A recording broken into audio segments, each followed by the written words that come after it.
Why, hello, welcome. This is the Swords and Starships Channel. I am Captain Garrett, and welcome to the Captain's Cast, your premier vessel of exploring entertainment, movies, nerd culture. Boy, have we got Captain. The Captain has been working diligently for you, working to get a nice stack of stuff for us. Fu Man Blue in the chat. Hail. Here we are again. Star Fury, welcome in. We are loaded for bear. So your captain, who is a servant leader, subjected himself to the Little Mermaid. And I have to say, right off the top, I have to make a confession. Disney's The Little Mermaid live action starring Halle Bailey has proven me wrong. It has persuaded me that this is one of the most, if not the most important film in all the Disney canon. And I was wrong. I was wrong.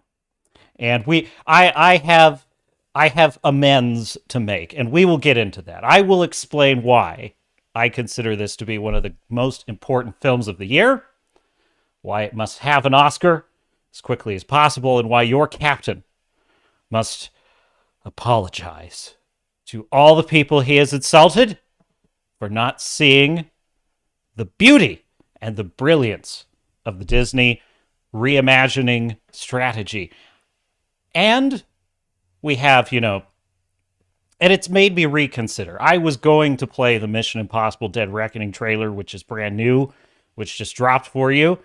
And I was going to report to you that it is an excellent trailer. But I, having seen The Little Mermaid, I feel it is incumbent upon me to inform you it is awash, my friends. Awash in toxic masculinity. And so we will review and deconstruct it. And no, we are going to get into all of that. And the Star Trek Strange New World Season 2 trailer dropped. I'm so excited. I've changed my mind about that too. I love Star Trek Strange New Worlds because new content and because Anson Mount is in it. And that means it's good. So we're going to get into all that. Welcome. Hi, how are you? I am Captain Garrett. This is the Swords and Starships Channel, and this is the Captain's Cast. Please hit that like button. Hit subscribe if you haven't already, or just hang around. Whatever you want. We do what we feel here. In any case, the vessel is about to depart. So, why don't we begin with, before we get to The Little Mermaid, because I have so many important things, my friends. So many important things to tell you about this. You just won't even believe it. Before we get there, I have to pause for a moment and tell you I have some unfortunate news. So it's a bit of a somber note. An actor I am a huge fan of. He's kind of a character actor. Kind of came out of nowhere. Has passed away unexpectedly, and so I'm going to right off the top take just a moment to talk about the great Ray Stevenson. The great Ray Stevenson, and give you my feelings on this. So if you don't know, this from Cosmic Book News, Ray Stevenson, this really upsets me deeply because I love this actor. I really do. He was in RRR. He played the governor. Actually, one of his most paper-thin roles ever, but he's so awesome that he just made that character excellent. So I love seeing him in it. But yeah, he died at age 58, which is far too young. Rest in peace, Ray Stevenson.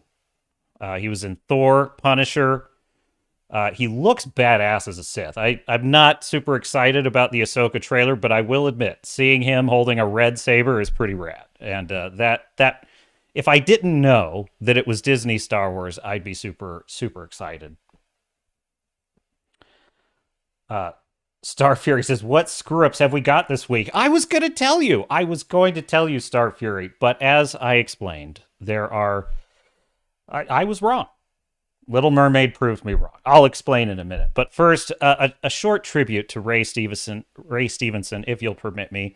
One of my favorite roles, like absolutely favorite role, was he played the bad guy in Dexter season 7. He played this Russian. Actually, no, he played a Ukrainian mob leader called Isaac Sirko, and he was just one of the most badass characters in that whole series. And I loved the whole storyline with that character. And he played this kind of super refined, very high class, but like super lethal and brutal mob enforcer. And it was just great. It was really great.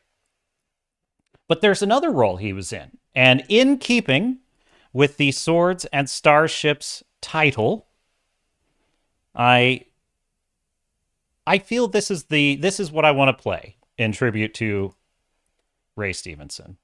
So here we go. Real Pirates of the Caribbean, by the way. It is awesome. It is bloody. It is full of real historical pirates, Blackbeard being one of them. And Ray Stevenson plays Blackbeard, a.k.a. Edward Teach, who was a real pirate, and he is fantastic. This is my favorite portrayal of Blackbeard I've ever seen. And that show is excellent. It also has fictional characters in it because it's actually sort of a prequel to Treasure Island, which is a really interesting concept. So, but it blends history with fiction. It sort of blends the Robert Stevenson Treasure Island universe with the real history of the Pirates of the Caribbean. It's an excellent show. Check that out. If you are feeling a little bit lost in our content world these days, Black Sails. It's on Stars. Oh, I owe that one a rewatch, my dear sailors and star knots. But yes, hat tip and a salute to Ray Stevenson. Godspeed, sir. Godspeed. He was a great actor, and he shall be missed. Shall be missed. So, with that unhappy news, but celebration of a great career done, I think it is time that we discuss The Little Mermaid. So I have to tell you, I bought a ticket to this movie, which was extremely excruciating to do. I have to tell you, I was like, I really went back and forth for like 2 days. I'm like, am I going to do this? It's 2 hours and 20 minutes. I can't do this. But then I was like, no, I'll pick a showing that hasn't sold many tickets yet because I just don't want to be the dude sitting in The Little Mermaid by himself. Look, I am a critic. Your captain is a critic of great repute, and therefore it is my business to be there. So I get to the theater. Now, I have been doing this for several years now. It occurred to me one day, this was years ago, I was going to the theater, and you know this thing where you're not supposed to bring outside food and beverage into theaters? You can't do it. If you do it, they'll ban you. Well, I just one day thought, does anyone still enforce that anymore? Like, that's so outdated. That's so silly. Like, does anyone really care? And I just started going to theaters, sometimes with a Starbucks in my hand, and sometimes they'd kind of look at the Starbucks, and I just wouldn't care. And then I buy concessions. I'm like, look, I'm buying a ticket. Anything I can buy here, I'm buying here. Like, it's reasonable to me that I can bring in the thing you don't sell that I want to have with me while I watch the movie. And so I've been doing this. And I've not really been hassled. When I can just put it in a pocket, if it's like something like, a snack, I'll just do that, But like if it's a Starbucks, I can't really. So I go to the theater. And I've gone to this theater before and done this, and they haven't hassled me over it. Well, this time they decided to make a bone about it. So here I am sweating. I'm just sweating as I'm like, yes, I'm here to pick up a ticket. Oh, they said, just give them the card and they'll give you the ticket. I'm like, I want this transaction to be unspoken. That's what I want. But instead, what do I get? What do I get? What movie, sir? Uh, I'm like, it's here's the card. Just give me the ticket, whatever comes up. And so I give him the card, and like, and by the way, you can't. I just bought this too. It's the new espresso with the brown sugar in it. I love it. I have this latte, and they're like, you got to get rid of the latte or the espresso. It's the espresso is what it was, and I got to get rid of it. And I said, seriously? There's no one else in the theater at this time, by the way. I'm the only customer at this moment, and I'm like, this is in a area where beggars cannot be choosers, as theaters go. Let's just put it that way. And so I said, well, I had this whole thing in my head of like, if they house me over it, I'll just be chill, and I'll just kind of like, I'll just be like, oh, no, it's cool. Look, I'm buying stuff. It's not a big deal. I'm sure you don't mind if I just enjoy my coffee. In my head, this is how this conversation went. I think because of the stress of having to see this movie and just the whole situation, I just kind of reacted, and I just said, well, I'm taking it into the theater anyway. Well, the manager was standing right there, I think. I think it was the manager. And well, he just got excited when he heard me say that, because he just immediately was like, well, no, you're not. No, you're not, sir. And I said, well, you know what? Give me a refund right now. And he's like, okay, fine. We'll do that. We'll do that. Yes, sir. We will get you a refund. And he was one of the snottiest people. Like, I could tell this was the highlight of his life, that he just got to give a refund to this asshole customer. And I said, you know, I was going to buy popcorn. I was going to buy a soda. I am buying a ticket to your theater. This is a product you don't have. You don't have coffee at this theater. That is why I brought the coffee. And he's like, that's fine. That's fine. We don't allow it. The sign's on the door. And I'm like, you know what? You could get your money from someone else. And I was like, screw you. And I left, and I drove all the way back home. So how did I see the movie, you might ask? Well, let's just say I procured an alternative venue, and I will leave it at that. But I saw it, all 2 hours and 20 minutes of it, and I was all ready to hate it. And I've got to tell you, The Little Mermaid is a glorious triumph. It is a glorious triumph of diversity. It is a glorious triumph of beauty. And, you know, I had this whole shtick plan for the live stream, and I can't keep it up. I can't. No, here's what I think. So in this film, they have done this weird thing that usually Disney reserves for like made-for-TV movies. Like, They did the Peter Pan and Wendy thing with it. They basically did full Peter Pan and Wendy. For no explicable reason, they just made Eric's world, which they've recontextualized as, I think, a Caribbean island, roughly. They've recontextualized it as a small island country in which it is multicultural. It is a multicultural melting pot where every race is represented.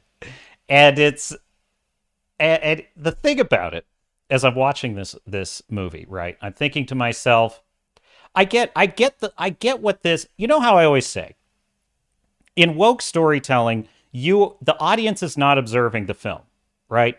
The audience is not observing the film. The film is observing you. The film is inviting you to have the wrong attitude about it.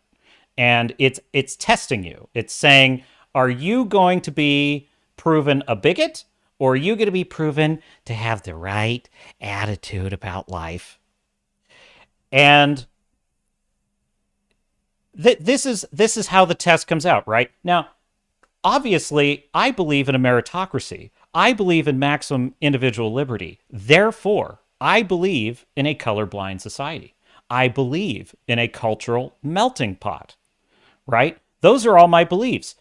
Yet this film puts me in the position of having to say, this is weird. Why is this such a multiracial island, but there's no explanation for it? Like, there's no, but then I can already hear the subtle critique of the media and the people who wrote this woke piece of trash, basically saying, well, that's just because you're a bigot And you just don't, this is a fantasy world. It's a fantasy world. Anyone can be of any race in a fantasy world. It's like, okay, fine. If you actually meant that, you would have a point. This is the problem with wokeness and tokenization of characters, which I thought, Ariel, race swap, fine. I was kind of over that at this point. I had no idea, my friends. I had no idea how far they went in this movie. It's weird. It is freaking weird, the choices they made in this movie. All of Triton's daughters are a different race. Every single one of them. There's an Asian. There's a Latina. Every single one of them is a different race. But they're all his daughters. Now, you might say, well, maybe he's been fruitful. Maybe Triton has a harem, which actually, Disney, I would dare them to say that. Just say that he had a daughter by different mothers, and that would actually work. It would actually fit. But they actually make a point in the movie to say they're all from the same mer woman. The same matron. The same mer matron. Would it be a mer matron? The same mer matron had all those multiracial daughters. I'm like, what? What is it the woke want? I mean, I'm serious about this. What do you want? Do you want us to have all movies in which there's no race does not matter? We are to disregard genetic, ancestry. We're to disregard that. There is to be no attention paid. You know what? Then in that case, I agree with you. I hereby agree with the woke. I agree we should no longer, in any media whatsoever, have any concern for the racial makeup of an actor who is cast for any role in any film for any reason whatsoever. It should be truly colorblind. There should be no impact, which is why I would like the following films to be made with the exact same multiracial cast. Latinas, Asians, white people, all of them in Moana, Lilo and Stitch, Encanto, Coco, Raya the Last Dragon. See, Raya the Last Dragon, right, takes place in an Asian fantasy world. Oh, but see, since it's a fantasy world, we can now bring in people of color from other groups, right? We can bring in Latinos. We can race swap Asian characters to be Latino or to be black. Or, well, we can't make them white. Wait, oh, that's right. In this theoretical world that they want, it really truly would not matter. It would just be the best person for the role. So a couple of white characters can take the places of an Asian character. And then in Encanto, which is a fictional Colombian fantasy world, we can go ahead and put in Asian actors to take the place of some of the Latino characters. We can have, this is a beautiful world they're building for us. I'm so glad that this is what they want, right? They want a colorblind society. Wait, what? They would never be okay with that? Why? Because the culture of Colombia or Mexico or a land in Asia, it should be authentic to that culture. Because if we weren't authentic to that culture, if we did race swap in those other properties, what would that mean, my dear friends? Well, that would mean that we were culturally appropriating, and that is problematic. That is problematic. But do you want to know what The Little Mermaid actually is? It is a giant multicultural appropriation of European culture. Now, look, do I actually give a shit? Honestly, no. I'd tokenize all the characters you want. If you want to imagine this fairy tale in which clearly what was meant to be in the original source material, Hans Christian Andersen, who wrote the original fairy tale, is himself Danish.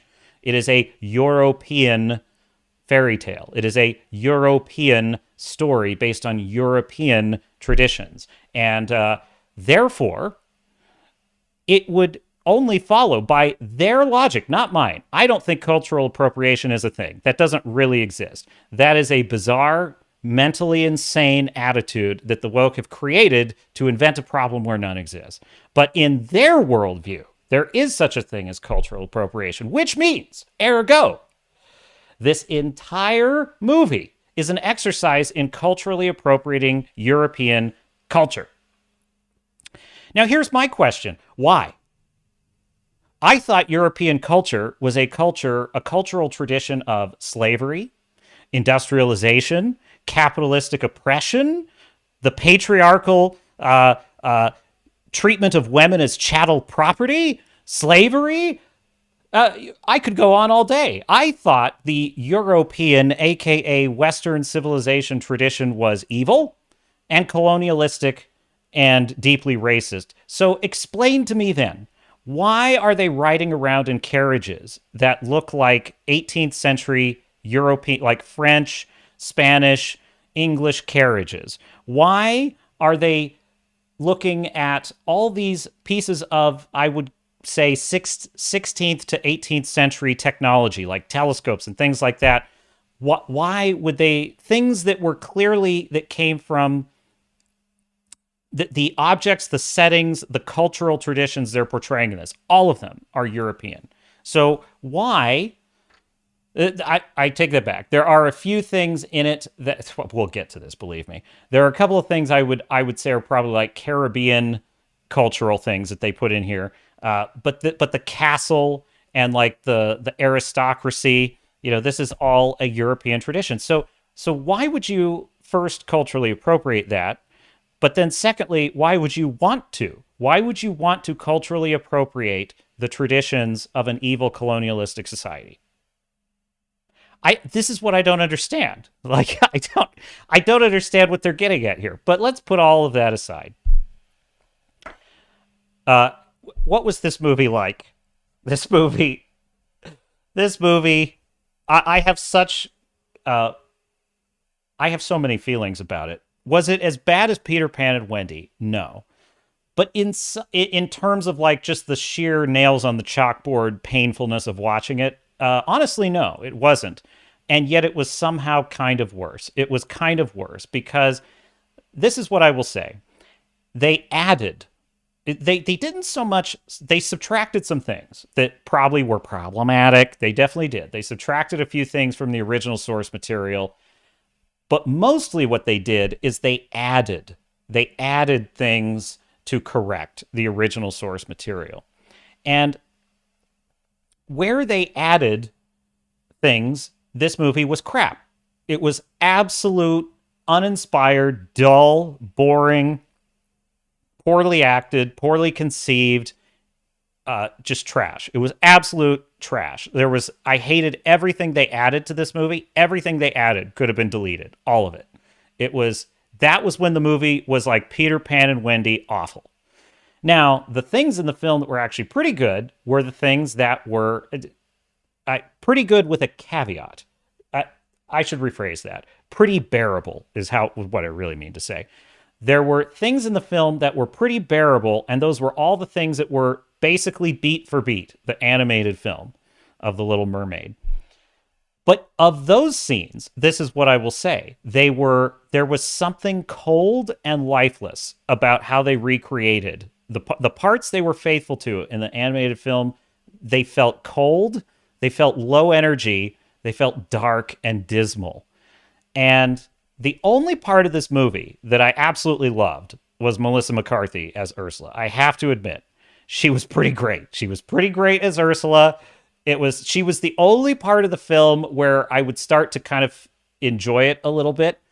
I will say, Halle Berry's voice, I don't know if they like enhanced it in it, and I'm not. It's so dead on close to the original voice actress in the animated film. It's scary. Like her voice, that is Ariel's voice. Maybe if I were to in any way assume they cast her for only one reason, it would be that. It's like her voice is incredible. Oddly, her acting is awful. Like her expressiveness is missing. She's beautiful and her voice is incredible, but there's something lifeless in her performance. I don't know how to describe it other than that. It's like her voice is so beautiful, but like when you look at her expressions, it doesn't have any of the impact that the animated film had. She, as a mer person, looks pretty beautiful, I would say. The rest of her sisters, though, it is I don't know what they were. It looks like a drag show. I'm just going to be honest with you. It looks like the kind of thing a drag show would come up with. It looks awful. It's gaudy. It's garish. It's weird. Um, if I were to summarize this entire movie in one word, it is a $200 million made for TV ABC Disney movie. This is a made for TV movie, but it's on the big screen. I have more thoughts on this. I'm going to take a look at the chat, though. I want the chat to have their say here. Fuba Blue, Silverback the Despoiler. Permission to come aboard granted. Wrangler in the chat, hail. Permission to come aboard. Granted, sir. I probably may have to limit those as the chat grows. By the way, this channel has officially passed 1,000 subscribers, and do you know what that means? It means the days of monetization are coming soon, my friends. Coming soon. Starfury says, the fact that a kid's movie is more than 90 minutes is the most weird thing. It is. And the audience reaction to this, there was a couple of laughs. There was a couple of laugh lines in the film. I hated kind of all the new laugh lines they put into it, but there were not many. There was a couple of anemic chuckles. So I am divided on whether I think this movie is going to succeed or not. It's a chameleon, this movie is. The parts of it that will get credit for it being a good movie are just recreations of the animated film. And they're lesser quality recreations, is what I would say.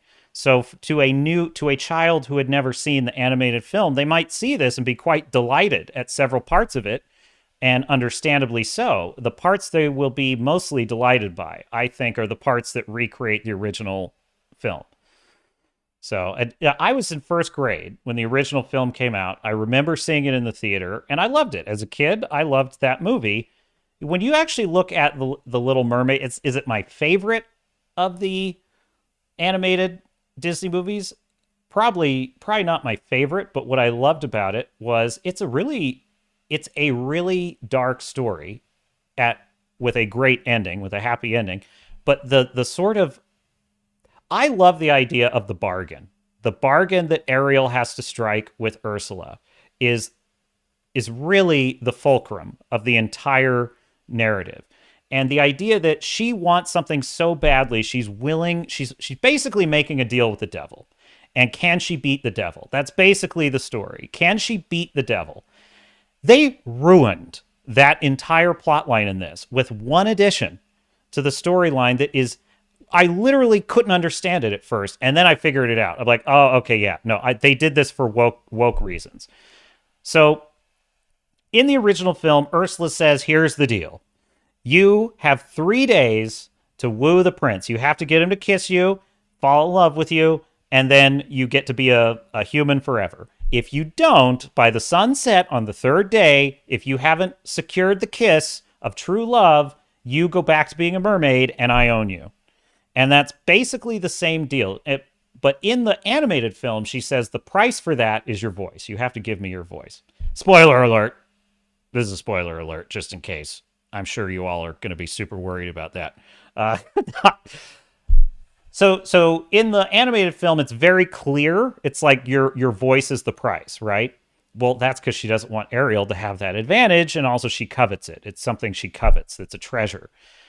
This movie, they muddied it. They basically said, oh, and also so that you don't have too many advantages, I'm taking your voice from you, rather than simply saying that's the cost of the bargain. She doesn't... So they changed that. But then they added this line where after Ariel's heading back up to the surface, Ursula is all happy with herself and she rests on her laurels and she basically says, oh, and what she doesn't know is that I added a little something extra to the spell. I added something extra so that she'll forget the deal that she has to get the kiss and she won't remember it. And I thought, wait, what?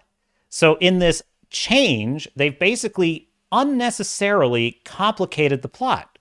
Why have they done this? I'm thinking to myself. I'm like, this makes no sense. This feels off. It's complicated. It was a very straightforward story before. It was beat the devil. The devil's deal is you have 3 days to get this thing and you win.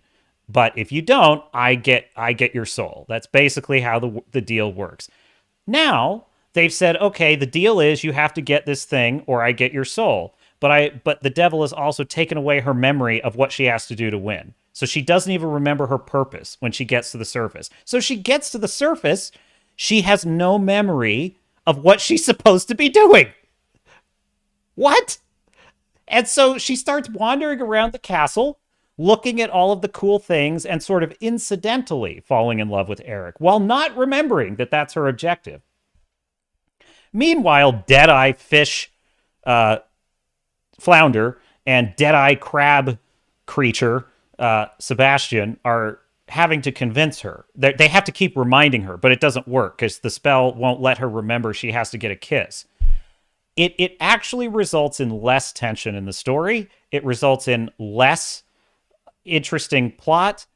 It's the plot is complicated now. It's confusing. And then I figured it out. I was like, this is why they did this. Because they did not want her motivation to be getting a kiss from a man. They did not want her purpose to be to fall in love. So they unnecessarily complicate the plot to take that away from her. But it ruins the story. It ruins it. It's like it was a simple, straightforward story before that had, all of the scenes in the animated film that had tension were because she knew she was up against the clock. She knew that. Now, she did get distracted in the animated film at times, and they'd have to, bring her back to her purpose, but she knew why she was there. There is a scene, the Kiss the Girl song, where she's in the lagoon, right? That scene in this movie, there's no point to it. It's purposeless because she doesn't remember she's supposed to get a kiss. And so they're singing this song to her to get her to kiss him, and it has no effect on her because she doesn't. And I went back to the animated film and I just compared a couple of scenes. I spot checked it for a couple of things. And in the animated film, it's totally different because she wants him to fall in love with her, and she's desperate for it, which is not a good look on a lady. But anyway, in this film, it's almost like he's in the friend zone. Like, he's in the friend zone with her. She's like, well, don't kiss me. She literally pulls away at one point. This kills the tension in the entire film. Everything that was added, they added these weird scenes where they're dancing on the beach with like reggae Caribbean kind of music. And you know what it was like? It was like a bad tourist luau. It was like a bad tourist event at Disney World, but being filmed and added to the movie. It was so cringe. I can't even. And they added they added more songs. Every song they added to the story was awful. They added a song where Ariel is singing in her head because she doesn't have a voice anymore, so she sings in her head. Eric sings, and it's so cringe. There is something really not right about a man walking on the rocks by the ocean and singing about how much he wants to find this girl to himself. It was like bad Broadway. It was so bad. I was like, oh, this is not a good look for a dude. And then of course, there is the worst, most hellish sound I've ever heard on my ears. The Aquafina rap song. Have you heard the scuttlebutt? The scuttlebutt! Scuttlebutt! Oh, I want it. Oh my God.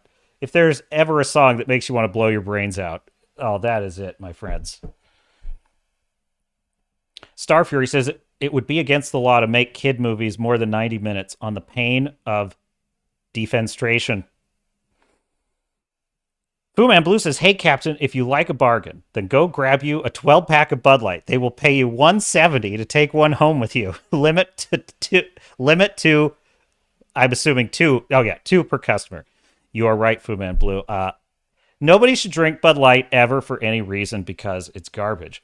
But more so than ever these days, Bud Light, the official beer of Disney. And you're not joking? Starfury says? Oh, no. Yeah, there, just if we might make a slight aside, Disney, Bud Light, these are all connected, right? Because these are the wages of wokeness, and the chickens have come home to roost on this, and they think they can make They think they can make normal people forget about it. Look, people have had enough being lectured. We have had enough. We have had every single movie for the last 7 years ramming this woke garbage down our throat, this leftist insanity, this radical agenda.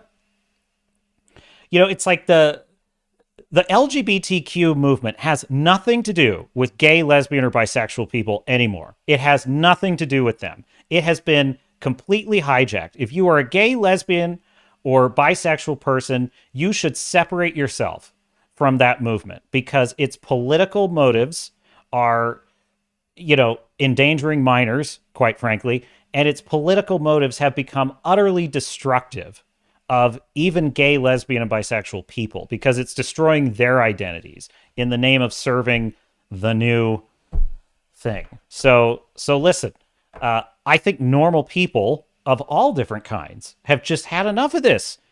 You know, I was watching, what was I watching? I was watching something just the other night that was, it'll come to me. But anyway, I was watching a show where there was some kind of like, I would say left-wing ideology in it, but it was done with actually pretty good writing in which there was a way you could sort of invite the viewer to think about it. And I remember thinking as I was watching it, you know, that's not, that I can deal with. Like when it's just presented as the story and you're invited to listen. But it's this need to turn everything into propaganda that people are pushing back against. And we have to.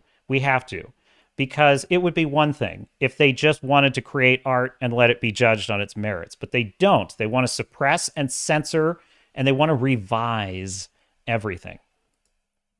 So let me just show you something that I think will help you understand my point, okay? I want to show you a comparison. If you'll forgive me. You'll forgive me, my dear viewer. This is the Kiss the Girl scene. Now, I'm playing it without sound because, you know, I don't want to get the copyright claim on here. This is the Kiss the Girl. I got the song going. The animals in this are so lifeless. There's that part, they recreated the part where the oar comes up, and there's like Sebastian and Scuttle and the frog are sitting on it, and they just look like, it just looks like a fish and like a crab. Like it just is so lifeless. But that's not even the only thing. Look at the colors in this, right? It's dark. The whole movie is like this, by the way. Even the parts on land. Oh wait, no, we can't miss that. Look at this. I gotta get to. There it is. That is Flounder. That's Flounder. And all I could think about every time I looked at him when he's like talking in that little kid's voice is like, it's like, what if right then, you know, just harpoon? It's like, or shark. It would just be, oh, well, that's what happens to fish. You know, it's the ocean, circle of life and all that. Now, it's there's no life at all to this character. There's no charm. And then you look at this color palette, right? And it's, even when you've got kind of the light swirling around them, this doesn't even look even close to how bright and colorful and beautiful the animated film looked. When they go to Triton's castle in this, right? It's dark, it's dismal. There's nothing really interesting to look at. They literally make it look like moss-covered coral. As if they had like an actual oceanographer as a consultant on the film, and the oceanographer was going around saying, "Oh, that wouldn't be realistic. You can't have that. No, this part of the ocean would actually be pretty barren, so you can't have anything colorful there." And they were listening to him, and they were like, "No, you're right. We can't have colorful stuff on this part of the movie because it would not be scientifically accurate." Obviously, it's not really what's happening, but it's almost as if. Now, I went and just spot checked the animated film, and the very first scene in the animated film, second scene in the animated film, when they're going to Triton's castle, it is this golden, gleaming, beautifully lit space, and it's bright and it's colorful. And I'm thinking, they didn't make any attempt to make this movie like match that. Now, compare this to Avatar. This is the big romantic scene. in the first Avatar film, right? Look at how much color, how much life James Cameron is able to create, regardless of how you feel about Avatar.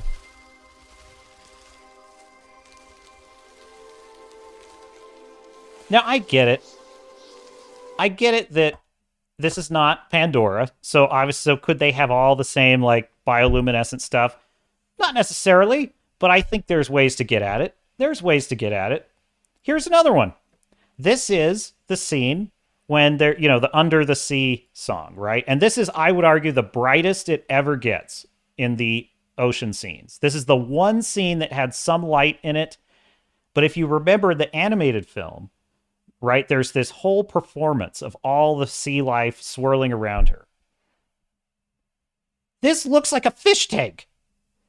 This looks like the floor of a saltwater fish tank. It doesn't even look... I mean, I'm sure there's the ocean probably really looks kind of like this on the floor, but that doesn't mean you make the movie look this way. I think here's a... I'm trying to get to like one of the most colorful parts. It doesn't get much better than that. Now, compare this to Avatar 2, The Way of Water.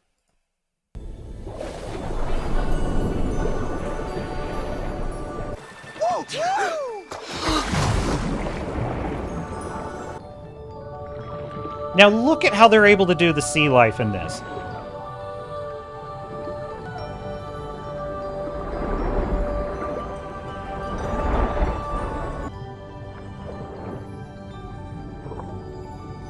Look at that shot right there. You can't tell me they couldn't have done something like this with Ariel. Right there. You can see every little fish. You can see all the little sea anemones. You see all this life in the background.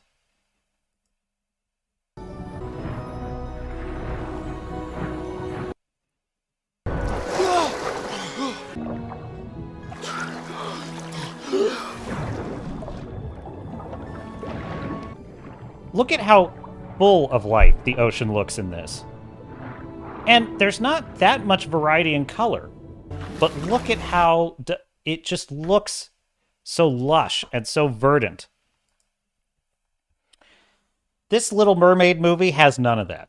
It has none of it. Every scene in it is dark. Every single one. Even the scenes on land at night are dark and dismal. And I couldn't help but have this creeping feeling as I'm watching this that it's like a low-budget TV, made-for-TV production because the size of the town doesn't quite fit. There's all of these. There's the scene where she's supposed to be going to town in the carriage in the animated film, right? This scene is pathetic in this movie. Every location they go to, it looks like they're on the dunes near the beach, and it's just kind of that sort of scrubby beach environment. There's hardly anything there. They get to a little grove where there's some palm trees. Big whoop, as a friend of mine would say. And they have this cringe like scene where they're dancing and it's supposed to be so happy, and it just like I said, it looks like tourism. It just looks like it's it's the luau over at the Marriott near, it's so bad. And then almost every setting involving the humans on land, it's too small. There's too few people. The wedding scene, for example, was on a ship, a big grand ship in the animated film. In this one, they just have it on like a terrace. It's just on a terrace. There's some nice catering. And then I remembered. I'm like, you know what this reminds me of? Just like the Mandalorian episode with Lizzo, this is what it reminds me of.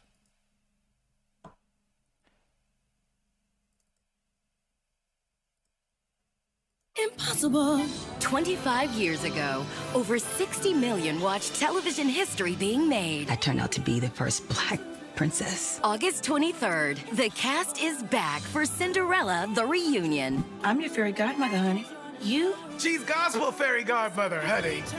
Then, it's the magical return of Rodgers and Hammerstein's Cinderella. It all starts August 23rd on ABC. The Little Mermaid on ABC. That is my review of The Little Mermaid. It was The Little Mermaid on ABC. All the colors on land look that gaudy. The costumes look that ridiculous. The every scene that's supposed to be celebratory and throngs of people look anemic, and there's not enough people there.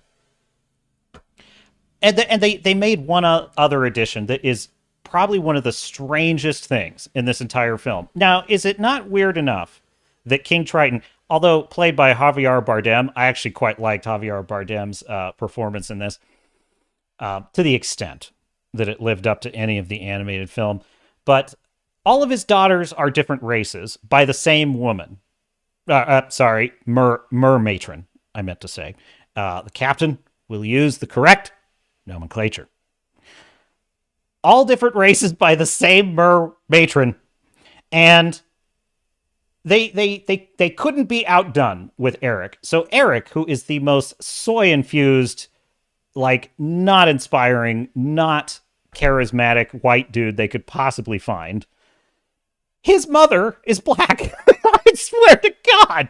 Now, to their credit, they at least, he was adopted. He washed up on shore, and the queen adopted him.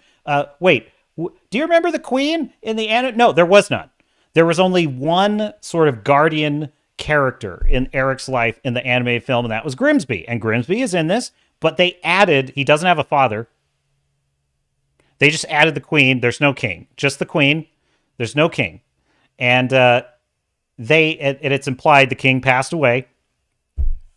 Which reminds me, Triton's wife, as I said, everything they added was pure garbage. So they added this whole thing that humans had killed Triton's wife, and that was why he hated humans so much. And so they added that to it just to make it a little grimmer, a little darker, just a little more Game of Thrones. Speaking of, in the first scene, I've interrupted myself again. In the first scene of the film, right, if you remember in the animated film, it's very bright, it's very happy. Eric is on the ship, and he's celebrating with the other sailors, which, the captain will allow it, because that is nautical, and that is approved. And so he is celebrating on the crew. They're singing sailor songs, and they're talking positively about the mer people, because one of the sailors is trying to convince Grimsby that it's a great day on the sea, and because the mer folk have blessed it. It's something along those lines, but it's not a sinister implication. It's like a positive. It's a positive opinion that the sailors have of the mer people, and they're talking about how they live under the sea, and Grimsby's like, there's no such thing.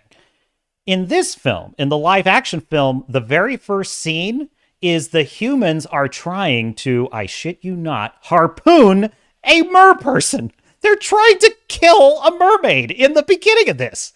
It's like, and I remember seeing that, and I thought, I don't remember that. That's grim. What's up with that? So they made everything is darker. Everything is more miserable in this movie.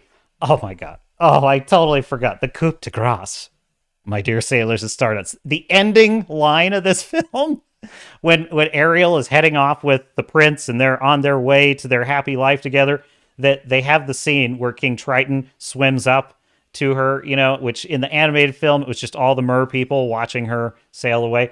Well, King Triton comes up to her boat and he basically says, I'm sorry it took me so long to hear you.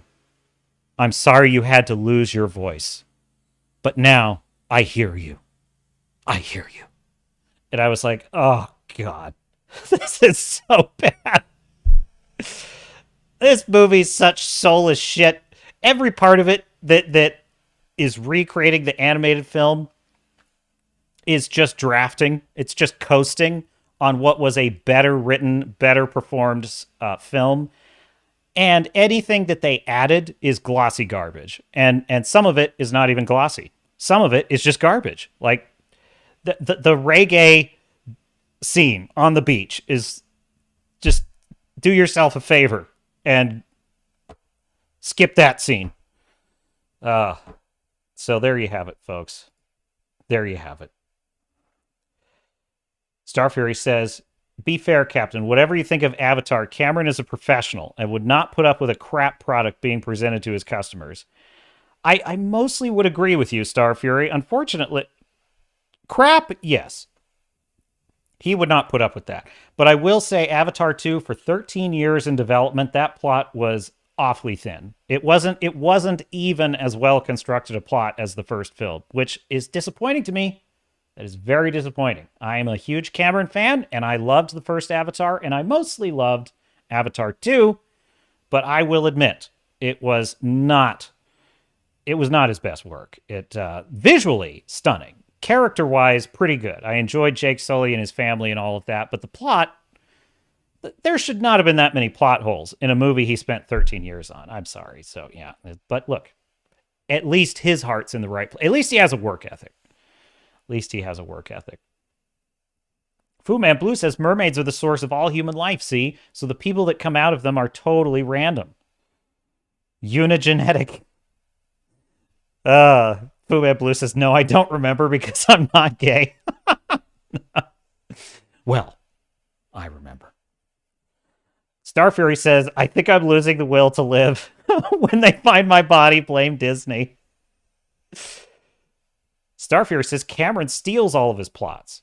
Oh, plus, he meant visually. Starfury meant visually. Cameron would not put out an inferior product. Yes, on that we agree. Visually stunning. Yeah, I remember Cameron was talking about all the intense underwater filming and all the technology he had to create for this second film. And I remember thinking, can he really deliver? And like, honestly, how much can you really do underwater that's going to be all that cool to look at? And I've got to tell you, oh man, it is unbelievable how many amazing sequences they have underwater in Avatar 2. So for that reason alone, I think it was worth the ticket price. So absolutely. What else do we have in our stack of stuff? Well, I'll tell you what. I could probably, as the stream goes on, I will probably remember other awful things I saw in the Little Mermaid, and I'll probably have to circle back. There's too much to remember. I could have taken notes, but that would have been putting in a lot more work than I honestly wanted to put into this. But it appears the Little Mermaid is doing well, but is it? Let's just take a look, shall we?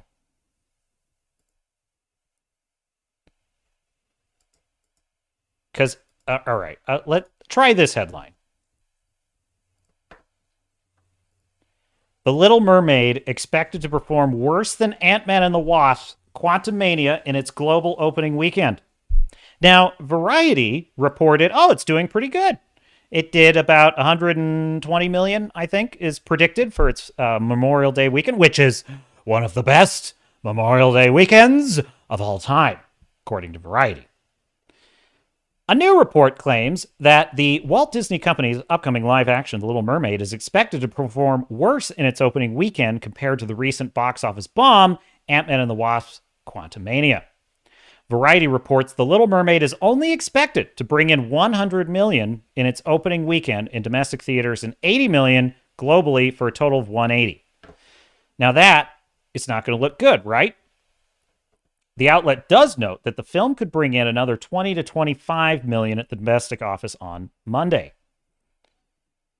Ant-Man and the Wasp: Quantumania, which lost money for the Walt Disney Company, brought in 104 million domestically in its opening weekend and another 121 from international markets for a global total of 225 million.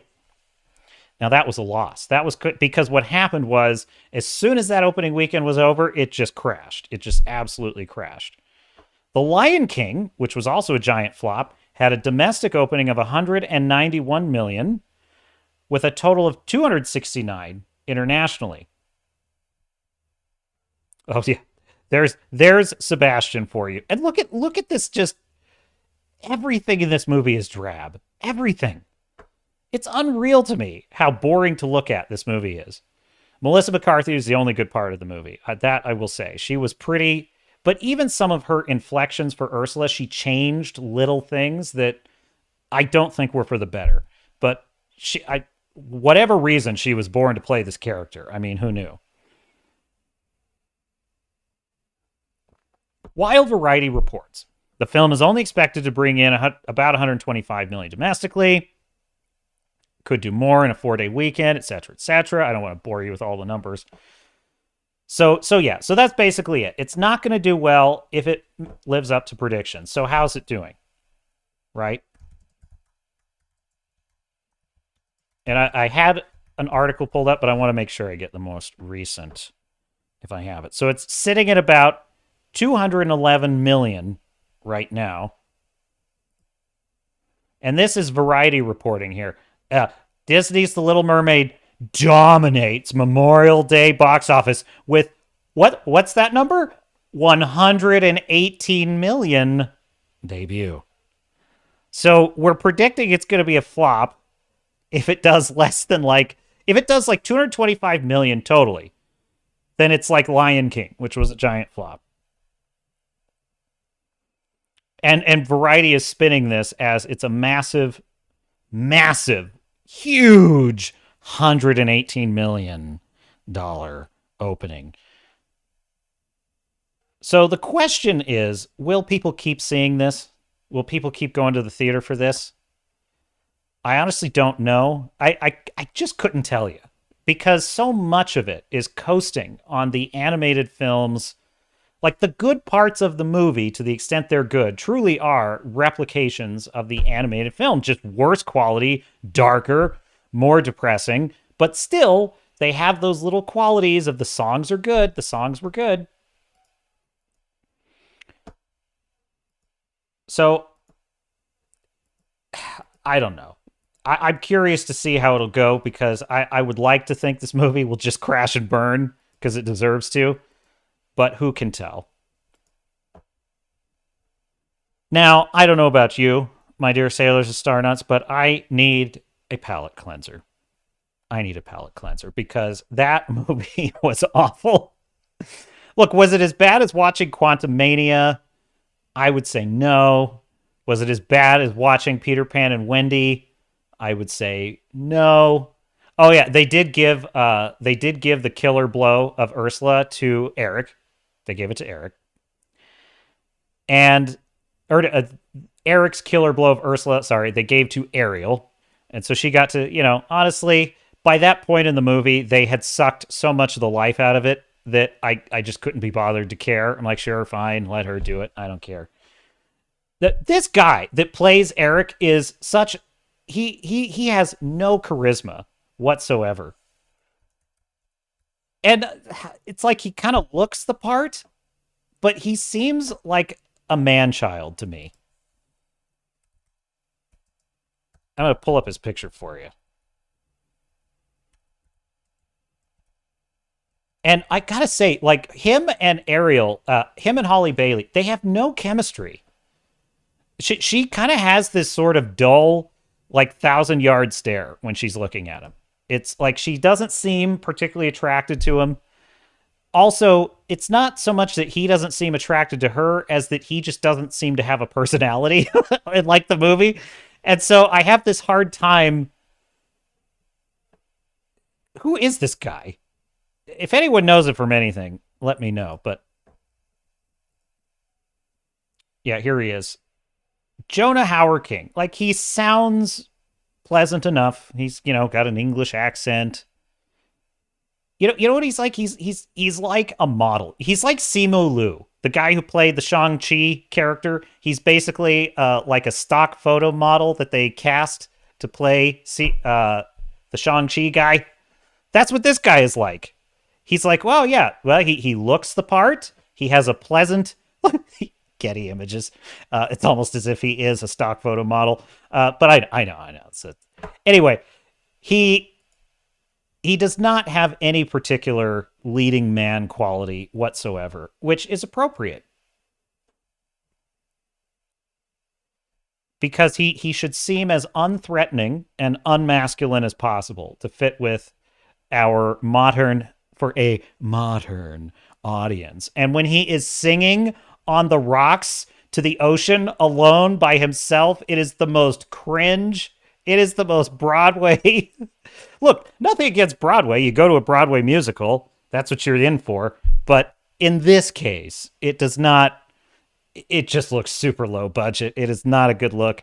And then I was scrolling through The Little Mermaid on Disney Plus for professional purposes, you understand. And I pulled up they had a musical, like a live action musical like a Broadway performance that they had posted on the channel. And so I pulled it up. I pulled it up to see what this was like. And even the live Broadway musical, which is on a stage in front of a live audience, they were doing the scene where Ariel is in her cave of wonders and she's singing. And it looked brighter. They had like a water effect playing on all of the shelves. And I can't even believe it. In a live action stage production, they were able to make it look brighter and more lifelike than in this movie. It's unreal how they were not able to even slightly capture the brightness of the animated film. It's so bad. So I need a palate cleanser. And here it is. Here is our palate cleanser for this evening. Our lives are the sum of our choices.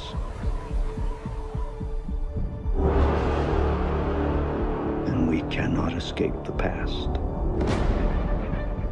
Ethan, this mission of yours is gonna cost you dearly.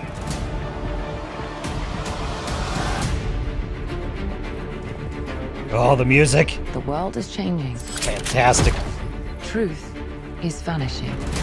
War is coming.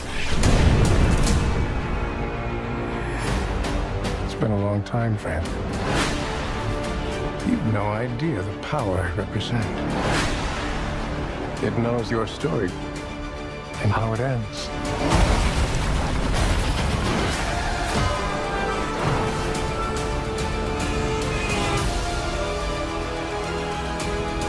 Listen to me.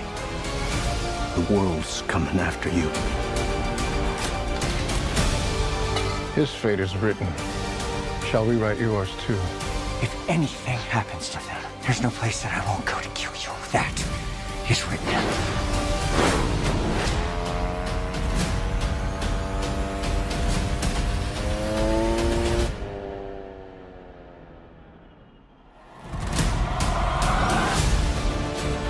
Ethan, what's your objective?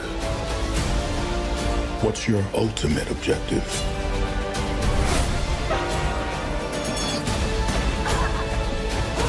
Your life will always matter more to me than my own.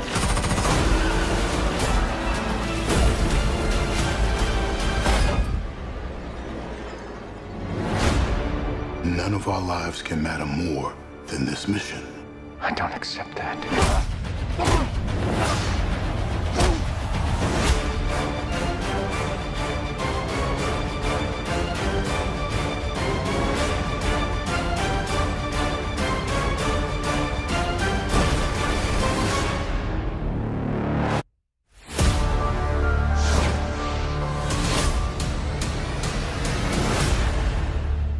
Oh, it's going to be a barn burner, folks.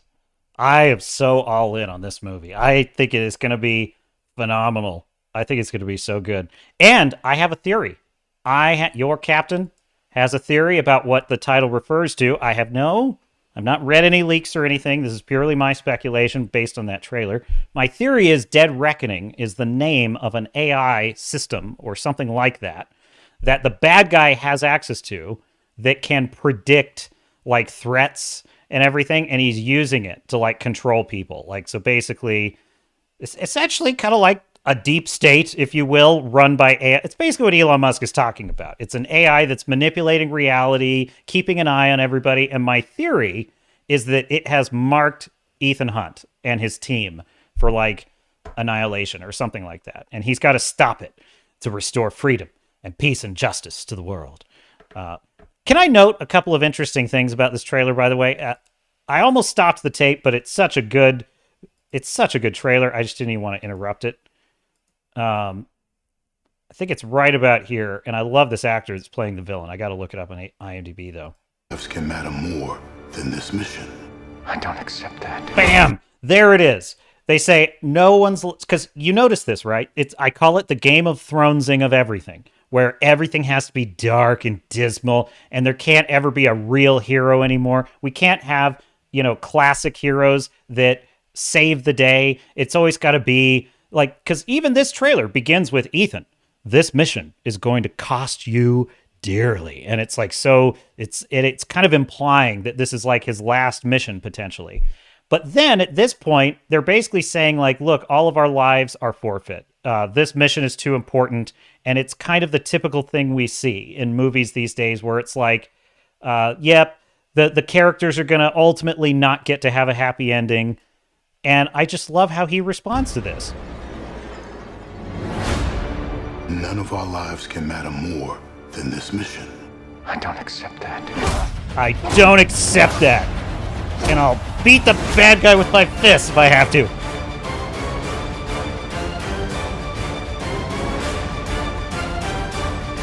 I just love it.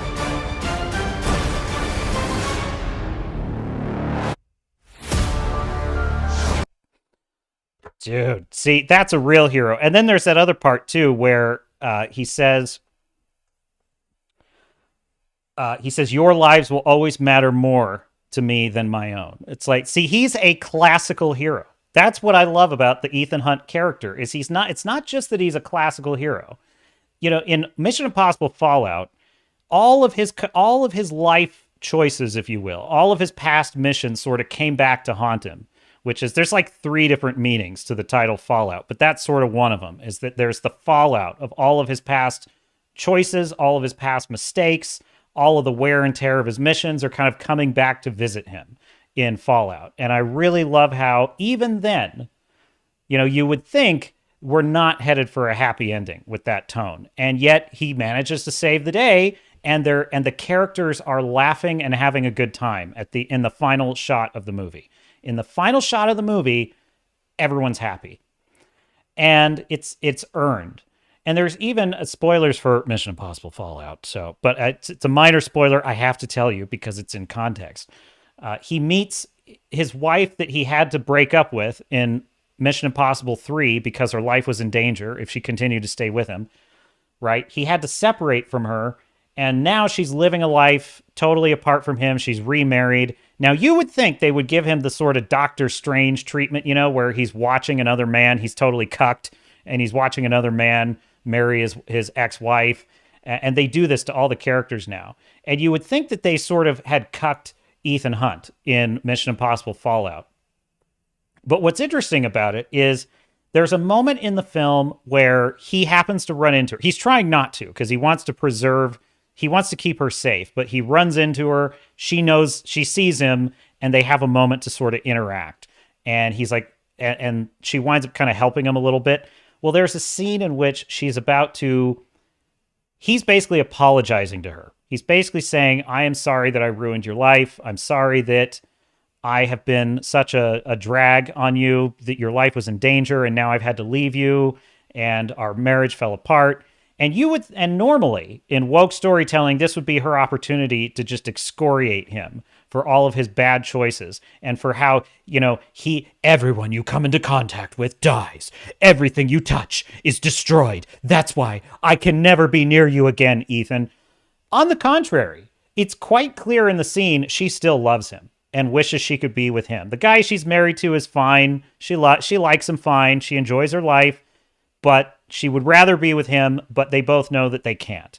And she has this, she basically kind of interrupts him and says, look, Ethan, I don't regret anything. I have a good life. I'm happy. And, every day when I see terrible things on the news, and I hear about awful things going on in the world, I'm not afraid. And I feel better because I know that you're out there and that you won't let those bad things happen. And it makes me feel safe. And she just and she thanks him. She thanks him for being a hero who's out there fighting the good fight. It's like unbelievable how awesome that is. And so she's saying like, no, thank you for giving me a great life and for helping others and protecting the world from all these bad things. So this is why I love this character. This is why I love this franchise. This is why I can't wait to see Dead Reckoning, because that is a real hero who can save the day and still have a happy ending and can still have incredible tension and incredible stakes and this sense of a cost, right? There's still a sense of a cost to all of the sacrifices he and his team have to make. It's great stuff. It's great stuff. Star Fury says, my God, more entertainment in 120 seconds than all Disney movies in the last 3 years. Amen to that, Captain. Salute to Star Fury. You are correct, sir.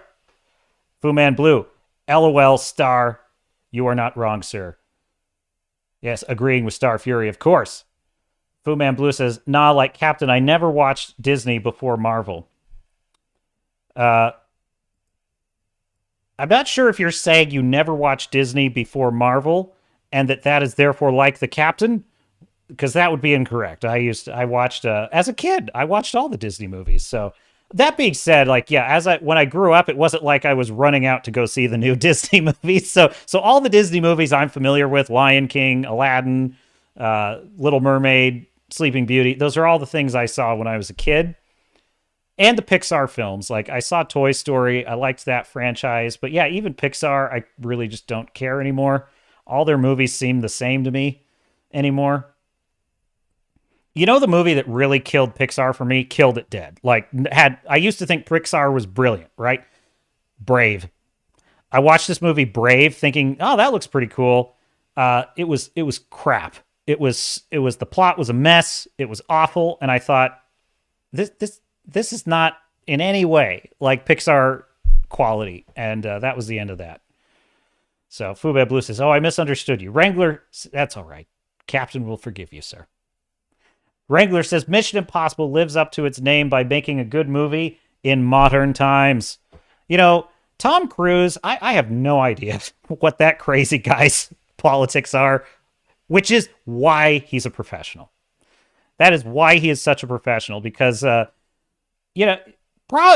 bet, honestly, though, I'm not going to say that Cruise is any kind of like, I have no clue. I have no clue what he thinks politically, but I will say this. He has been the butt of a lot of jokes, from all sides, but particularly the woke crowd. They're not fans of Scientologists. So, think whatever you want about Scientology, but to him, that is his religion. It's what he believes. And he is just as much a pariah to the woke crowd for that as a Christian would be. And so I would imagine that he's probably had just a guess. I have no basis for believing this. Just a guess that he has some understanding of like the annoyance that we all feel with our woke friends. And he probably doesn't have a lot of time for that. Look, if you're a professional storyteller, that is, you are a professional filmmaker, actor, and you value your craft, you have no time. You have no time for this woke bull crap. It's garbage. No serious storyteller approaches anything with the mindset that they do. There is one writer, I can think of, that is woke as hell, but can sometimes turn in good work. Sometimes. I would say it's about 50-50. And that would be Ryan Murphy, the showrunner of American Horror Story. He is capable of writing insanely woke stories that still have enough character work and still have enough like plot that actually makes sense, that they can, and enough craftsmanship to like the presentation that you can kind of just laugh at it and enjoy it anyway, I would say. And that's only half of the time, because half of American Horror Story seasons are good. The other half are an absolute trash fire. The most recent season, which, you would think I would enjoy, but the most recent season was awful. It was like, it was literally like how can I put this?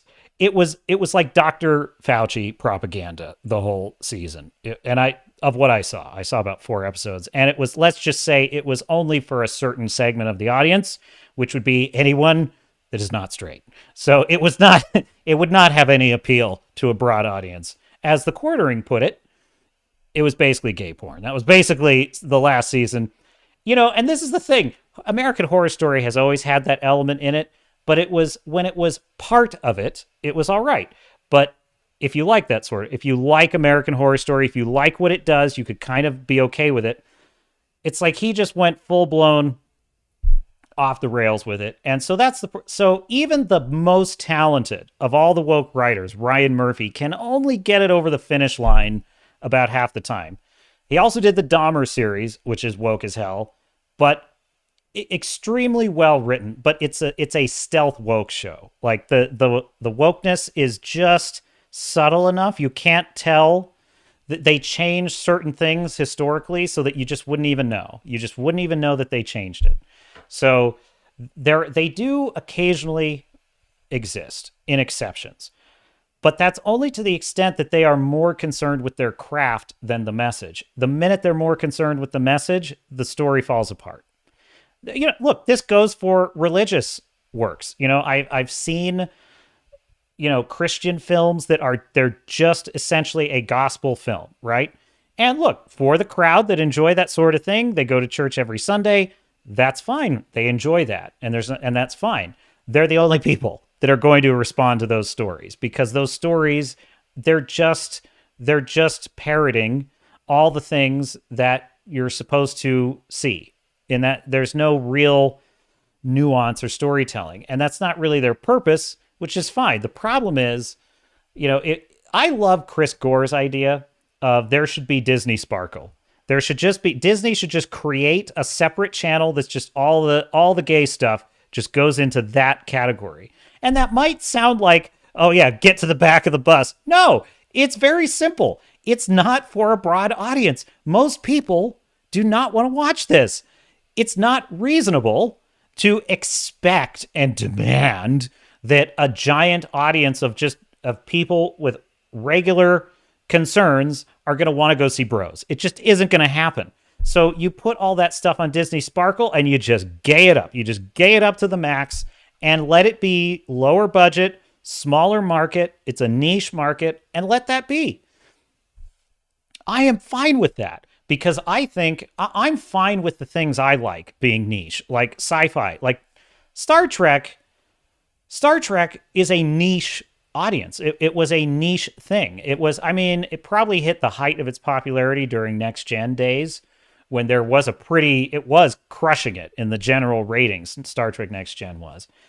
But after a while, Star Trek Voyager, Star Trek Enterprise, Stargate, these were niche things. That's why nerds like them, because it's a smaller audience. And back then they crafted these things with that in mind. They're like, this is the budget we have. This is the audience we have to reach. I don't even remember what started that. Boo Man Blue says, I'm laughing, though I don't know why. I used to watch The Quartering, but he can't decide if he wants to read news or sell coffee, so I left. I asked him to dial it back, but of course, why would he care what I think? Yeah, I'm in the position of sort of agreeing with you and also disagreeing with you. I watch The Quartering. I just skip the coffee ad. I buy his coffee. I buy it. It's good coffee. Coffee brand coffee. By the way, if you have time, coffee brand coffee, no, I'm just kidding. I'm not going to shill for him. I will say that, look, that you got to make a living. You got to make a living. But that being said, he could probably curtail it. I would rather he sponsor his own business, though, his own non-woke brand, over some other sponsor. I think that's, at least, I enjoy listening to that more than, have you heard about Birch Gold Group? No, I don't want to buy gold. I'd rather hear about, Eric July promoting his Rippaverse in the middle of his video. But I hear what you're saying. Trust me. It annoys me too, but I also have a bit of sympathy for it because, I am a content creator myself now, and hopefully one day I'll be annoying you. I'll be annoying you with my products. So, and you'll let me know, and I will care what you say, Fu Man Blue. I will care. after promptly ignoring you. No, I did. No, Wrangler says, that sounds like an awesome idea. Too bad they're more interested in ESG scores instead of things people actually like. What was that in reference to? I missed it. Oh, Disney Sparkle. Yes. Okay. Yeah. No, that's Chris Gore's idea. Hat Tip Film Threat. One of my favorite YouTube channels. And he's not saying it as a troll. He's not saying it to be mean. He's literally, as an industry professional who's been in the industry for years, he's saying, look, that's how you would do it. That's the smart way to do it. Disney standard is for the broad appeal traditional stories. And then for all the strange worlds, all the drag queen hour, we can just put that in Disney Sparkle and there will be an audience for it. It'll be smaller. But honestly, that would be a compromise that I think, broadly speaking, most people would be okay with. That would be a broadly acceptable compromise. It would allow parents who are not interested in that to show their kids Disney standard, and it would allow the woke, crazy parents to show their kids all the drag queen story hours they wanted. And we could live side by side while disagreeing with each other. This is not what the woke are interested in. They don't have time for compromise. They don't have time for disagreement. They don't have time for tolerance. Tolerance is the old way of doing things. The new way of doing things is deplatforming works. Fu Man Blue says, force something down my throat and I will bail every single time. Exactly. You know, even messages that I would be inclined to be sympathetic to, I cannot stand hearing when it is done in a propagandistic way. I can't stand it. I'm trying to think. There was actually one that was kind of on sort of my side. The Terminal List was pretty good. I wouldn't give it demerits for anything. Well, I do have problems with the Terminal List, actually. There's a couple of things, but there was a show. It was kind of a right-wing kind. I wouldn't say it was right-wing exactly, but it was sort of a, I guess it's not really. Jack Ryan? No, it wasn't Jack Ryan.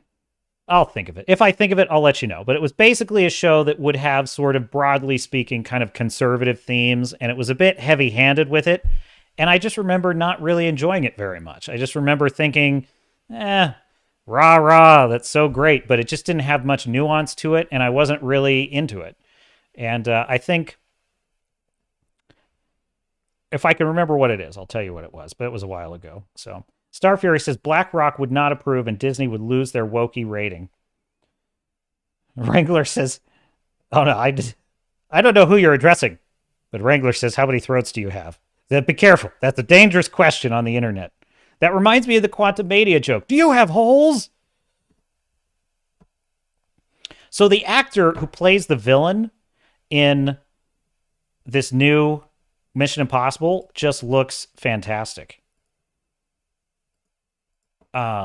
He's so familiar because he's been in a couple of things. What was he in? He was in, I want to say he was in Ozark. I think he was an actor in Ozark, which is a great show, by the way. I really like Ozark. I also love that Kittredge from the first Mission Impossible movie is the one speaking to Ethan Hunt in the beginning, where he's like, this mission will cost you dearly. And it's like, oh, that's exciting. Isai Morales is playing Gabriel. Let me share my screen here. This guy. Isai Morales. Yeah, he played one of the Mexican cartel guys in Ozark, which was pretty cool. That's about all I think I know him from. He's just crushing it, though. He's got a very Bond villain kind of energy in this trailer, which I'm really digging. Yeah, he's kind of a supporting character actor type. I'm okay with that. What else do we have in the stack of stuff? So this is what we're in for. Switching gears here just a little bit. I am going to be going to, I have endured The Little Mermaid, I'm going to endure Indiana Jones 5. And this from Bounding Into Comics. Allegedly, Indiana Jones and the Dial of Destiny plot leak claims Phoebe Waller-Bridge's character makes the heroic choice to knock out Indiana Jones to protect history. You know this is what they're going to do. An alleged plot leak. Spoiler alert for Indiana Jones, if you care. Potential. Alleged spoiler alert. An alleged plot leak for Lucasfilm's upcoming Indiana Jones and the Dial of Destiny film claims that Phoebe Waller-Bridge's Helena character is the one who makes the critical heroic decision because Indiana Jones refuses to do so. Not only does she make the heroic decision, but the decision is punching Indiana Jones and knocking him out. Can I just, I'm just going to do a quick spin of the Google wheel here and see if I can find it. GIF. I'm just assuming this exists, okay?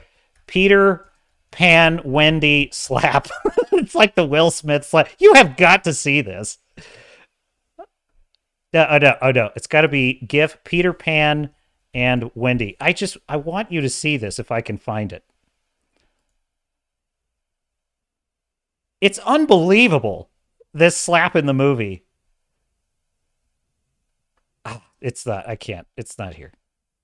I can't find it. I'm sorry, folks. If I could find this, I will show it to you. But anyway, so there is this moment in Peter Pan and Wendy when he's like following her after they've been, what was it? They're like raided by the pirates or something. I don't know. And she just turns around and I mean, she winds up like a freaking baseball pitcher and just bitch slaps this kid and he goes down. I mean, he goes down. It's unbelievable. Like, it's not like, oh, how dare you? It's like she winds up and just cold cocks him. And it's like, and he literally looks afraid for his life in that moment too. It's like, if you could slow it down. And it's this, what did I do expression. It's so, and they cut right away from it. They just cut away from it. And then it's a few minutes later and he's just like, why'd you do that? I'm like, Jesus, it's unbelievable.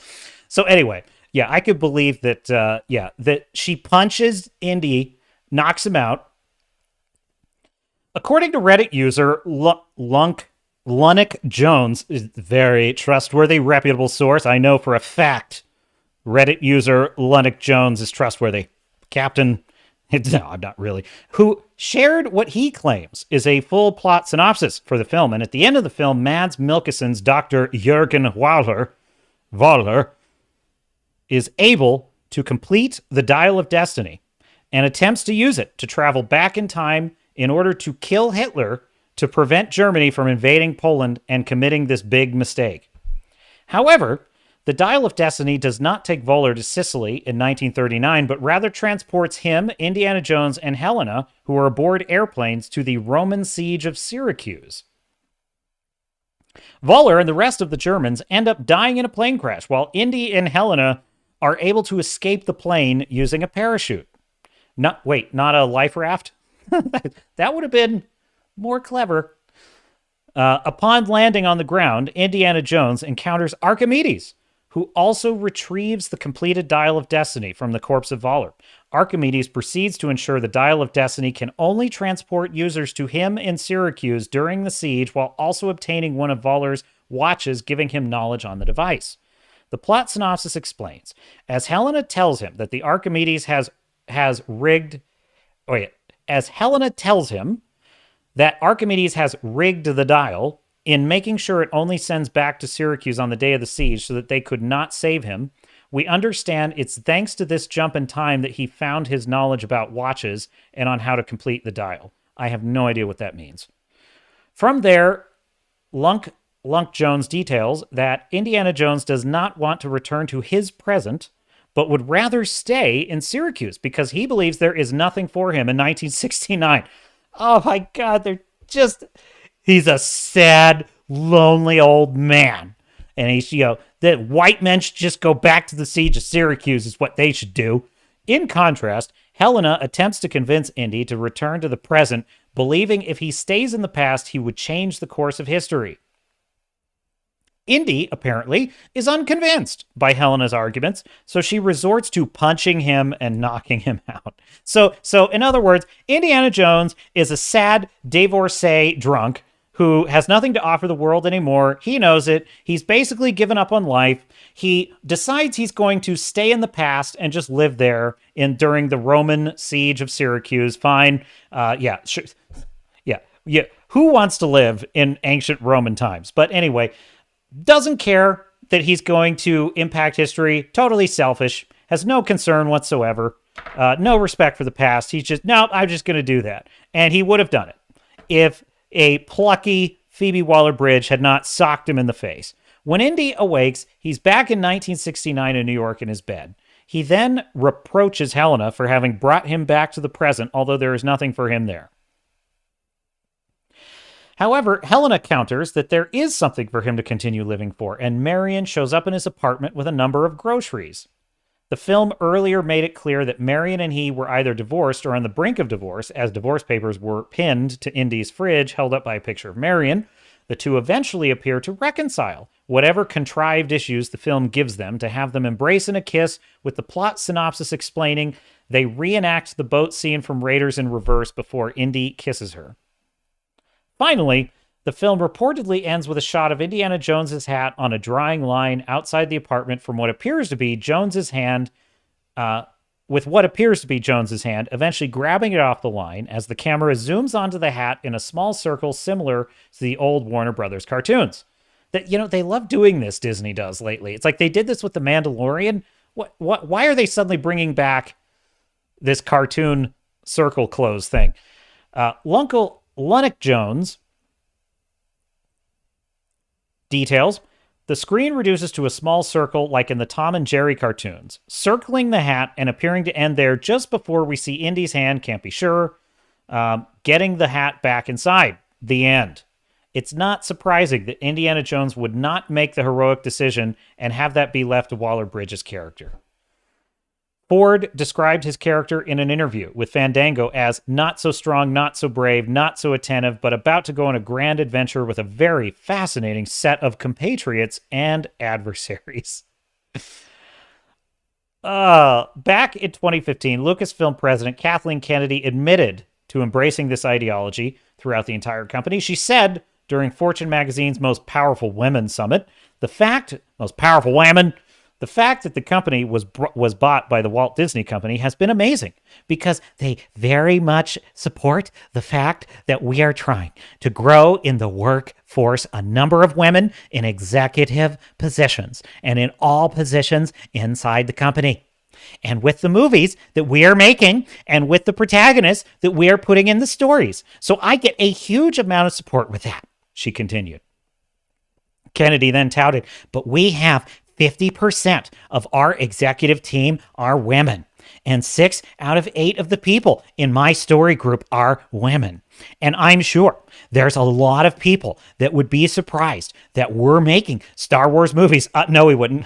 I would not be surprised. And that the majority of the people involved in the development of those stories are women. And I think it's making a huge difference in the stories that we're trying to tell. Well, I would agree with you. It's making a huge difference in the stories you're trying to tell, for the worse. Kennedy wasn't wrong when he basically goes on to make that same point. Most recently, I'm going to skip that part. In fact, blah, blah, blah, blah, blah. Well, I think we get the point. There.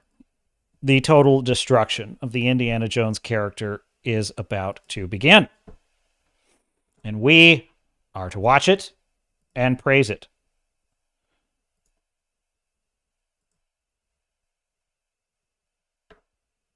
Wrangler says, you're a real glutton for punishment, referring to probably any of us watching any of these films. Fu Man Blue says, like she could knock him out, but that giant bald kraut couldn't drop him. Yeah, exactly. She's just gonna...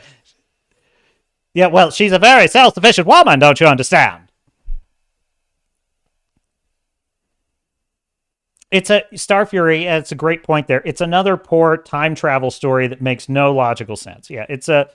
So I cannot make heads or tails of what, if this is this leak is true. It certainly has the ring of truth to it. Sounds like something they would do, doesn't it? It's I could not make heads or tails of this Archimedes plot, because he's saying he rigged it so that people could only come back to the siege of Syracuse. I'm like, what? That, if I understand roughly what they're saying, then that means the Nazis could never have succeeded. So maybe I'm not getting something here, but if that's the case, then that's a really insanely stupid plot, because that would mean there was no...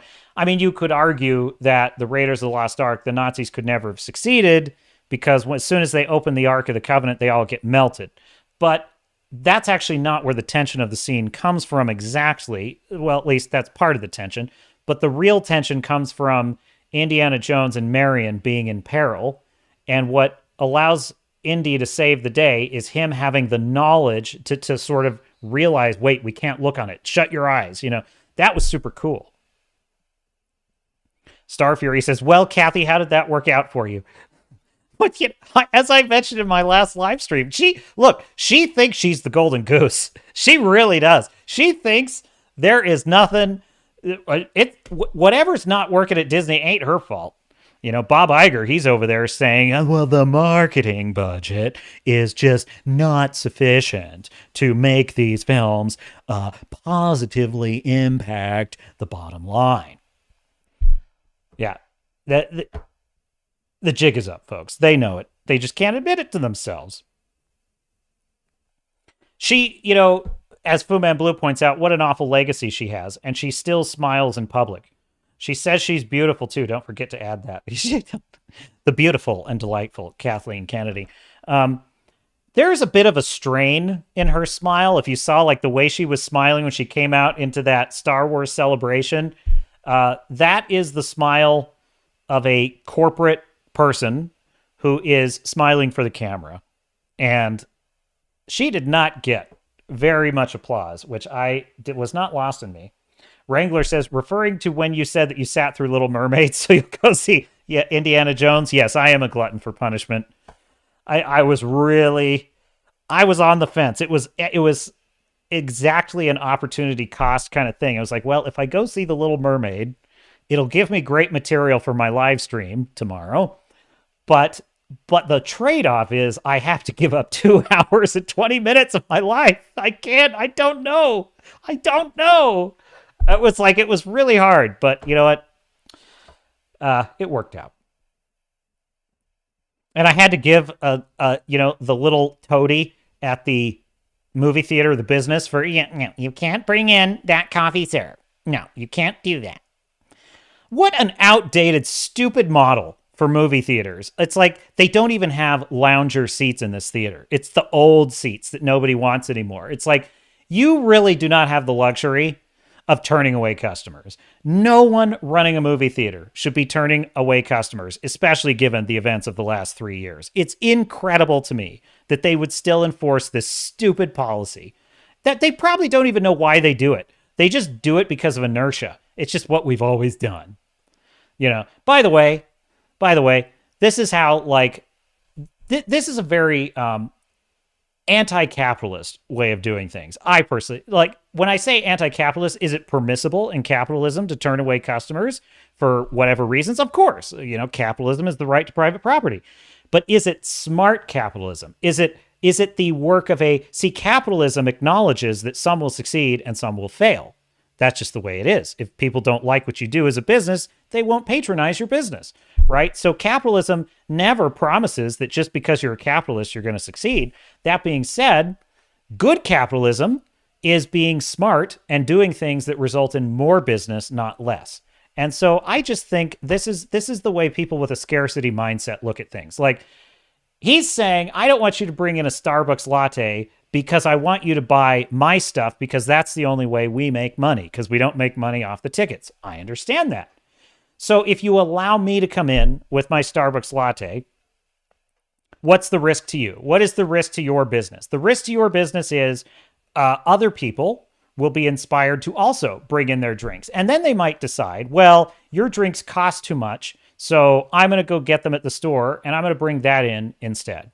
First of all, people already do this. They just hide it in their coat. So they're already doing it if they're doing it. Secondly, by pushing away a customer, you are, in theory, you think you are increasing your business. It's like, well, what if you just let me in? Let me enjoy the experience. Be friendly. Say, you know what? It's fine. Technically it's the rule, but you know what? You're buying some concessions. Fine. Yeah, sure. Or how about just drop the stupid rule and just deal with it? Just let people come in. Let them walk in with their McDonald's extra large soda. Walk right by the concessions and go sit there in the theater. And instead of worrying about all the sodas you didn't sell because they brought in their McDonald's soda, how about you offer a really clean theater with really nice seats? You're extremely friendly staff. You actually have concessions that are better prepared with better recipes. Maybe a more homemade popcorn recipe. Maybe you try some bundle deals that make it irresistible. You get a free soda if you get the popcorn and the hot dog. And maybe instead of shitty, warmed up hot dogs, they're actually like nice, rotisserie hot dogs or something. In other words, you put some freaking work ethic into your business and you compete.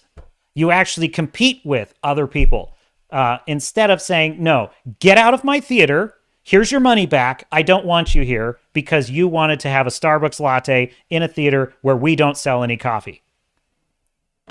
It's like, well, that's a loser mindset.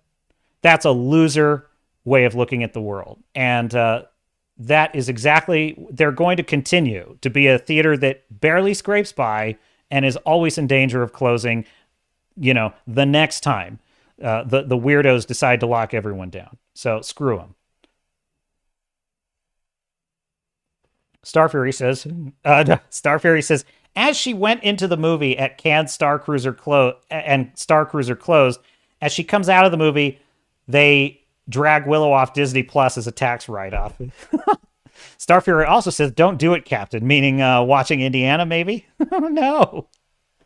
Oh, God, I'm going to hate this movie. And the worst part isn't even going to be, I think, well, I shouldn't speak too soon. But for me, I think the action scenes are going to be the worst part of it. They're going to be so boring.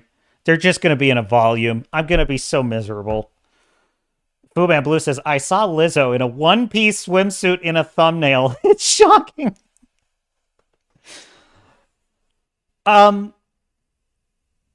The body positivity movement is one of the sickest of all the sick things in woke ideology. It's one of the sickest, not the sickest, but it's one of the sickest. You are literally encouraging people to endanger their own health, to live lives that are below their potential, because it would support, it would allow those people to feel better about themselves. So the price is they're going to die younger. They're going to have less mobility. They're going to have less athleticism. They're going to have a poorer experience in life, and they are just to be celebrated for that. And it's like, I'm sorry, I was fat once, never again. It's awful. Nobody, I mean this quite seriously, nobody should be overweight. If you're overweight, that's a problem, and you need to solve it. You should solve it, because it's just going to make your life shittier. Now, I get it. It's incredibly difficult to solve. Believe me, I know how difficult it is.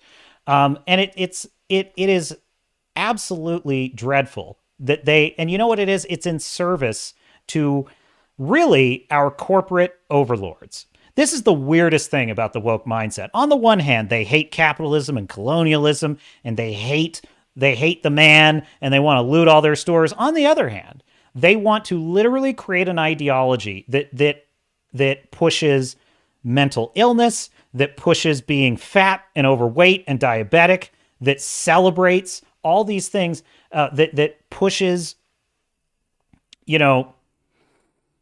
basically every policy that makes it easier for the corporate companies, the corporate companies, they make money.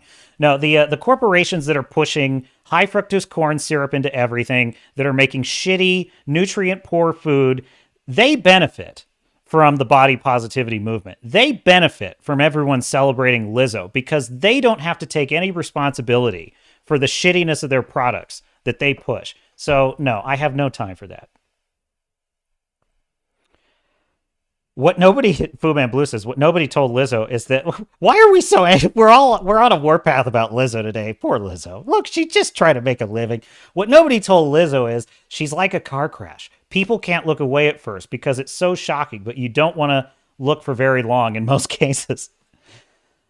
Look, there is a weird culture of people that they are unaware that being that size is unhealthy. I'm serious. I didn't used to think this was true. I thought anyone that was overweight kind of understood this isn't healthy.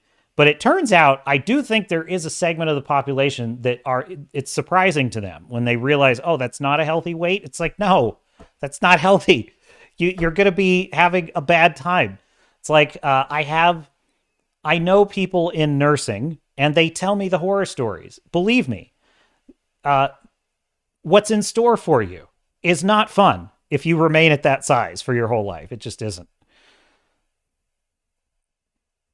I don't know about you, but I don't want my feet amputated when I'm 60. So, Fu Man Blue says they would surely make more money if the concessions were affordable. I guess in the theater it's different since they don't have any reason to think that you'll eat more than one large popcorn just because it's cheap. You know, they're trying, the margin on those things is astronomical because they're charging a huge price for soda and popcorn, which are some of the cheapest possible food products you could produce. So I'm not suggesting that it's always going to be beneficial that they let people come in.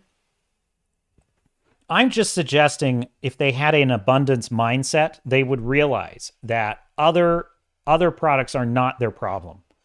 People having access to a soda at McDonald's is not their problem. Their problem is their business model does not offer enough benefit for people to want to go to the concession stand. According to this reasoning is all I'm saying. I actually think I see lots of people at the concession stand all the time. You know, this is the best part too. I go to a theater, the line to the concession stand is so long, and you've never seen people move slower. You have never seen more slow, bored people. Just they take the popcorn. This is the theater workers. They just take the popcorn bucket and they just stare at it as the popcorn. They just scoop the popcorn in. Or they stare at the hot dog while it's heating, and they kind of, what else did you want? I'm sorry, you said it 3 times, but I forgot. What was the other thing? And it's like, meanwhile, there's 50 people in line and the movie is starting. It's like, your customers can't even get the food from you because you won't.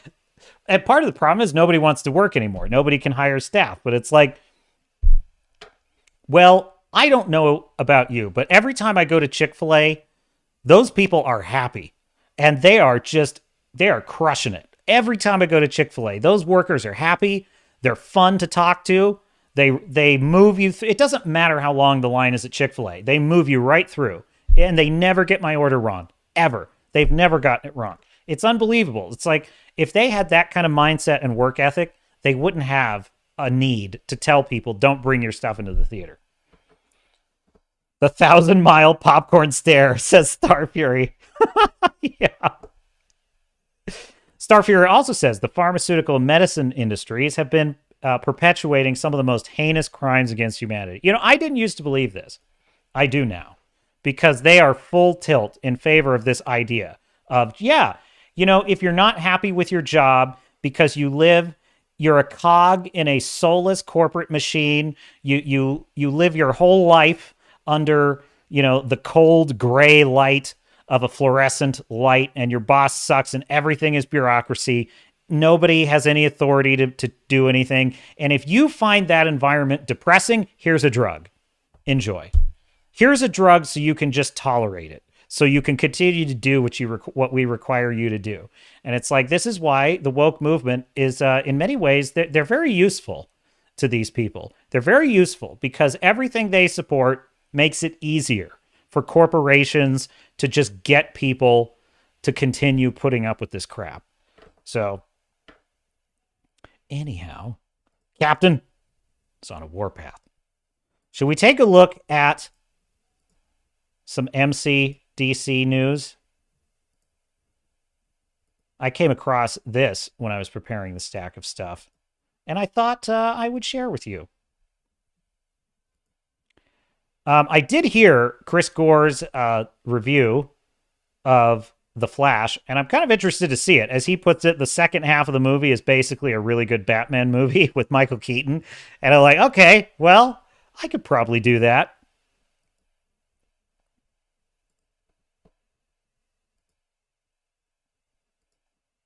This from Bounding Into Comics. I lost the headline for some reason. Well, before we get to that, from Cosmic Book News, Marvel's Echo is so bad it was deemed unreleasable by Kevin Feige. Uh-oh. But I believe this is the one they're releasing all the episodes at the same time. So recently, by the way, I actually saw Hawkeye, which this character debuted in, the Hawkeye series on Disney+, Marvel's Hawkeye, which was, that was when I really understood fully that nothing happens in Disney shows. Disney TV shows are paint drying. Like, there is no actual tension in the plot. Every episode is like a fetch quest. Nothing is actually happening. Andor is probably one of the best things they've created, and still, I literally skipped to every third episode. I skipped to every third episode because everyone was saying that's when the magic happens, and I didn't miss what I missed. I didn't miss it at all. And this character shows up in Hawkeye. She is one of the most boring, uninteresting characters I've ever seen. Now, I didn't really care because in the show, she's just playing sort of like a low-level crime boss, right? And so I don't know this character from the comics. So I just thought, well, she's a supporting character. Fine. Not a very interesting one. And it turns out they're trying to build a series around this character. As the critical drink would say, she's an absolute plank of wood. Recently saw the big announcement by Disney that all episodes for Marvel's Echo will be released at the same time on the Disney Plus streaming service. It's the first for Disney Plus, so that is a big move, as it could mean the streamer is lighting itself up to be more like the more successful Netflix. However, there could be another reason why Disney and Marvel have chosen to release Echo all at once, and that is because the show is complete garbage. This info comes from Jeff Snyder, who has been dropping scoop after scoop on the Hot Mike YouTube show, Hat Tip Jeff Snyder, Hot Mike, with John Roca.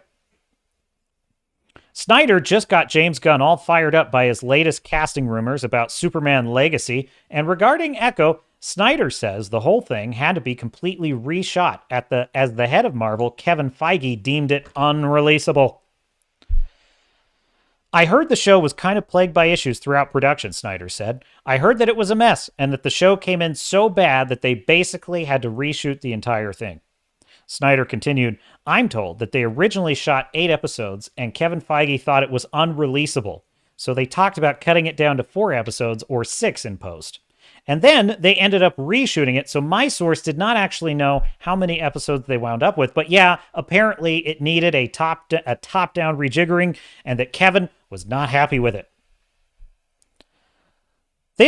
I absolutely believe this is true. Like, with any rumor, you can't be sure. I know this is true. There's no doubt in my mind this really happened. Kevin Feige is like, this is unwatchable. They're just going to dump it. They're going to dump it all at once, and they're just going to hope it goes away. This is the Disney sweep it under the rug method now. I expect to see a lot more of this, my dear sailors and star nuts. So Roca goes on to speculate the real reason all the Echo episodes are getting dumped is just to get the series over and done with, since it's too bad and they can quickly get through all the negative reviews and news cycles. Now, this is an interesting point when you think about it. If this is true, then it means that they don't like all these negative reviews and news cycles. But I thought that the theory goes, conventional wisdom being what it is, all news is good news. Any negative press is good press. I thought that all these YouTubers raging about all these shows on YouTube was helping all these woke TV shows and all these crap sludge shows that are just being pushed through the algorithm wood chipper. I thought that this was helping them because it's, more people are watching because they're hearing all the buzz. But you're saying that they just want these reviews and news cycles behind them. Now, this is Mr. Roche's theory here. I tend to think that's exactly what's going on. I think they want to avoid because here's what they want in the weekly release cycle. What you want in the weekly release cycle is what Game of Thrones used to have, which is every episode. It's like, oh my God, the Red Wedding. Oh my God, the Viper. Oh my God, Joffrey. It's like, oh, he was the Purple Wedding. And that was creating all this energy and all this buzz, and people just wanted to know. This I think, helped House of the Dragon immeasurably, by the way, because House of the Dragon had that. It was like every episode. I know that my excitement of the show kind of got greater and greater. I thought the first episode of House of the Dragon was a snore fest. I didn't enjoy the first episode pretty much at all. I thought it was boring. I thought, this doesn't seem as exciting as Ned Stark and Winterfell and all that stuff. But by the end of the series, I was like on pins and needles every episode, and I couldn't wait to see what was going to happen. I still think they dragged it out too long, but then again, I was expecting that because it's Game of Thrones, and that's what they always do. That being said, it was more entertaining, frankly, than most of the original series of Game of Thrones. Point is, weekly release creates weekly water cooler talk, and that is what you got to have. Disney does not want water cooler talk. They don't want water cooler talk because water cooler talk in their case is people roasting it, bashing it, and just otherwise telling you, oh my God. Can I just ask a genuine question? Who of all the characters that they could choose to do a show about, why this character? She has there's nothing interesting about her. Oh, she's deaf. Okay. Oh, geez. I just answered my own question, didn't I? She's deaf. It's the disability. She ticks the diversity and representation tick box. That's what she meets. So it is literally the only reason I could conceivably imagine anyone thinking you could build could she be a supporting character in other shows? Could there be more to her story in season 2? Sure. But really no, because she's not even interesting enough for that. But I'm just saying you could make a case. She's not nearly interesting enough to carry an entire show. The news about the problems that Echo is a big mess really isn't surprising, as it spins off from Hawkeye, which is simply terrible. Oh my God. I watched Hawkeye all the way to the end. And I will say I was still just a little bit blue-pilled when I watched it because I had enjoyed... I enjoyed some of WandaVision.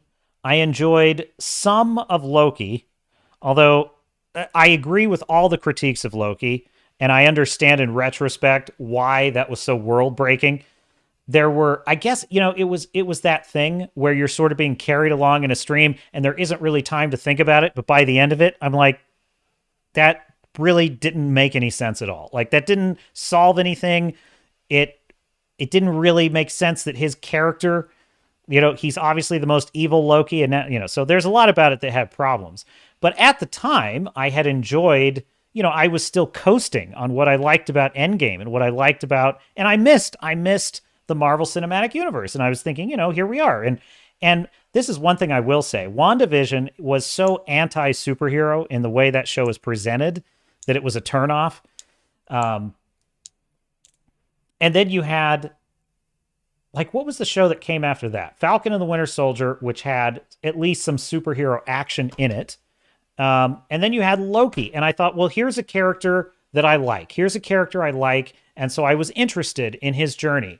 And the time travel element was kind of interesting at first, Well, it turns out it was just a lost mystery box. They had no idea where they were going with it. It didn't really go anywhere, and there was no actual dramatic tension by the end. But with all that being said, here comes Hawkeye, and I'm thinking, okay, this is one of the big four, or one of the big six, I guess you would say. He's one of the original Avengers. This should be interesting. This should be an interesting show. I get to the end of this thing. Kingpin shows up. They utterly destroyed Kingpin's character. They turned him into just a banal, basic, average villain that just gets bitched around. That's basically what he turns into. But the worst part is they have this giant fight with the sweatsuit mafia, which was it was like a Saturday Night Live skit. It was like all of these guys with baseball bats and sweatsuits. Why don't they use guns? I don't know. And they're literally fighting with bows and arrows on the ice rink in New York City. Okay. It was bad LARPing is what it was. And the worst part of it is I'm watching this thing and I'm thinking to myself, where are the police? Like, how are no police showing up? It was literally like children reenacting, like playing it superhero is what it was like. And I'm thinking to myself, how could I possibly have any investment in this at all? How could this have any emotional stakes whatsoever? Because literally, if the threat is not severe enough that police and SWAT teams would be arriving, then what that actually means is that Hawkeye is like a kid playing with bows and arrows. And he's having a pretend fight with a bunch of mafia guys. And this is all just it's essentially a Renaissance fair kind of situation is what this ultimately amounts to. It was bad. It was so bad. And so from the ashes of that, they are going to bring us this character of Echo. And so Hawkeye, or Feige, is basically watching this Echo, and he's like, we got to just dump this. Here might be a clue to the problem. This, from Bounding Into Comics, Doctor Strange and the Multiverse of Madness star Elizabeth Olsen admits Marvel sequels suffered from constant rewrites. There's a point, she says, in making the movie where I just stopped reading the drafts. Now, I talk about how watching this shit is a grind. Can you imagine being an actor in this? Well, you don't have to imagine, because Elizabeth Olsen is about to tell you. To the surprise of no one who saw the final product, Doctor Strange in the Multiverse of Madness star, Elizabeth Olsen has revealed that the Marvel sequel production suffered heavily from a seemingly never-ending stream of script rewrites. On a podcast, she basically says, I mean, there definitely were moments where there's a point of making the movie where I just stopped reading drafts. I was just like, this is going to change again. You know what? Just keep me posted with the information I need, and you guys fill in the blanks that you need, but I'll just keep in my lane. That was one wild ride. In other words, translation is she shows up to work and she's like, I'll learn my lines on the fly because I know that I can't trust anything in this script. Do you realize that? So we sit here and we talk about how, like, why are these actors so bad? Why are these movies so weird and stupid? Like, why is this so cringe? And, you know, you have Sam Raimi directing it. Why is it such a mess? And it's like, here's the answer. How is an actor of any talent whatsoever supposed to work under these conditions? I cannot believe that Michael Douglas and Michelle Pfeiffer and like Ben Affleck, well, Ben Affleck's in DC, but like actors of that caliber are in these films, and this is what they have to work with. They literally have to learn their lines as they're being rewritten every day. There's no way that they can invest in their character. There's no way that they can have a vision for their character of like, this is what's motivating my character. This is where my character is going. There's no opportunity for them as an actor to contribute to the character, to say, oh, well, since I know that this is the story and the plot, it makes sense that my character's backstory might include this. You know, this is a thing that actors do when they, you know, if you're a Breaking Bad fan, okay, there was the character in the final season of Jack, who is He's the neo-Nazi gangbanger guy that basically does Walt's dirty work for him. And there's the character of Todd, which is his nephew, right?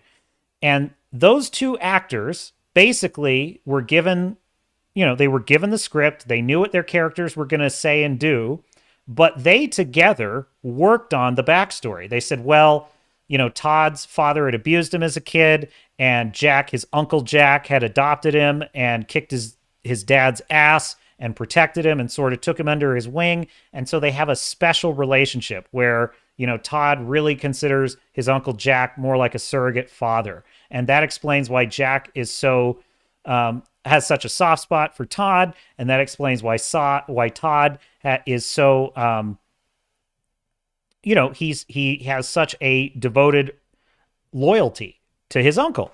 And so these were little story elements that the actors were able to infuse with their characters, and it comes across on screen. There's no opportunity for that kind of craftsmanship when you're rewriting the script every 10 minutes. So it is no wonder that The Little Mermaid and Disney The Mandalorian, Bo-Katan, and all these characters, they are boring, they're bland, they have no charisma. I think about Katie Sackhoff, who's this brilliant actress, and they give her Bo-Katan, right? I bet she had the same problem. They were probably rewriting that shit every day. And so how could she draw on any of her talent to add anything to the character Bo-Katan? How could she visualize the history of her character or the motivations of her character to add nuance to her performance? She couldn't, because she's working with idiots. She is working with these braidlets that are just feeding things through the algorithm. They're not capable of craftsmanship. So it's just, if any actor who gets in to the Marvel Cinematic Universe or Disney Star Wars, you are selling your soul. You are doing a deal with the devil. You're going to get some recognition, but then where are you going to be? Then where are you going to be when all this crap sinks? So now on to the DC universe. The Flash, starring Ezra Miller, is predicted to have an anemic $70 million domestic opening weekend. A new report claims that the upcoming The Flash film starring Ezra Miller is only expected to bring in $70 million in its domestic opening weekend. The Hollywood Reporter reports the film is pacing to open in the $70 million range. Furthermore, their report claims that insiders say that's a soft number for a movie that's been heavily promoted by Warner Brothers Discovery as the best superhero film of all time. Well, that is a bold claim. Really? The new report flies in the face of long-range tracking predictions from Box Office Pro that predicted the film would gross between 115 to 140 million in its opening weekend. So, what is the point here? The point is they are just throwing everything at these properties, and it's not working. I have to say, though, this is the one. This is the one I'm actually like, I think I could sit through the theater and enjoy this one. I did think that about Guardians of the Galaxy 3, and that turned out not to be true. But I actually am thinking that this is one I can enjoy because Michael Keaton's Batman's going to be in it, and that's going to be rad. And I hear that the stunts and the effects with him, this from Chris Gore, are excellent. And so I'm at least looking forward to that. So I've got one I can look forward to.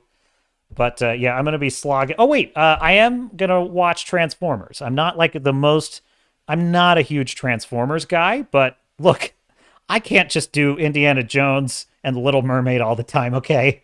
I've got to have something that I could maybe like. And the Rise of the Beast, I don't know, maybe it'll be good. Your guess is probably better than mine if you're a Transformers fan. So I'm going to check it out. We'll see what the captain thinks of Transformers. I was not super fond of the first Transformers movie, but compared to what we get these days, it was a triumph. A triumph. Where's my chat? Oh, yes. Fu Man Blue says, MK. MK. I'm terrible with acronyms. What does that mean? The last thing you watched on Disney's site. I did watch Obi-Wan until they couldn't catch the little girl. That's when I realized what I was looking at. No, that was literally the breaking point for me. I had actually watched everything. I had watched every Star Wars thing, and I had watched every Marvel thing up until the release of Obi-Wan. That is the first time that I said, I'm not doing this. I'm not watching this crap. I'll just watch YouTubers talk about it because I just knew it was going to be an absolute trash fire. And I'm tired of watching this happen to every character I love. I loved Ewan McGregor's Obi-Wan in the prequel films. I loved his Obi-Wan. I thought he was the star of Revenge of the Sith. Revenge of the Sith had its problems. It had, in my view, the captain's worst movie line in all history lives in Revenge of the Sith. Do you want to know what it is? Maybe I'll tell you. No, I won't hold out on you. It's a worst written line in all screenwriting history. Are you ready for it? From my point of view, the Jedi are evil. I cringed and crawled in my seat in the theater when I saw that. And to this day, nothing has ever topped it. Nothing. That is the worst, dumbest, because literally the line that precedes it is, Anakin, the Sith are evil. From my point of view, the Jedi are evil. What I know you are, but what am I? Is basically what that line was. So I hated it. But that being said, I quite like The Revenge of the Sith. It's my favorite of the prequels and one of my favorite Star Wars films, actually. I would say Empire Strikes Back, followed by Return of the Jedi, followed by Revenge of the Sith are my top three, I would say. And you probably are like, no, not A New Hope. It's not because A New Hope isn't brilliant. It's because it just isn't my favorite. It just isn't. But it's a beautiful film, and I love it. But I really, really love Empire Strikes Back. That was the one that felt the most like a space adventure to me. It felt the most like a journey through the stars, weird creatures, interesting planets. Like that to me is what every Star Wars property should be modeled after, in my view. I'm not saying there can't be variety, but like Empire was just freaking amazing. And it had just the gut-wrenching stakes of it was just the vastness of the galaxy of it in it, like the Cloud City. There's just so much to love in Empire. And the rebels are on the run, and the fight with Vader, it's so good. That is so good. There's so much to love in Empire Strikes Back. I like Return of the Jedi because I skip the Ewok parts. I just fast forward Ewoks, and then I just get to the parts with Luke and the Emperor and Vader, and just that amazingly powerful ending, which to this day, that ending with Vader, Luke, and the Emperor is just one of the finest endings for a character arc I've ever seen. Really, the ending of two character arcs. And the Emperor died. The Emperor died and did not come back. That is my headcanon. And so I was not interested in seeing Obi-Wan destroyed. And so that was when I checked out. Fu Man Blue says, that just jumped on me. Sorry, I missed it.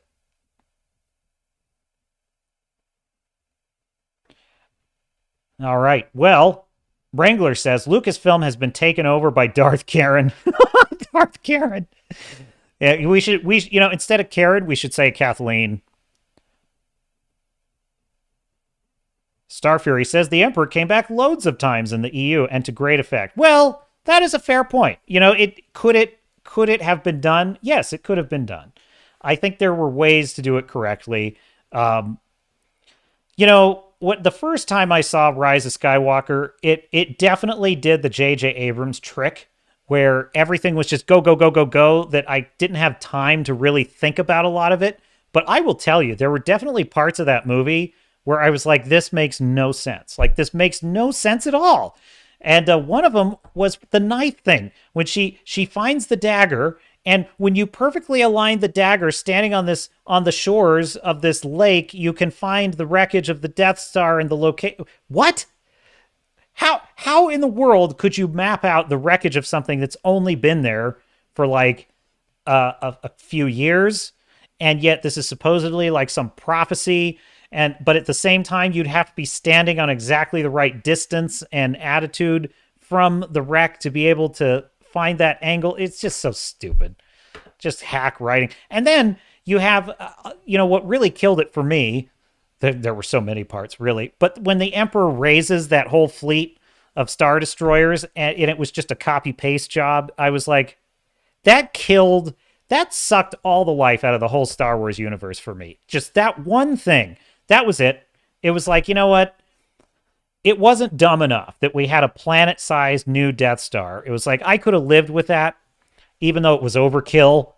But no, it's like literally, it was like something that the Mystery Science Theater guys would make fun of. It's like, oh my God, they killed our Star Killer base and they killed our First Order and we lost everything. Oh man, do we have anything else back? Oh shit, we got like 50,000 Star Destroyers. Oh well, yeah, let's throw those in there. It's like, it's laughable.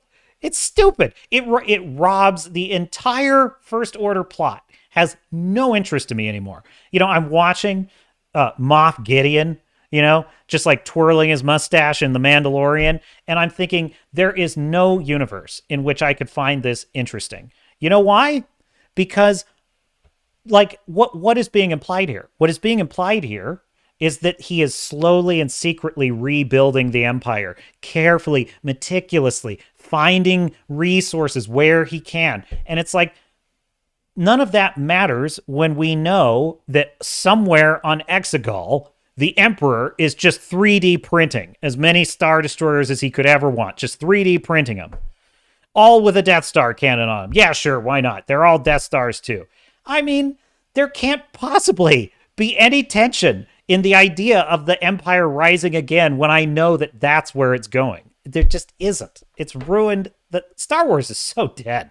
I could not be bothered to find anything in this universe interesting. Andor, which is arguably the best thing they ever made, I still think it's way overrated. Like, even the people that like it, I don't know what they see in that show. It is so boring. It is so slow.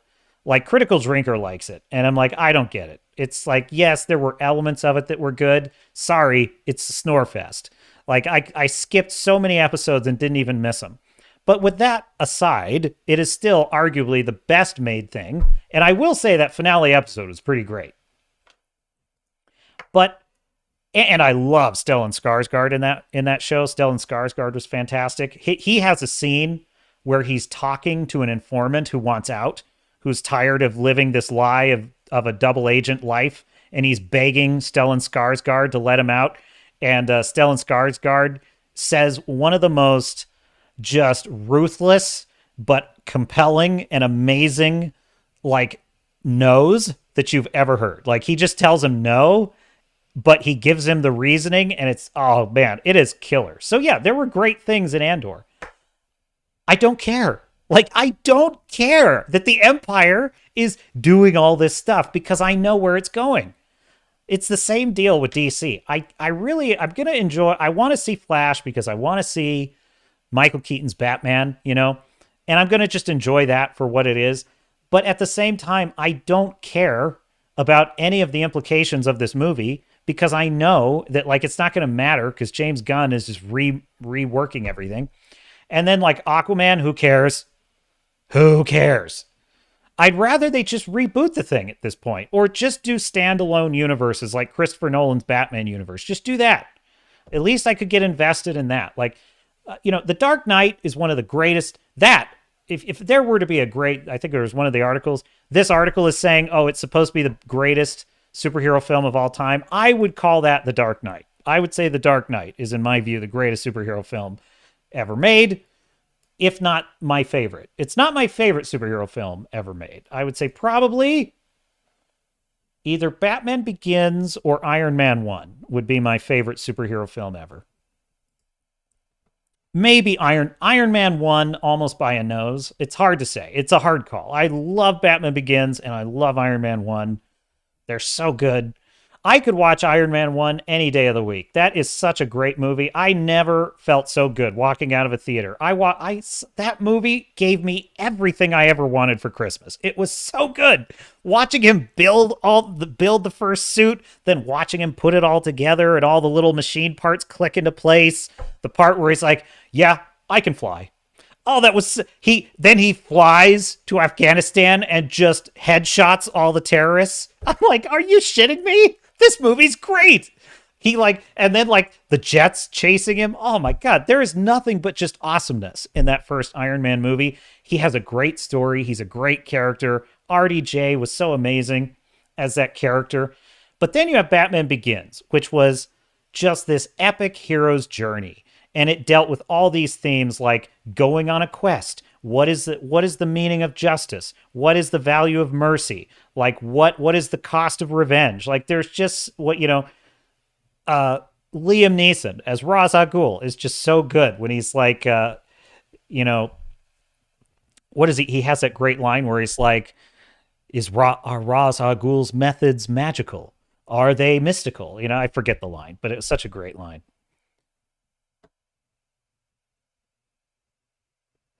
Star Fury says, why do I suddenly smell sulfur? Is it Galactus or am I having a stroke? I don't know. Oh yeah. Wrangler says, the Power Cosmic powered by Taco Bell. So that's what that was. Yes. Be careful. You're playing with fire. What else? I had other stuff in the stack of stuff that I needed to share with you, my dear sailors and star nuts. Close tabs to the right.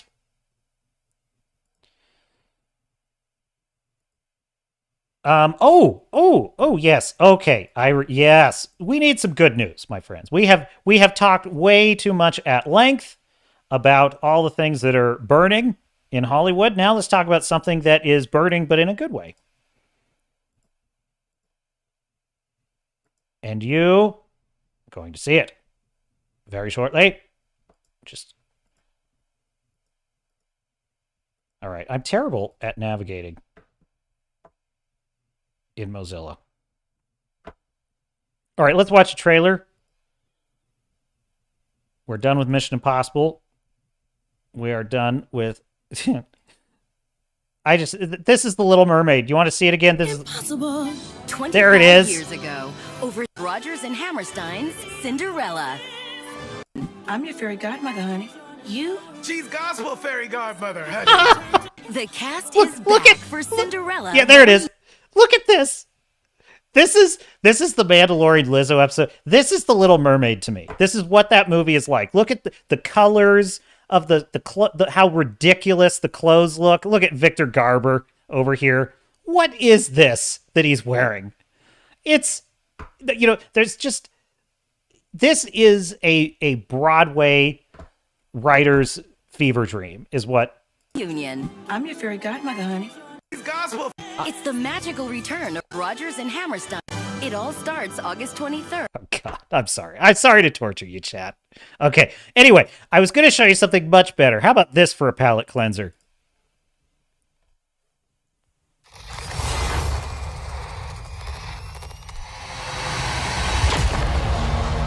That's right. Rogue traders.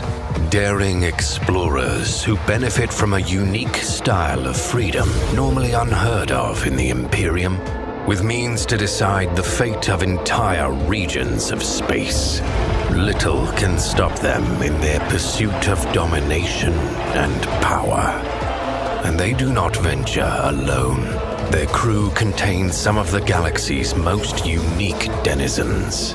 Unsanctioned psychers, strange Xenos, servants of the Inquisition, and even space marines of the Adeptus Astartes. Ulfa is a lone space wolf survivor whose pack was defeated by the murderous Drukari. All of them are ready to follow you on the battlefield, where their unique skills can be the deciding factor between victory and defeat.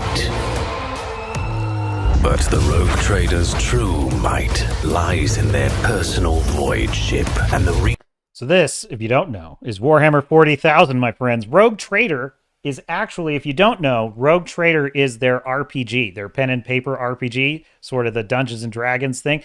And you basically you have a ship and a crew, and you have different like roles on the ship, and you travel the galaxy in this dark, grim future.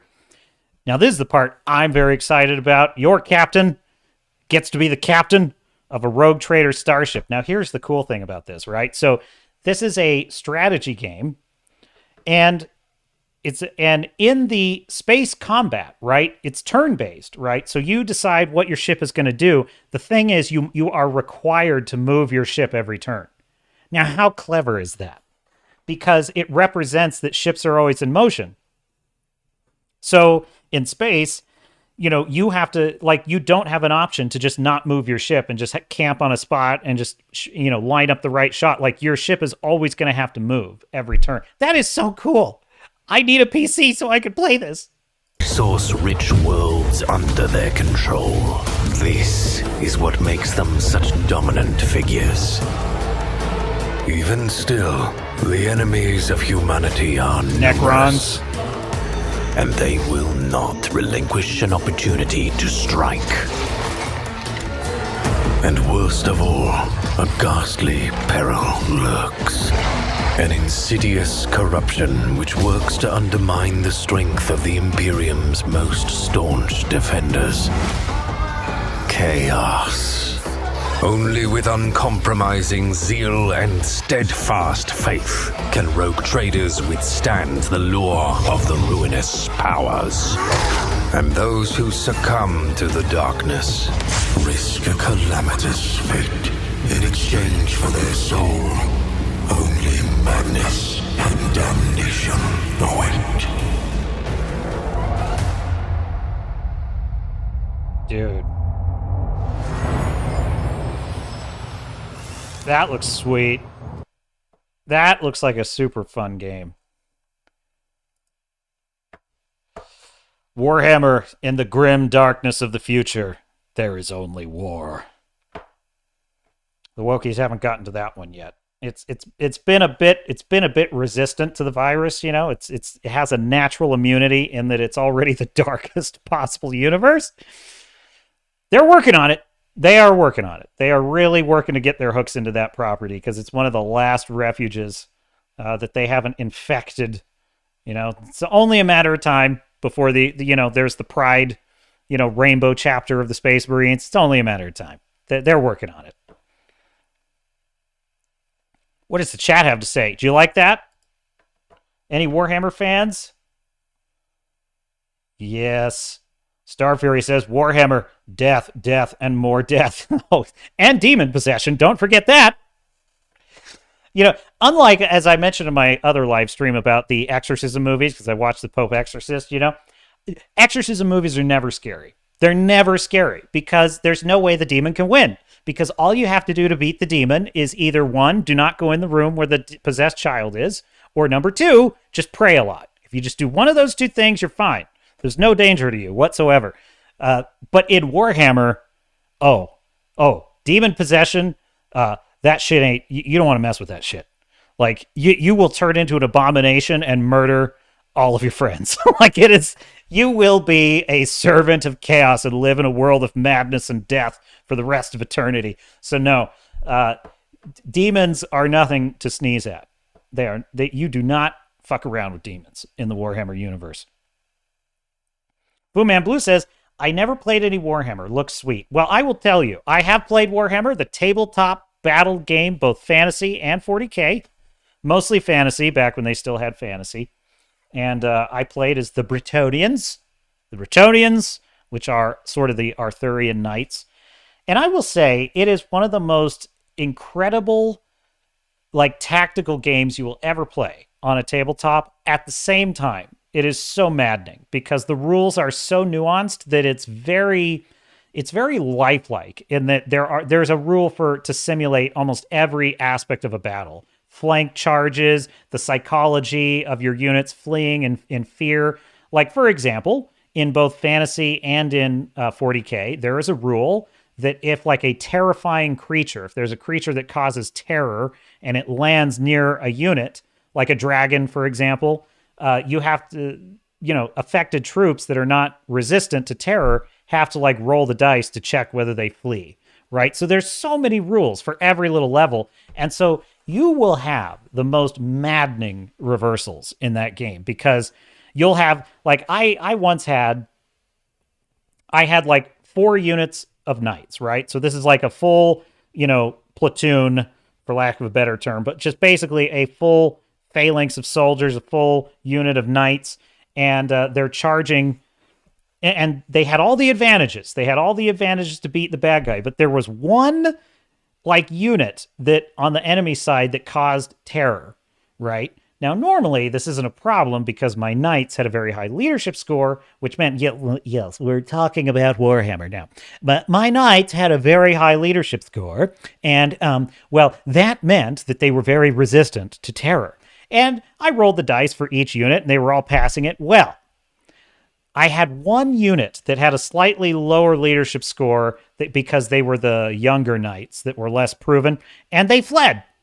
Now, because they fled, every unit near them had to take a leadership test to see if they would flee.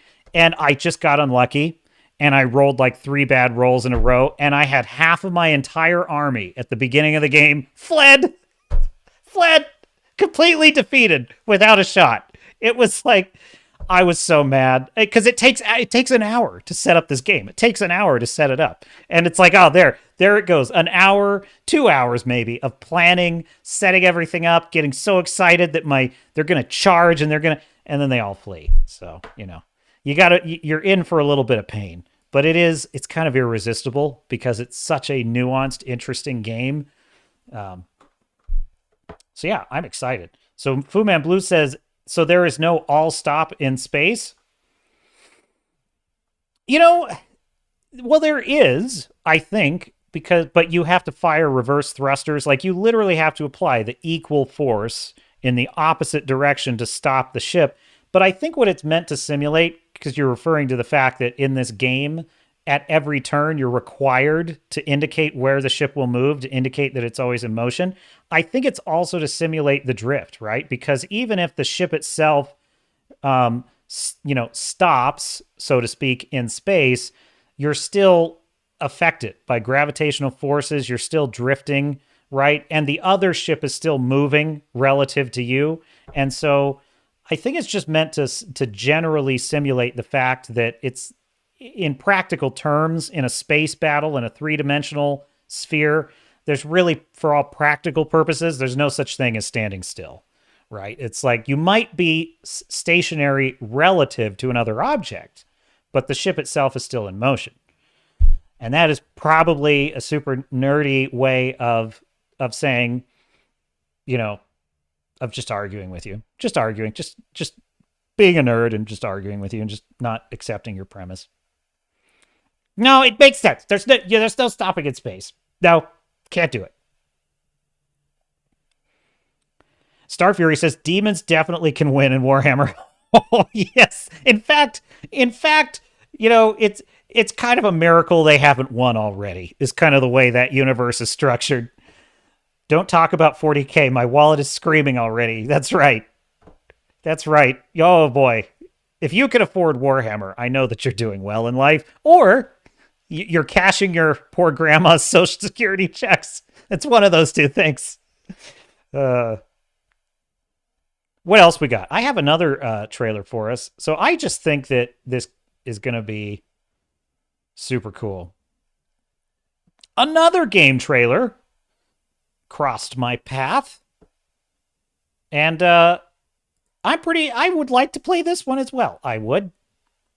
Oh, wait, no, it's on the browser. That's right. I have it on the browser. Here we go. Let's see if I can.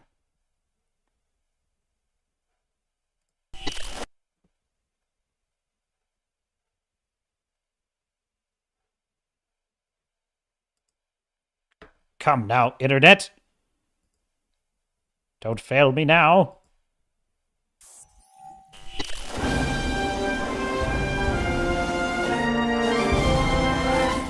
Earth's best and brightest land on planet Balaka. The mobile infantry ready to engage against the bug menace. Elite Deep Space Vanguard troopers deploy state-of-the-art subsurface scanners to find the bug hives and win the day. Get on the line! The base is under attack! Where's the resource team? We need the arc gas up there now! Multiple contacts! We got bugs! Heads up! Grenade out! Incoming! Protect the arc! Hold them back! Kill them all! That's wild. I love that. Completely dry! Need ammo! Dude, this game looks like a blast.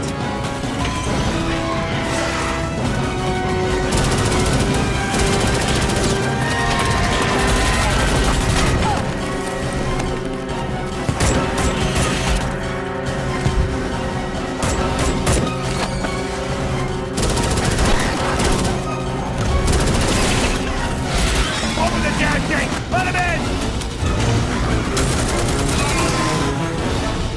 We're all loaded up! Firing the arc now! Back it up, Brimstone 1, and prepare for extraction. We got what we needed! We're out of here!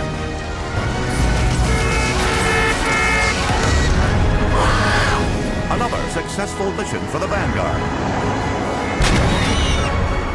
We need fighters like you. Would you like to know more? That is such a nice touch at the end there. Would you like to know more?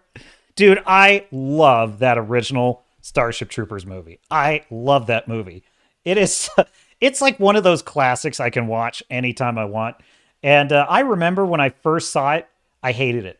Because like I was like, I didn't hate it. I did love it. I just was sort of traumatized by it because for whatever reason, all the gore and just the arms flying off and everything, it really bothered me as a kid. I was going through a phase of my life when I really couldn't stand gore in like any form. I couldn't handle it. It bothered me a lot. And so it was like even like minor things in like I'm trying to think of like the Matrix, you know, when like the bug is climbing into his belly button, which frankly is kind of hard to watch even now. But I just couldn't handle anything like that back then. And I grew out of it. But I remember seeing that movie and I loved it because I loved the adventure of it. I loved how it was like, it's such a great portrayal of the romance of the military and the romance of like going off to battle and patriotism and all of that, but then coming up against the reality of it and the meat grinder element. I loved the ships. I loved how it was kind of this story of three different characters going down different paths in different branches of the military, one in intelligence, one in the infantry, and one in the fleet. I just thought that was all super cool. And I loved how there was a sense of like real danger and real peril in that movie. Like when the ship is breaking in half, it's horrifying, you know? I love Star Trek, but Star Trek at that time just never really had anything like that. So seeing a ship break in half and seeing people flying out of it was scary and it was cool. It was like, oh shit, this is for real. You know, I enjoyed those elements of it that were like harsh and unforgiving in terms of like portraying the combat. And I really loved Rico's arc. I loved the fact that he had this teacher he kind of looked up to, but he was kind of weird and you didn't like him at first. But then when you're in battle, it's like you're so happy that he's there because he's the kind of hard ass SOB that might actually get you out of this alive. I love how Rico earns his, you know, respect. But at the same time, he's kind of like, well, you're my guy until you die or I find someone better. It's like, damn, that's awesome. I love that freaking movie. Anyway, the video game looks like it is just absolutely nailing it because it just feels like the movie. It feels like the combat. They even have like a clever reason for why they're on the planet. They've got to defend against all the bugs while they scan for the hive. Like that's a super cool idea. See, I like plausible tactics in my sci-fi and fantasy universes. I like the idea that like there's an actual reason that we're fighting this war with infantry because let's face it, if we were up against a species like bugs, that you know, there would be no logical sense in actually going down and fighting them one-on-one with soldiers. Like, you're never going to win on numbers against insects. It's not possible. So the only way to effectively wipe them out is to be smart about it and to like... So I enjoy the fact that the game is incorporating that element into it. It's like, we're not just fighting them to fight them. We're not literally going to exterminate them arachnid by arachnid. We're scanning for the hive, but while we are scanning for the hive, we've got to hold this position. And that is super cool. So talk amongst yourselves, chat. Captain is going to take a brief break, and I will be right back.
And we are back. Welcome back to the Captain's Cast, the premier live stream for entertainment news and all things nerd culture. Swords and Starships is the channel. Stay tuned. Subscribe. Hit that notification bell. Please help your dear captain with a like if you can. Or just hang out with me for a while on a Sunday. You know, I never want the weekend to end, and so this is my way of prolonging it. So here we are. Yeah, I had a thought also while I was away. I was thinking about some of the other things. I really quite like the very cheesy, somewhat dorky love story in Starship Troopers. I really like how, you know, he's dating the hot chick in the beginning of the movie, and then she goes off to be a big hotshot pilot captain. She's really ambitious, and she goes off and doing her own thing, and then she breaks up with him. She sends him a Dear John letter while he's in basic. And the only reason he joined basic training is because he just wanted to live up to her standards so he could be with her. So in order to impress her, he joined the army. Which just made me think of something. This is a story in which a man makes a dramatic life choice for no other reason but that he wants a girl's love. Now, isn't it interesting how, like, there's nothing wrong with that? Like, the Wokies would never have a problem with that. A man joining the military just to impress a woman so that she'll stay with him. It's like, we don't have to, I feel no urge to go back and revise, do a new version of Starship Troopers for a modern audience in which Rico's agency is restored, because it turns out he joined the military for other reasons than just her. He would never just define his life based on his need for a woman's love. No, he would never do that. He has way too much agency for that. Come on, that's so stupid. Their ideology is so stupid. It's like, you know what it is? It's narcissism. Like, when you only see the world through the lens of, like, your existence, which is, by the way, how a 2-year-old views the world, they can only identify with what they think of things. They can't see that, like, there's a flip side to everything that you believe. Like, anyway. So I love the fact that it's about how the hot chick breaks up with him, and you're kind of like, oh, that sucks. Oh, what a bitch. No, it feels so wrong. But then Diz, who's like this annoying Dizzy, she's like this annoying little puppy dog that's always chasing her around, and she's always had a crush on him. He knows, but he's not into her. Well, she winds up in the crew with him, and he gives her shit like, oh, you joined just for me, didn't you? What a loser, which is projection, of course. And then she kind of like, fights back a little bit, tells, screw you, Johnny. But there's some truth to it, you can kind of tell. And then finally, after fighting in battle and seeing death and actually kind of getting this great advice from his mentor, who's now his commander, who kind of tells him, I just love that scene where she asks him for a dance and he says no. And then, because he's been promoted, don't you know? And he's too important now to dance with her. And while all the other troops are having fun.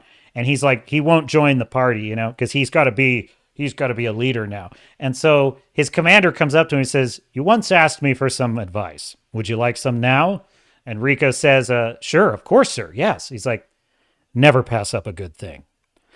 And I freaking love that part of the movie. And so then he goes and he's like, actually, you know what? I do want to dance with you. And then they, of course, they have a quickie in the tent after that, just before they head into battle together again. I just think that was fantastic. Of course, spoilers for Starship Troopers. I guess I shouldn't tell you the next thing that happens. But in any case, I just found that whole little unexpected love story charming because it actually is unexpected. It's not the typical arc. That's actually subverting expectations in a good way. That's actually how it's done when it actually works for storytelling rather than against it. But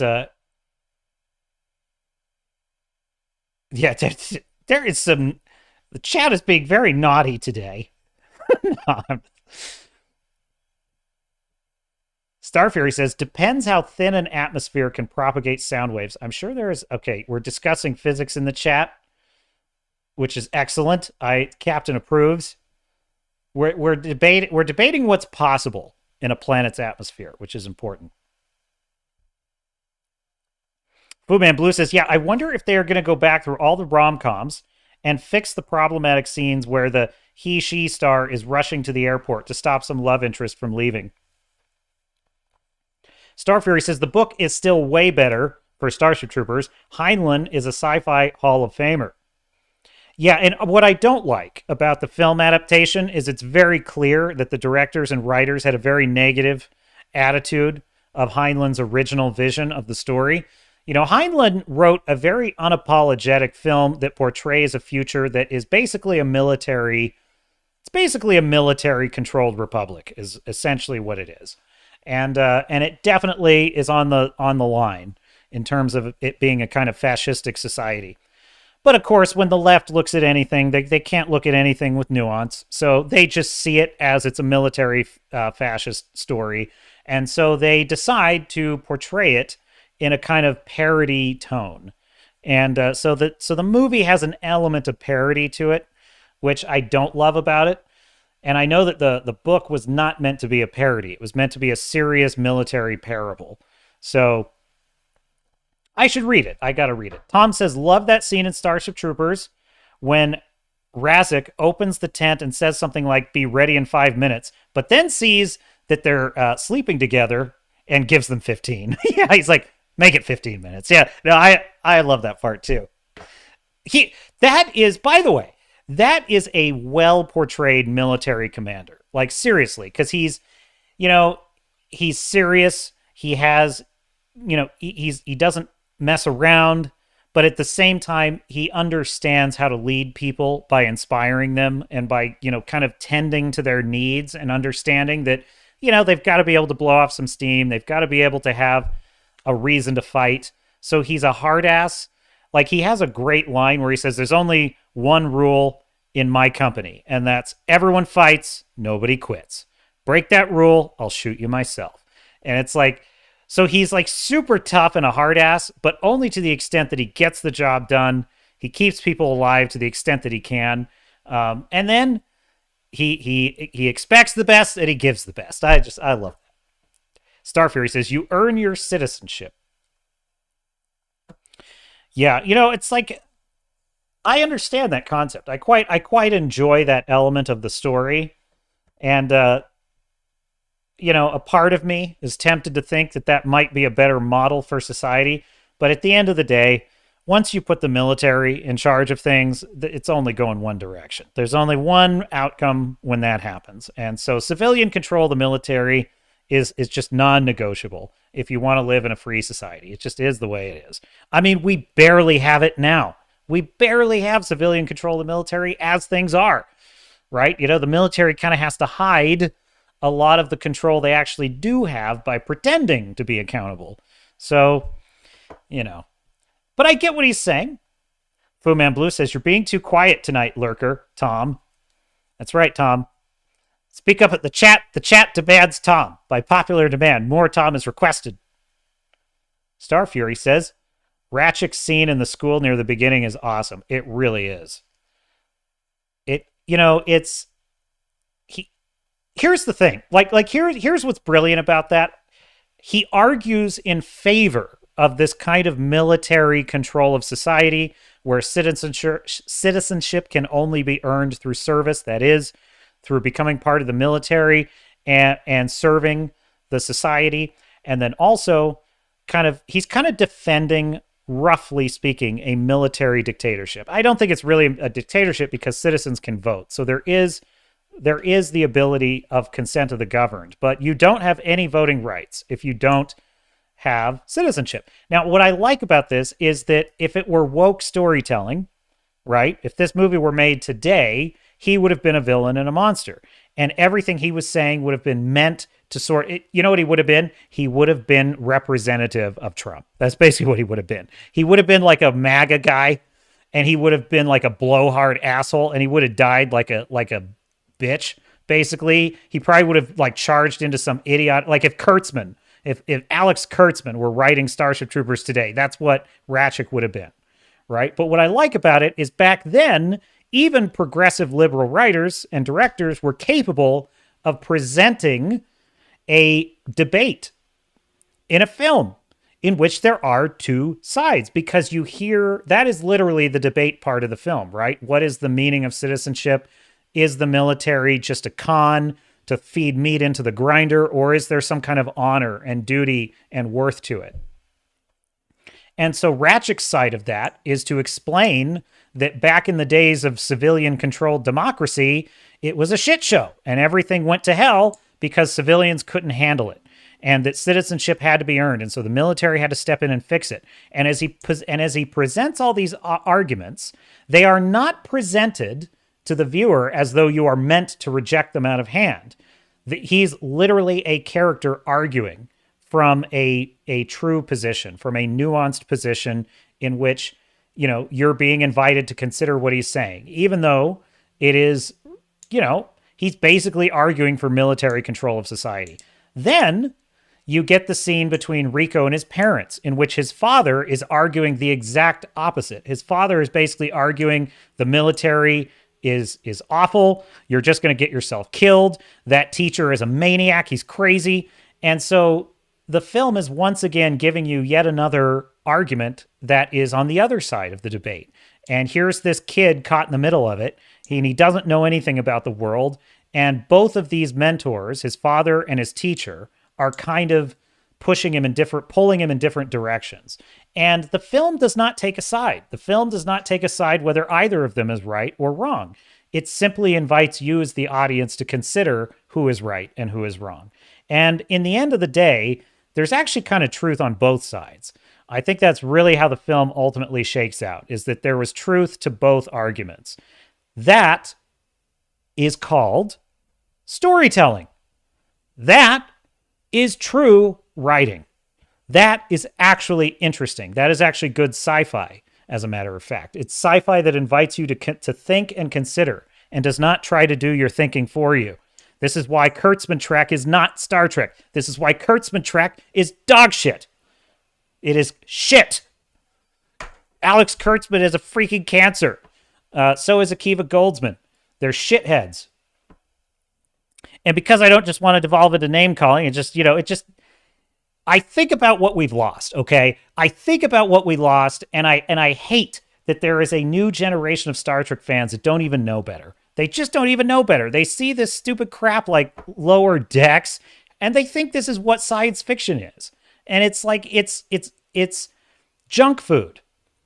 It's junk food for the mind is all that it is. Let me give you an example, because your captain would never bring an argument without evidence. Do you want to see some junk food, folks? Here it is.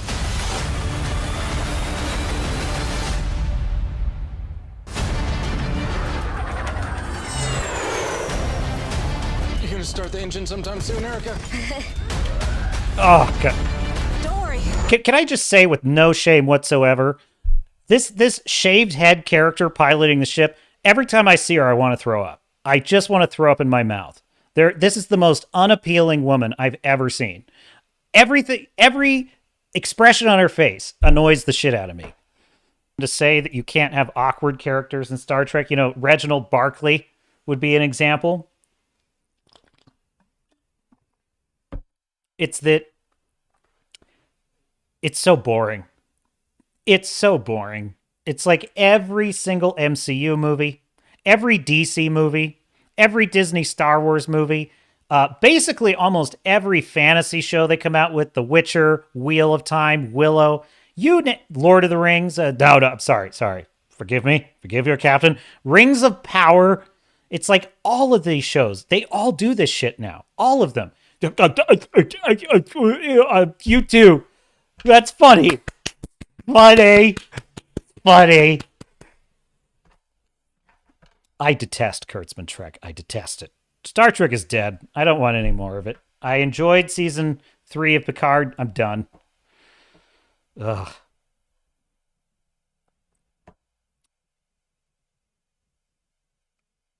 What was,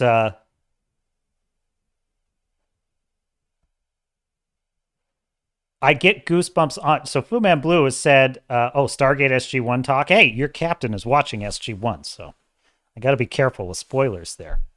I watch a couple more episodes. I got to tell you, okay, Captain's going to be a little honest with you now.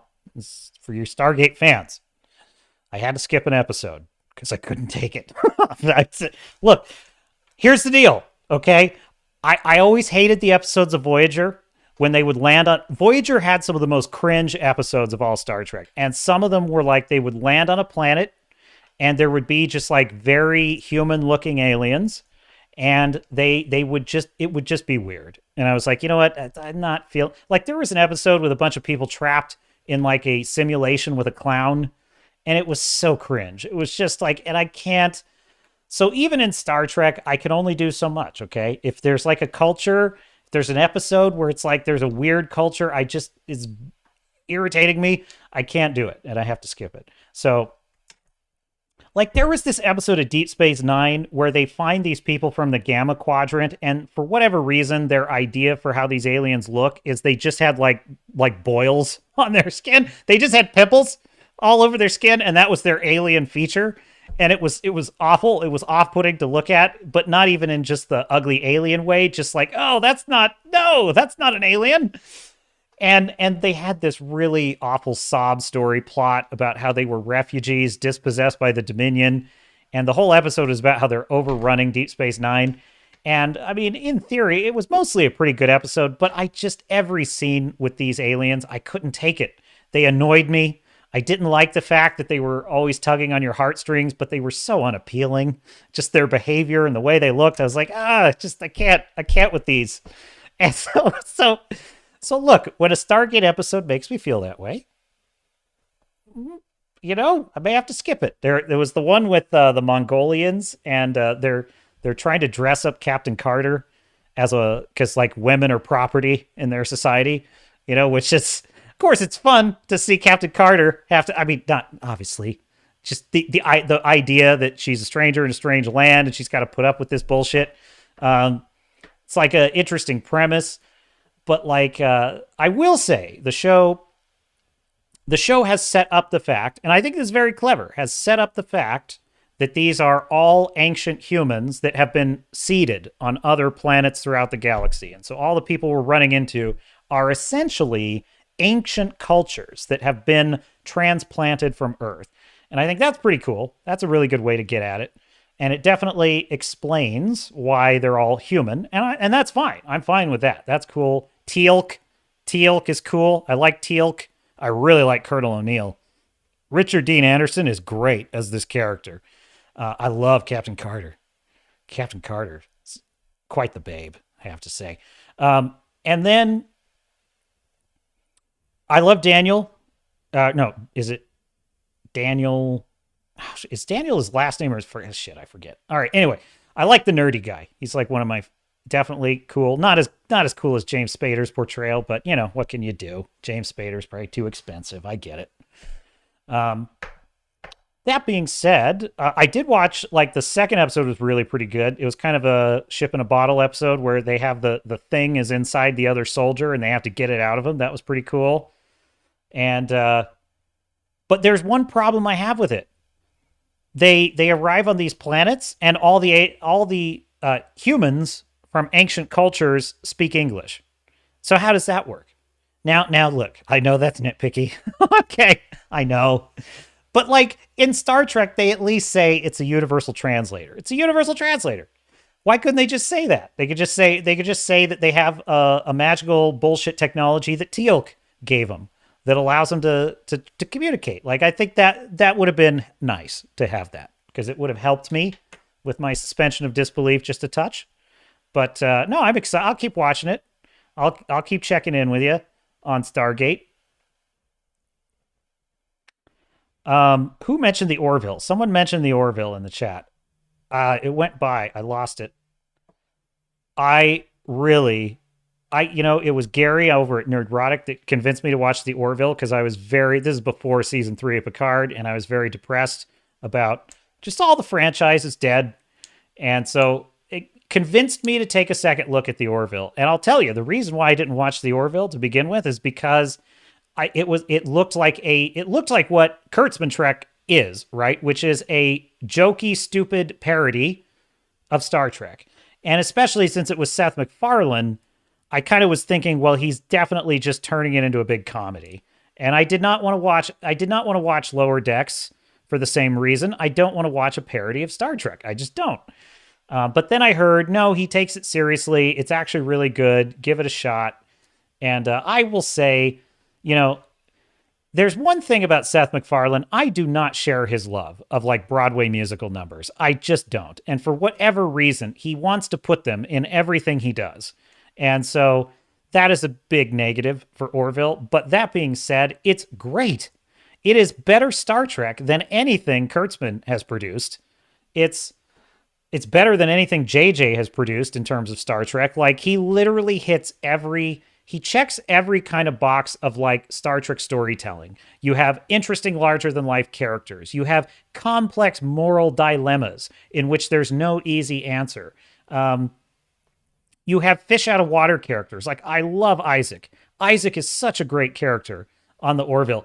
And where Isaac's story ultimately goes in season 2 and 3 is at, and I don't even want to say it because if you haven't seen it, I want you to be surprised. Where that goes is incredible. It's absolutely incredible. The story with Isaac and the Kalon, his people, the machine people, is fascinating. That was really well done. So there's great... Orville is fantastic. And the 3rd season was a lot of fun. And actually, I don't actually mind the humor that much. I actually think it's pretty good because a lot of times it is drawn from the actual situation. It's drawn from the actual situation the characters are in. And the characters are taking it seriously, even if they're sometimes joking. That being said, there is one thing about the Orville that kind of nags at me a little bit. It feels slightly counterfeit. And what I mean by that is that it feels like a poor man's Star Trek.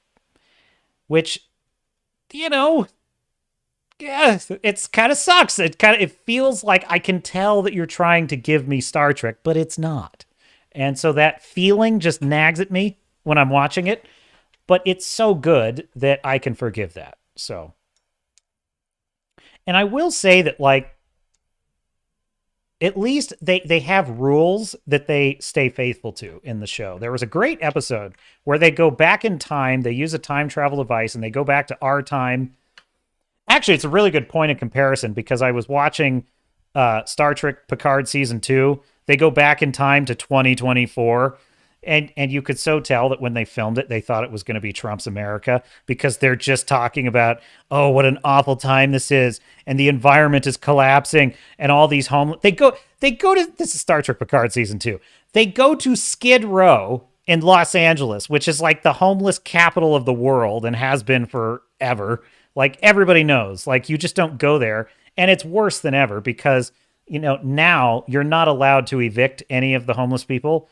And so they can just build rat-infested tent cities that are literally, during a pandemic, of course, that are literally a health hazard, and the police are not allowed to do anything. It's dangerous. You should not go near Skid Row if you're a tourist. I'm serious about that. I've lived in Los Angeles. It's not good. And it's worse than ever.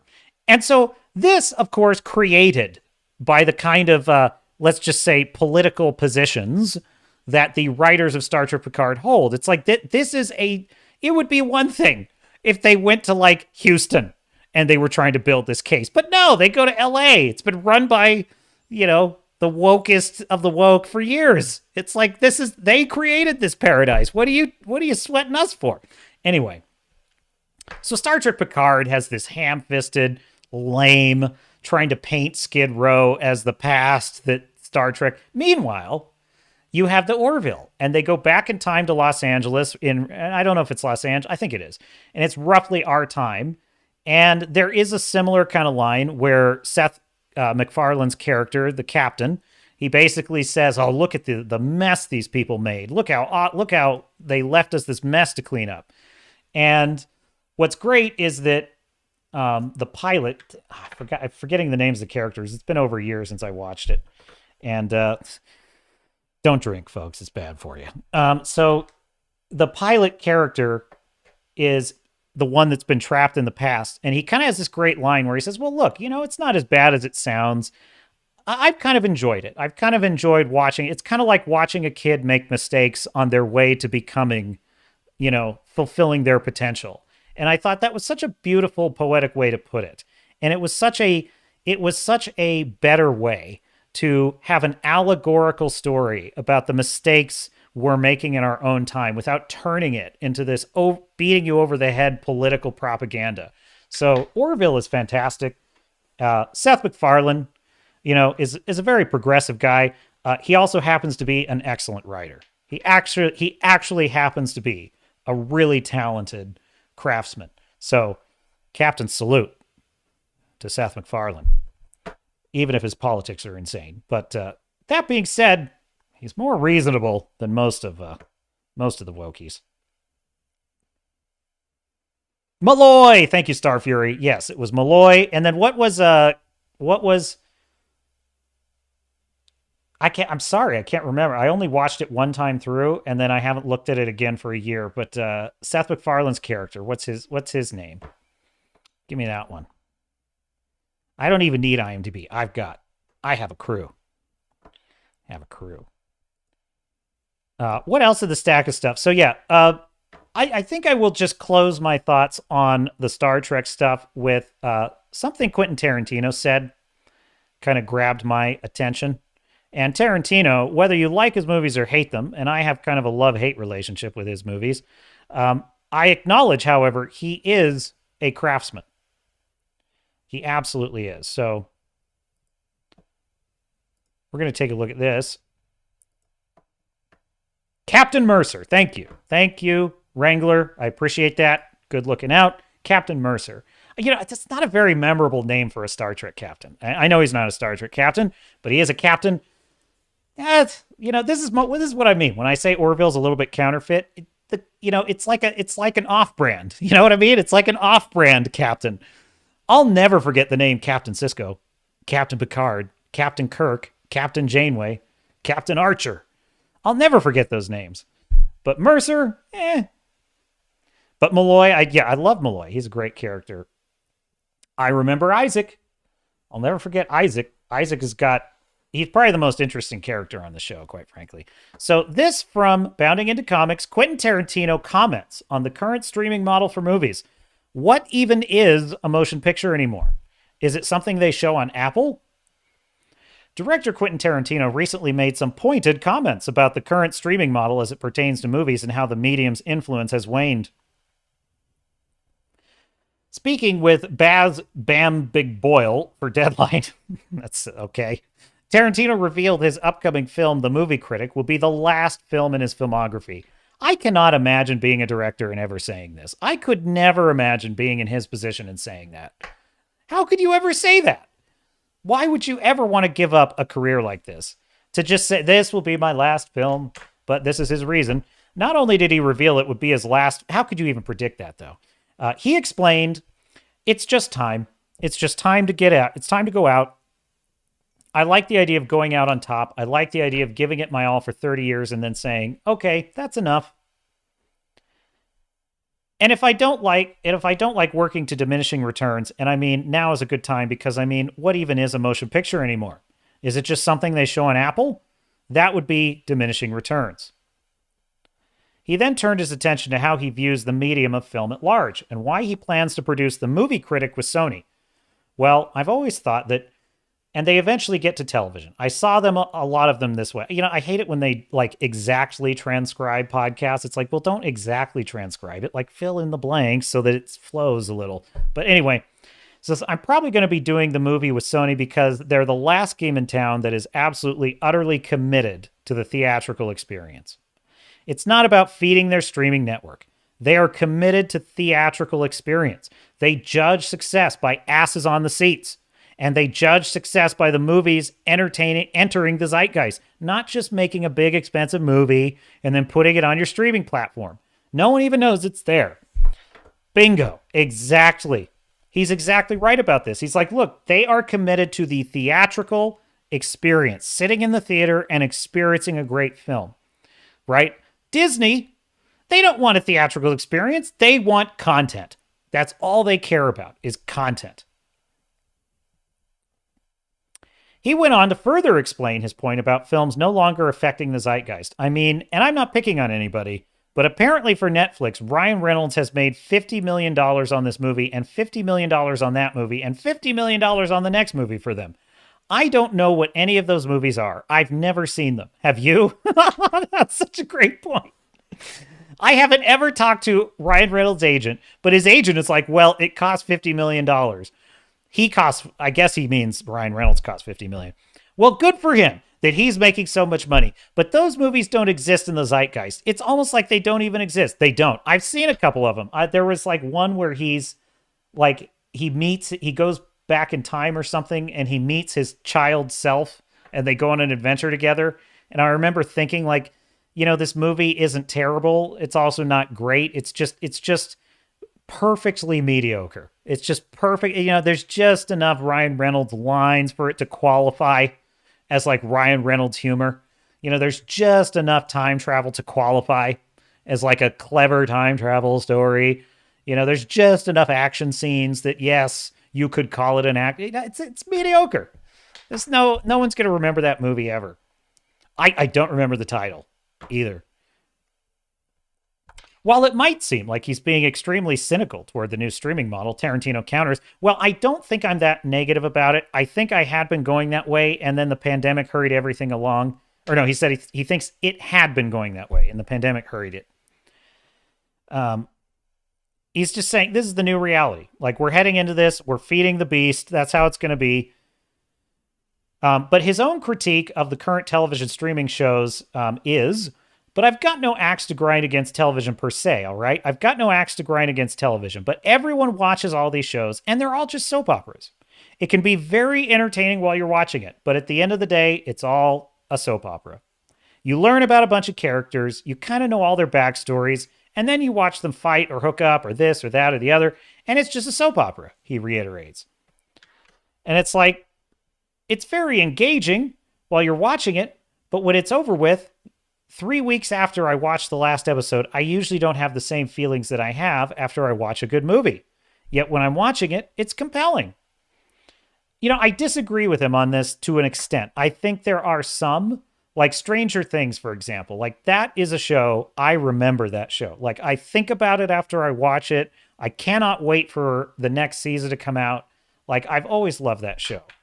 But most of the shows you see, he's right about. Like, they don't really do anything new or interesting that really, like, that leaves you feeling like an experience. And probably the only television shows that really do that on a regular basis are like miniseries. Because like that show Chernobyl, like, holy shit. Like, I watched that and it took me a week to kind of just decompress after watching that, because it was such an experience to watch that whole thing.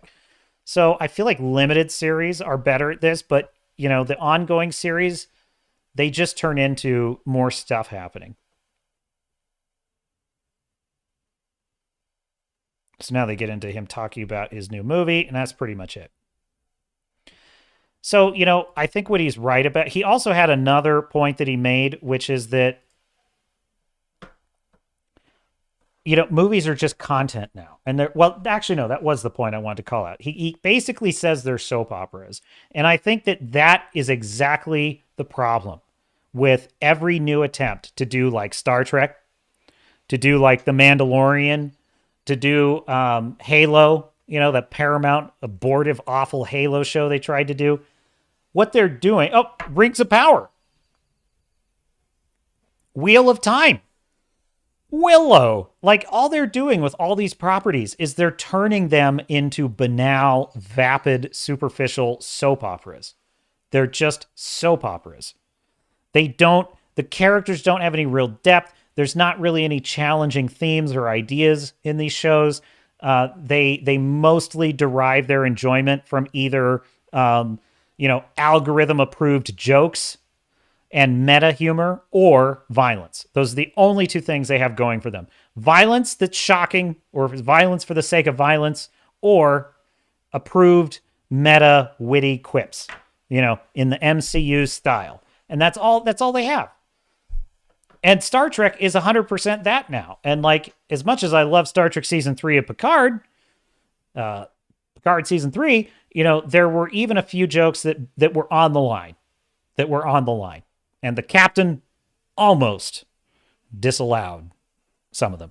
Anything Raffi said, just delete that. I could not stand anything Raffi said in just that whole season. God, I hate that character so much. But anyway,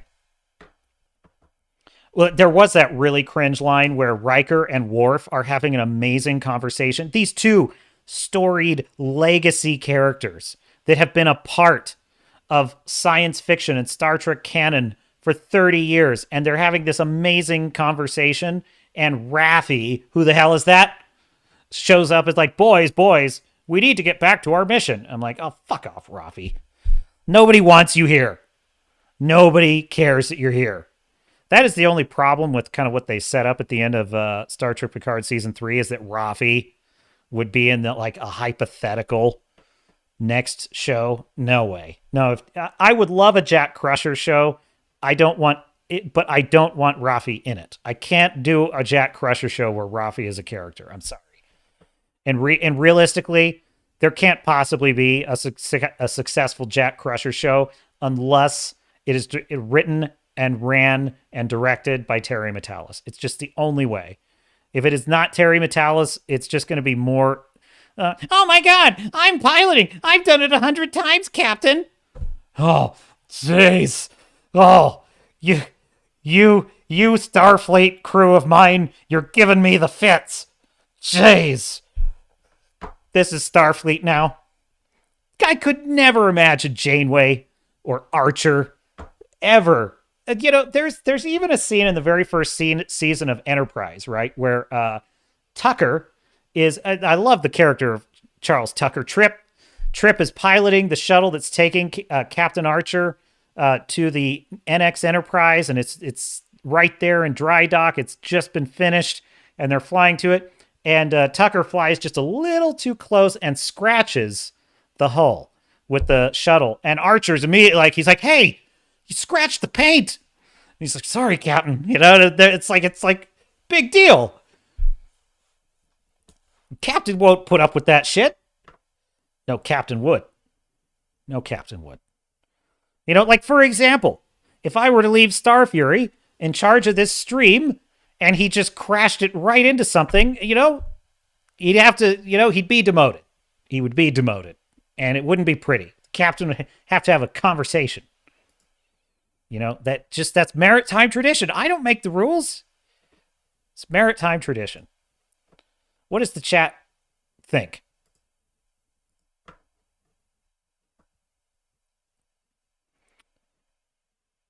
Starfury says, "Don't be hard on yourself. If you can't remember, it's not worth remembering." I wish that were so. I used to have an almost eidetic memory for characters. I really did. And then I spent too many years hard drinking, and that killed a brain cell or two. I will just say that much. Anyhow, Starfury said, "I was looking for space disco myself." Boomman Blue says, "Dude, I had to think about that for a minute. I skipped all of the Raffi until she met Worf, even the first pass." Starfury says, "Which comment to disco or not disco?" I don't know what the disco thing is. I missed that part. I feel so left out. Starfury says, "Glad I didn't mention rollers." Oh, that's right. Okay, I know what you're talking about. You're talking about Stranger Things, right? Season 4? Is that what the roller skates? And, oh, yeah. They have 11 throw a roller skate at a girl. Yeah, there's definitely a kind of Carrie plot that they create in season 4. And I did not like it. I have problems with season 4. It's interesting. I liked season 2 and 3 of Stranger Things. In fact, I loved season 3 of Stranger Things. It did have problems, definitely. And I don't like what they were doing with Joyce and Hopper in season 3. There were definitely I hated a lot of that plot arc because they turned them into a slapstick comedy act. And I don't know why they did that again in season 4, by the way. They keep turning Joyce into a slapstick character. I don't know why they do this. She's one of my favorite characters in the show, and they keep turning her into a joke. And now they're doing it to Hopper. They fixed it a little bit in season 4. But here's why I like season 3 of Stranger Things. I loved how the Mind Flayer built this monster to fight 11. And what I liked about it is it was very Lovecraftian. It was very much existential horror. And I liked that you had never heard the Mind Flayer speak. You had never heard the Mind Flayer address anyone directly before until this one very carefully positioned moment in season 3 when, through the voice of Billy, the Mind Flayer speaks to 11 directly. And that conversation was fantastic. I just loved the malevolence and the threat level that he represents. And I loved how 11 is set up as this nemesis to the Mind Flayer. That was so cool. And how the Mind Flayer looks at her as this thorn in its side that it has to remove. But what I also liked about it is there's a distinct alienness to the way that the Mind Flayer speaks, right? The Mind Flayer speaks in this cadence and in this way that like a human would not. And I enjoyed that. I enjoyed that because it represents an otherworldly being, like Cthulhu. He's like a Cthulhu type character. And so I enjoyed the fact that they only allowed the Mind Flayer to have a speech one time in the whole series. You just get one speech. This is up to season 3. Now, we get to season 4. A lot of season 4 was good. A lot of it was good. And a lot of it I liked. But, and I won't get into spoilers. All I will say is that they explained the origin of the Mind Flayer, and I did not like it because they took that alien Lovecraftian element out of the Mind Flayer's character, and I'm disappointed by that. I enjoyed the alienness of the Mind Flayer, and now they changed it in a way that removes that element, and so that disappoints me. And I also felt that they started kind of subverting Eleven's character because they started turning her into a Carrie-like character, and I did not like that. There were parts of her. There's another thing I don't like that Stranger Things does, and frankly, they've done this throughout the whole series to some extent, and it's a bit of a weakness in the writing style. They like sort of contrived melodrama between the characters, and one of the ways they did this with Mike is that they have Mike not taking Eleven's side in the roller skate situation. Like when she's dealing with bullies, for whatever reason, Mike is not taking her side, and I found that to be contrived and out of character. I don't think Mike would ever not take her side. In fact, if he has a flaw, it should be that she can do no wrong. That's actually what his flaw should be, is that he can't see it when she's making a mistake. That's what I think would be in character for Mike. So I didn't like that because they just wanted drama. You know, they just wanted there to be a reason for Eleven to feel alone in the world, and that's cheap. That's lazy to me. But mostly everything else I really liked. I will say the wacky slapstick adventure with the Russian pilot annoyed the shit out of me. I mostly liked. I do like that the Russians are bad in this. I like that the Soviets are evil. I fully expected this show to sort of portray the Soviets as just good but misunderstood. I like the fact that they are evil. You know, that the Soviet military is evil. And if that is as it should be. Like, if you spoke against the state, they'd have you shot.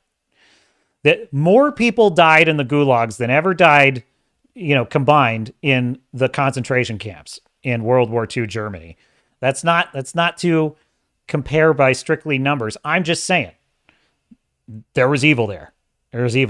So I enjoy the fact that the Ruskies are just the bad guys. That's fun. I do acknowledge there was some dumbassery in season 3. But anywho, if anyone has thoughts of Stranger Things, since we just wound up in that tangent. Captain is now speaking in tongues because I never watched Stranger Things. Well, give it a shot. I am a big fan of Stranger Things. I think it is the one thing Netflix has produced that was truly excellent. And it's very unique. I've not really ever seen a show quite like it. Now, there is tons of 80s nostalgia everywhere you look these days. Everybody's nostalgic for the 80s, with good reason. The 80s were great. But Stranger Things is one of the few 80s nostalgia shows that I feel portrays the 80s authentically. The Americans would actually be another. The Americans is another good show that does the 80s really well, I think. But also in a more sober way. I think Stranger Things portrays the fun of the 80s and also kind of the dark side of the 80s in a really authentic way. It doesn't feel like it's just played because we love the 80s. It's not just like, it's not a overly romanticized view of it. But I guess what makes it work so well is it's not just that it's in the 80s. It is meant to be an homage to an 80s science fiction film. It is meant to be an homage to films like Poltergeist, Alien, or not Alien, E.T. Well, I guess you could probably say Aliens. But it's also meant to be kind of a nod to all those coming of age high school movies in the 80s. So it kind of has elements of those things. And it's really meant to be, a tribute to those great science fiction films of the 80s. And it does it so well. And it has it's got a lot of heart. There's so many great the characters are fun. They're larger than life. It's got this, there's a lot of, even though there's a lot of dark things in Stranger Things, there's a lot of joy. And there's a lot of stories of friendship that are not like these obnoxious, like Kurtzman Trek, kind of like, it's, if you think about it, it's statistically improbable that we were all together in this one time and place. It's like, no, screw that. It's like in Stranger Things, the friendships feel earned. They feel real. They feel like actual childhood friendships, and they sometimes fall apart and they come back together. You know, there's also a sense that there's this kind of dance between the kid's story and the adult story. And the adults are obviously more capable and competent, and they are necessary in the story to stopping the evil. But what I like about it is that the weakness that the adults have in the show is that they can't imagine. They can't imagine these things are real. And so they struggle to understand the threat because they're in the world of adults where these things aren't possible. But when it becomes time for something to actually be done about it, the adults are needed, and they provide necessary guidance to the children. The children, right? Their weakness in the story is that they are in way over their heads. They are playing with forces they do not understand, but their strength is the fact that their imaginations allow them to accept that these monsters are real and that they can actually do something about it. Right. And so it's fun how they have this kind of back and forth between the kids have to uncover the mystery, but then the adults have to come in and help them. But then the kids have to they have to show the courage to take on this enemy when it shouldn't be possible to win, which inspires the adults to then take over themselves. Hopper is such a great character, Chief Hopper. You know, you kind of think he starts out the show as the typical sad sack loser, right? He's not very attentive at his job. He drinks too much. He's divorced. So you kind of get this idea of like he's the typical male bumbling idiot. But as the first season progresses, it slowly becomes clear that there's very good reasons why he's in the state that he's in. And he is not the idiot that you think he is. And as the show unfolds, it slowly becomes clear why he's in this sad sack state, and there's a very good reason for it that has a very important emotional payoff at the end of the season. And you begin to realize that his passion in life really actually is doing the right thing and protecting people. He's a sheriff. And so it's actually the events of the story that pull him back into the role of the hero and being a sheriff who protects people. It's freaking brilliant. And then he becomes a father figure in the second season. I love Stranger Things. I really do. Season 4, I have mixed feelings about. I loved a lot of it, and there were other parts of it I really disliked. And but overall, I love the show. It's a great show. There's very few like it. Check it out. And because we got to talk some Stranger Things when the next season comes out. Boo Man Blue says, I just like watching the things happen. I don't really care how they treat any of the characters. The Upside Down is the main character and gives me what I need. Yes, the Upside Down is great. I don't want to say too much if you haven't seen the show. I will just say there is a moment in season 1, because much of season 1, you would think it's a mystery box. Trust me, if you start watching season 1, you're going to think this is a lost J.J. Abrams style mystery box. Nothing makes sense. They don't know what the hell they're doing. Trust me, stick with it. Every single plot element is paid off. Every single weird thing that's happening, there is a reason. Now, what's fun about it is somewhere about halfway through the season, you figure out what's going on. And I remember the exact moment that I figured out what was happening. And I was like, oh, that's badass. That's so cool. When I finally realized what explained all the paranormal stuff, I was like, oh, that was such a great moment. I would never want to rob you of that. Same thing with The Matrix. The original Matrix film, I loved it. The moment when Neo wakes up and I'm like, oh my God, I now have figured out what's going on. And it was so cool. So cool. Love a show that can do that. Captain, stop spitting facts that will get you canceled. Oh no. What facts did I spit? I spit so many today I could hardly list them all. Your captain is just a fact machine. Wrangler, yes, they were. The awesome 80s. The 80s were great. They were, look, Reagan was in charge. Thatcher, Lady Thatcher was in charge. Pope Jean Paul was the moral voice of Christianity. And we were beating evil. We were fighting evil. And what's great about, but also, if I could just dial back my jingoistic fervor for just a moment, the 80s were it's very simple. During the 70s, basically what we had was the same thing we have right now with Jimmy Carter was the same kind of leader as old Uncle Joe. Just the same kind of leader. And we had all the same types of things happening. Just things going FUBAR overseas, lines around the block to get gas prices and inflation going up on everything. Reagan came in, cleaned up that problem in Iran, cleaned it all up almost overnight. I'm telling you, just like the Ukraine thing. And then lowered taxes. We actually started pushing back against in the Cold War, saying like, look, you're going to lose. We all are going to lose if those bombs fall. And so make sure that you don't launch them, because if you do, you're going to lose. We're all going to lose, but you will lose.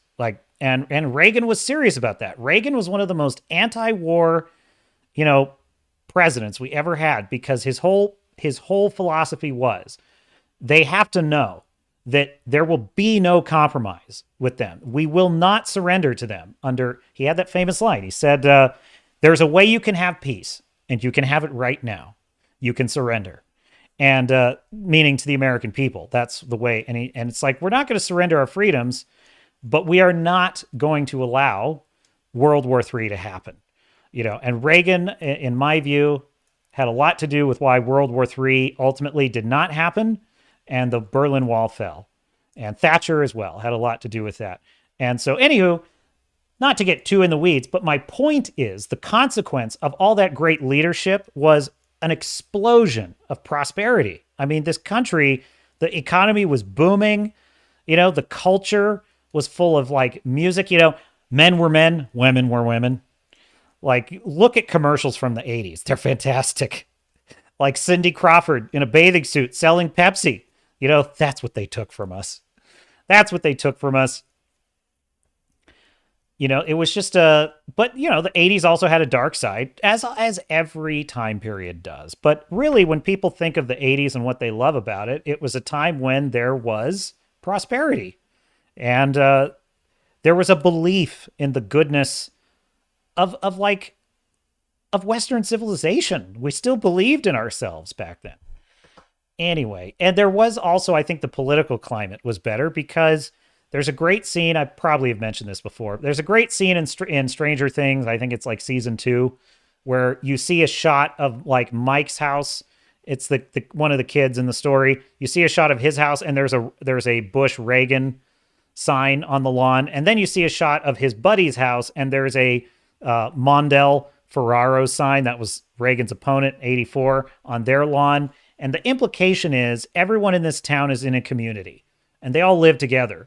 And yes, there's Mondale voters and there's Reagan voters, but they're able to live together and be a community. And it's that's what did exist, I think, in the 80s, that does not exist to the same extent today, which is sad.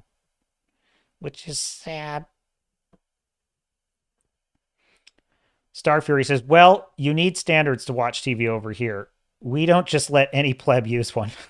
Given the state of Disney, Marvel, and Star Wars, drop the bomb, please. Oh, no, Star Fury. Listen, Star Fury, I just have one question for you. Do you want Russia to win? Do you? No, I'm just kidding. I'm sorry. All right. I'll stay out of it. Well, that's about all that was on your captain's mind today. I think I covered just about everything. I am still watching Silo. I'm still keeping an eye on Silo. I'm enjoying this show. I have to say, the actress in Silo, what is her name? She is just a super babe. I have to say. Super babe. That would be Rebecca Ferguson. Yes, she is in the Mission Impossible series. She's his love interest in the Mission Impossible movies. I'm pretty sure. I'm pretty sure that's who I'm thinking of. And she's kind of the star of this show. Yeah. So, here's an example of a, when you want to talk about girl boss characters, right? That you could read this character as kind of a girl boss because she definitely has that energy. But what's great about this show is that she has just as many flaws as she has strengths. For every brash, loud talking comment she has, she sort of has like a negative consequence coming on the back end because she pisses people off. She rubs people the wrong way. She's kind of stuck in a sort of Game of Thrones in this universe, and she's playing it badly, because all she cares about is what she wants, which is to unravel the mystery of what happened to her lover in the story. And she doesn't care about all the political posturing she has to do. And so it's getting her into trouble as often as it's helping her kind of bludgeon her way through things. So she's just a really good character. That being said, this show is displaying a level of melodrama, which, to Tarantino's point, it's kind of a soap opera at times because I feel like sometimes she's like she's puffing out her lip for no reason because she just has to be negative and irritated all the time. So sometimes I get that energy, but other times it feels justified. I don't know. I'm watching it. Really, what's keeping me hooked is the mystery of the silo. I'm curious about it. I don't see the show having more than one interesting season because I feel like either they're going to answer this question and it's going to be cool, but that's the end of the show. It's like Westworld. It's like once the robots rebelled, what else was there left to say? Once Anthony Hopkins' plot was revealed, what else was there to do in Westworld? And I feel like this show has that same thing going on. It's like once we know what's going on with the silo, then what? Tim Robbins is pretty great. There's this other guy, Will Patton, plays the deputy sheriff. This guy, he is great in this show. And the way he plays off of her, because he's kind of like the old, grizzled, crispy, as my friend would like to say, kind of a crispy old lawman. And she kind of stumbles into the role of law enforcement in the show, and she doesn't really care that much about being there. She just needs to be there to get what she wants. And so these two have no time for each other. I'm kind of talking around things because I don't want to give away plot points. But so, here's what I like about the show so far. It is a think piece. It is a sci-fi world that invites you to think about it, and the world building is really fantastic. Like this silo feels real, and I get the feeling, only really good sci-fi gives me this feeling. It makes me kind of wonder about other stories you could tell in this, and like you could write fan fiction in this silo world that could be fun. So there's a lot of fertile territory for my fertile imagination. So I will keep an eye on Silo for you, and I will keep an eye, a sharp eye, on Stargate SG-1. And I must have a PC so that I can play Warhammer 40K. I can't afford like a giant Warhammer 40K army right now because I invest all of my money in my pursuits, such as this channel. But one day, but in the meantime, I sure as heck can play me some Rogue Trader. Don't you rather think? Starfury says, also, I am now unclean as I only drink Pepsi Max now, so I will expect the loud knock at the door at 3 a.m. Sugar is the reason for no upbeat TV anymore. Damn the food industry. Fu Man Blue says, I'm so tired of hearing myself say I really thought that show was going to go somewhere after seeing season 2.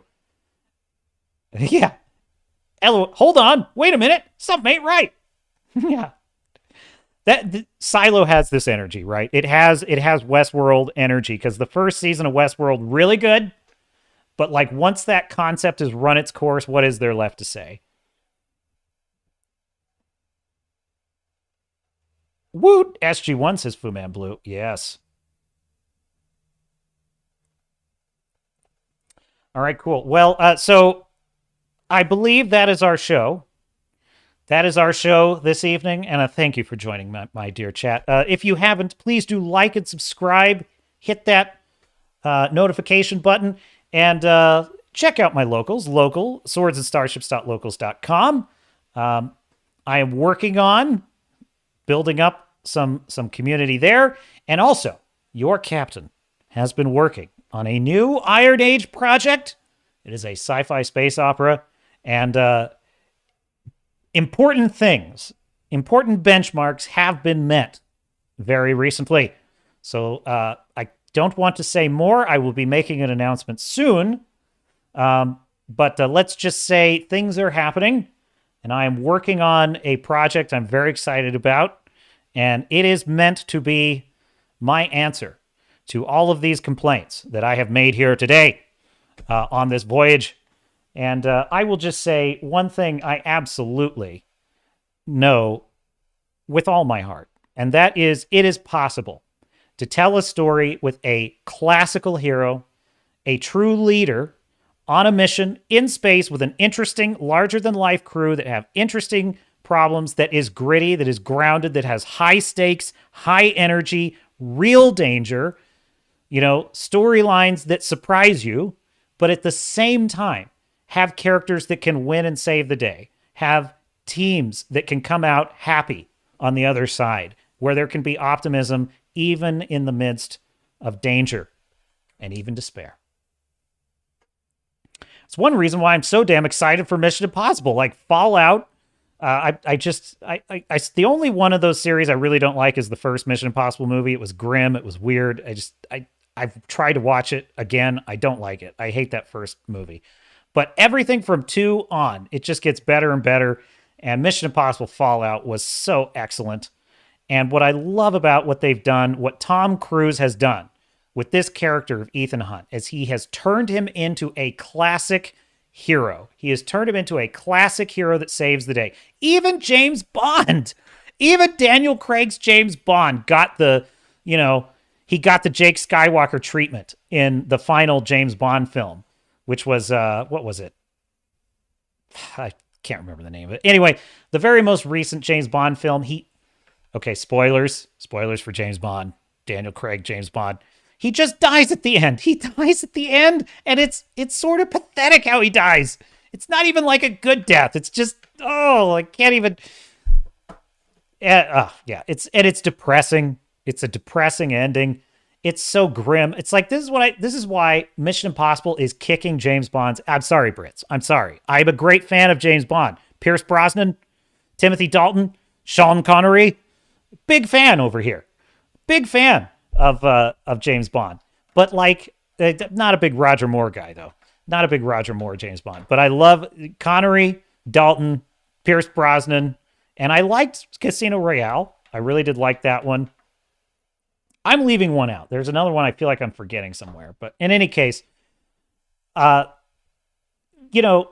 Mission Impossible is kicking James Bond's ass right now because Ethan Hunt is still what James Bond used to be. He is a super spy that wins, that is clever, but what's kind of cool too is they've really leaned back into the team building element of Mission Impossible, because the whole original TV show that Mission Impossible is based on was about a team of super spies working together and pulling off kind of almost like heists. They're almost like a heist team in a way, more than they are super spies.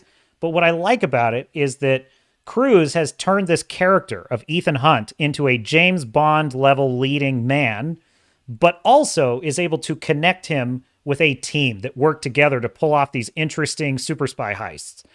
It's just brilliant. And yet there's also emotional stakes. The villains are cool. The villains are evil, but they're interesting. Dude, Philip Seymour Hoffman as the villain in the third one was fantastic. Like, he was great as the villain in that movie. And even though the ending was a bit not quite as exciting as I would like, he just was every scene where the guy's talking, you're just glued to the screen. It's so good. So excited for Dead Reckoning. Star Fury says, does anyone care about James Bond? Boomman Blue says, I was trying to be supportive, fail. Star Fury says, he eats an explosion. Oh, he does. He eats a missile. Cruise missile right to the face. Oh my God. He took that cruise missile right to the face, bro. Stunning and brave. Stunning and brave. Always, yeah, it's, you know, I feel bad for James Bond fans because the wokies have their hooks into him. Bond is never coming back the way he was, ever.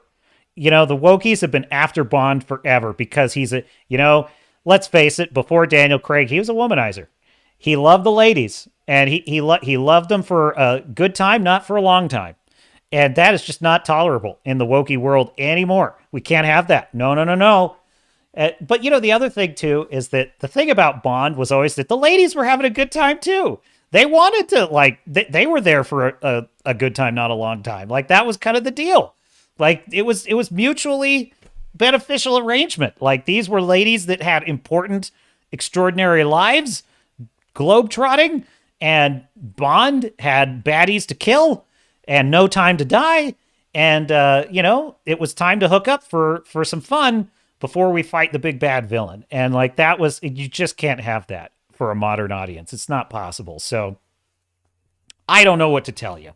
I don't know if we can ever get Bond back. I would hope so.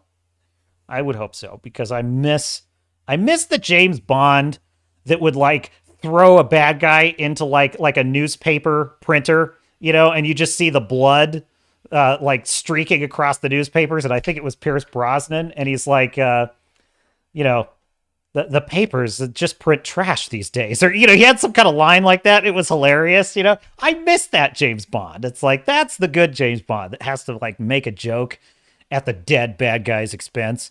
Who are some great Bond villains? Alex Trevelyan, played by Sean Bean. Oh, that was a good 006. That was a good villain. Mads Mikkelsen as Le Chiffre in Casino Royale was good, but they totally, like, made him die like a bitch in that movie, which was lame. I didn't really like that, because he was a good villain up until he died like a, you know, just like a bitch, total bitch. He died like a dog, like a dog. Who else is a good Bond villain? Goldfinger. You know what one of my favorite Bond songs is? Live and Let Die by the great Paul McCartney. Live and Let Die. Oh, how could there be a better Bond song than that one? You know what? Most bananas Bond movie is Moonraker. Moonraker, what in the hell was even that? That movie is so bananas. He goes to space. They have laser guns. They were competing with Star Wars. You can totally tell. Mikkelsen. I said, what did I say? Mads Mikkelsen, Mikkelsen. It's Mikkelsen. Mikkelsen was a good Bond villain. Who is that? You know, I really liked, what's the name of this actor? He's in everything now. He was the villain in Tomorrow Never Dies, which that probably wasn't a super great Bond movie, but I liked it. I just liked it because it was just a bad guy wants to do bad stuff to the world, and Bond has to stop him. It was just very simple. Very simple. Pierce Brosnan one. Ooh, License to Kill, Timothy Dalton. That's a great one. I think he's fighting like a drug cartel in that one, and it's pretty off the wall. Jonathan Pryce. That's who I'm thinking of. Jonathan Pryce. You know, ever since he played the Sparrow in Game of Thrones, I just can't see him as anything else, because he was so bad, he was so evil as this character. Yeah, he was the bad guy in Tomorrow Never Dies. That was a good Bond villain. I just went on a total nerdy Bond trip, because I just like hanging out with you. So anyway, your captain will be announcing that project soon, and in the meantime, you can find my books, Blood and Oak, an epic sword and sales adventure on Amazon. Check it out. And I believe it is time. It's time to bid you farewell. We have trashed The Little Mermaid, which is no, but listen, your captain was wrong. I was wrong. We need to live in a colorblind society, and that is why I expect to see every race represented in Lilo and Stitch. I expect to see every race represented in Moana. I expect to see many more races than just Latinos in the live-action remakes of Encanto and Coco. I expect that fully. And you know what? They were right. It is wrong. It is wrong of us to ever show any fidelity to any cultural heritage. It is wrong of us to ever show a a society which tends to favor one race over the other. It's even weird and stupid of us to assume that genetic traits are passed down from parents to their children. That is weird, and we need to stop that in our casting. We shouldn't even have actors even look like their parents anymore in their roles. Like, it just, Oh, I almost forgot to tell you. They cast the whitest white girl you have ever seen in your life to play Ursula's alter ego that tries to steal Prince Eric. Because I was thinking, this is what I was thinking. Because, in the original animated film, Ursula masquerades as a brunette version of Ariel. Like, she looks identical to Ariel, just with brown hair, and she's got the voice, and she tries to steal Eric to try and win the bet, And so I'm thinking, when this character is on the way, she's singing, I'm thinking, oh, here she comes. I'm thinking it's going to be Halle Berry playing the role of this evil Ursula alter ego, but like with different hair or something. I'm thinking they could be doing that, right? No. They find a white girl who looks perfect to play Ariel, just with brown hair. She had brown hair. They find the most perfect girl who looked like she should have played Ariel.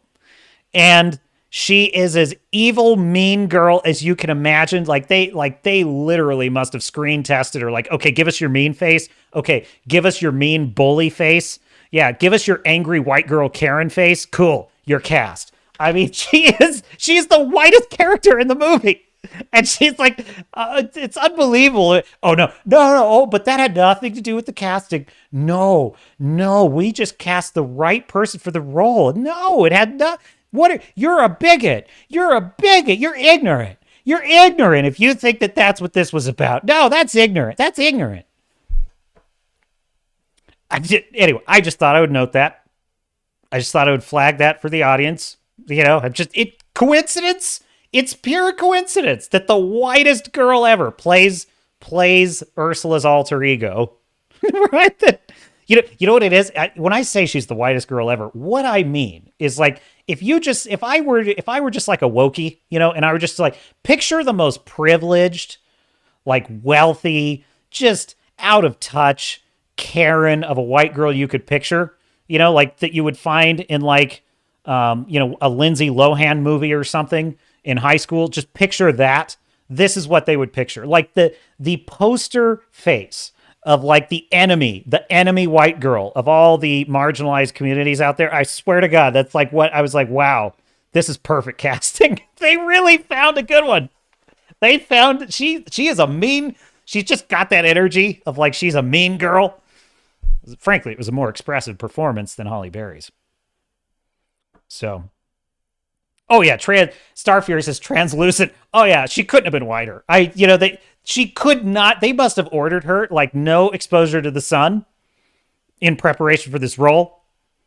Like you are not to have any exposure to the sun until end of filming. That's in your contract. You are to be in the shade at all times. You are to have SPF 67 sunblock at all times. That is required for your role. No reason. Just for the role. Fu Man Blue says no more Thursdays. Listen, okay, so Fu Man Blue is asking your captain if Thursdays shows will happen. In theory, we're always here on Thursdays in practice, So I'm working on an Iron Age project, which I'm attempting to launch and actually make money at. So that's number one, and it's a lot. It's ambitious. Frankly, it kind of scares the hell out of me a little because I am. It's going to be ambitious, but so I've got that. I have a day job, and I'm way behind on posting videos for this channel. And, you know, I'm trying. I'm trying. So I will see what I can do. I'm trying to get into a better position with my day job situation so that, you know, your captain is a strategist. I scale. I find ways to like multiply my time, right? That is the goal of every entrepreneur. You must find ways to multiply your time. So I'm just in a phase where the flywheel is a little slow right now, and I'm just trying to get it spinning, get it really cooking. So I will, but because you expressed interest, I will do my best. I will see if we can get a Thursday show together this week, especially since I do believe I'm going to be seeing Transformers on Thursday. I might not be able to see Transformers if I do a Thursday show because it would not be tenable. But we'll see. So I will take that under, Captain, we'll take your request under advisement. Fu Man Blue says, sweet, good luck. You're about to start making bank here for sure. You're growing a lot fast. Well, thank you. I appreciate it. I appreciate you being here. It means a lot to me, really. When I started this channel, I thought, well, gee, if I was like Jeff Loveness, you know, I was like, if I could just get like 100 subs, that would just be the best thing ever. And then I got 100 subs, and I was like, people actually want to hear what I think about things. That's kind of weird. But anyway. No, it's cool. I appreciate it. It's so much fun. It's so much more fun than I even realized it would be, just interacting with you. And, you know, it's kind of just what I do in my free time anyway with my friends is I just bend their ear about all my opinions, about all the shit. I used to have a guy at work that would come out to me after every movie came out, every Marvel, this is back in phase 1 days when Force Awakens was coming out, you know, and he'd just be like, Garrett, I have to hear what you think of this movie. And I'm like, what do you mean? He's like, I have to hear what you think about it before I hear anyone else's thoughts. And I was like, yeah, you know, I should really consider a blog. I should consider a podcast. I should. Wrangler says, hail the Iron Age. Hail the Iron Age. And I am working.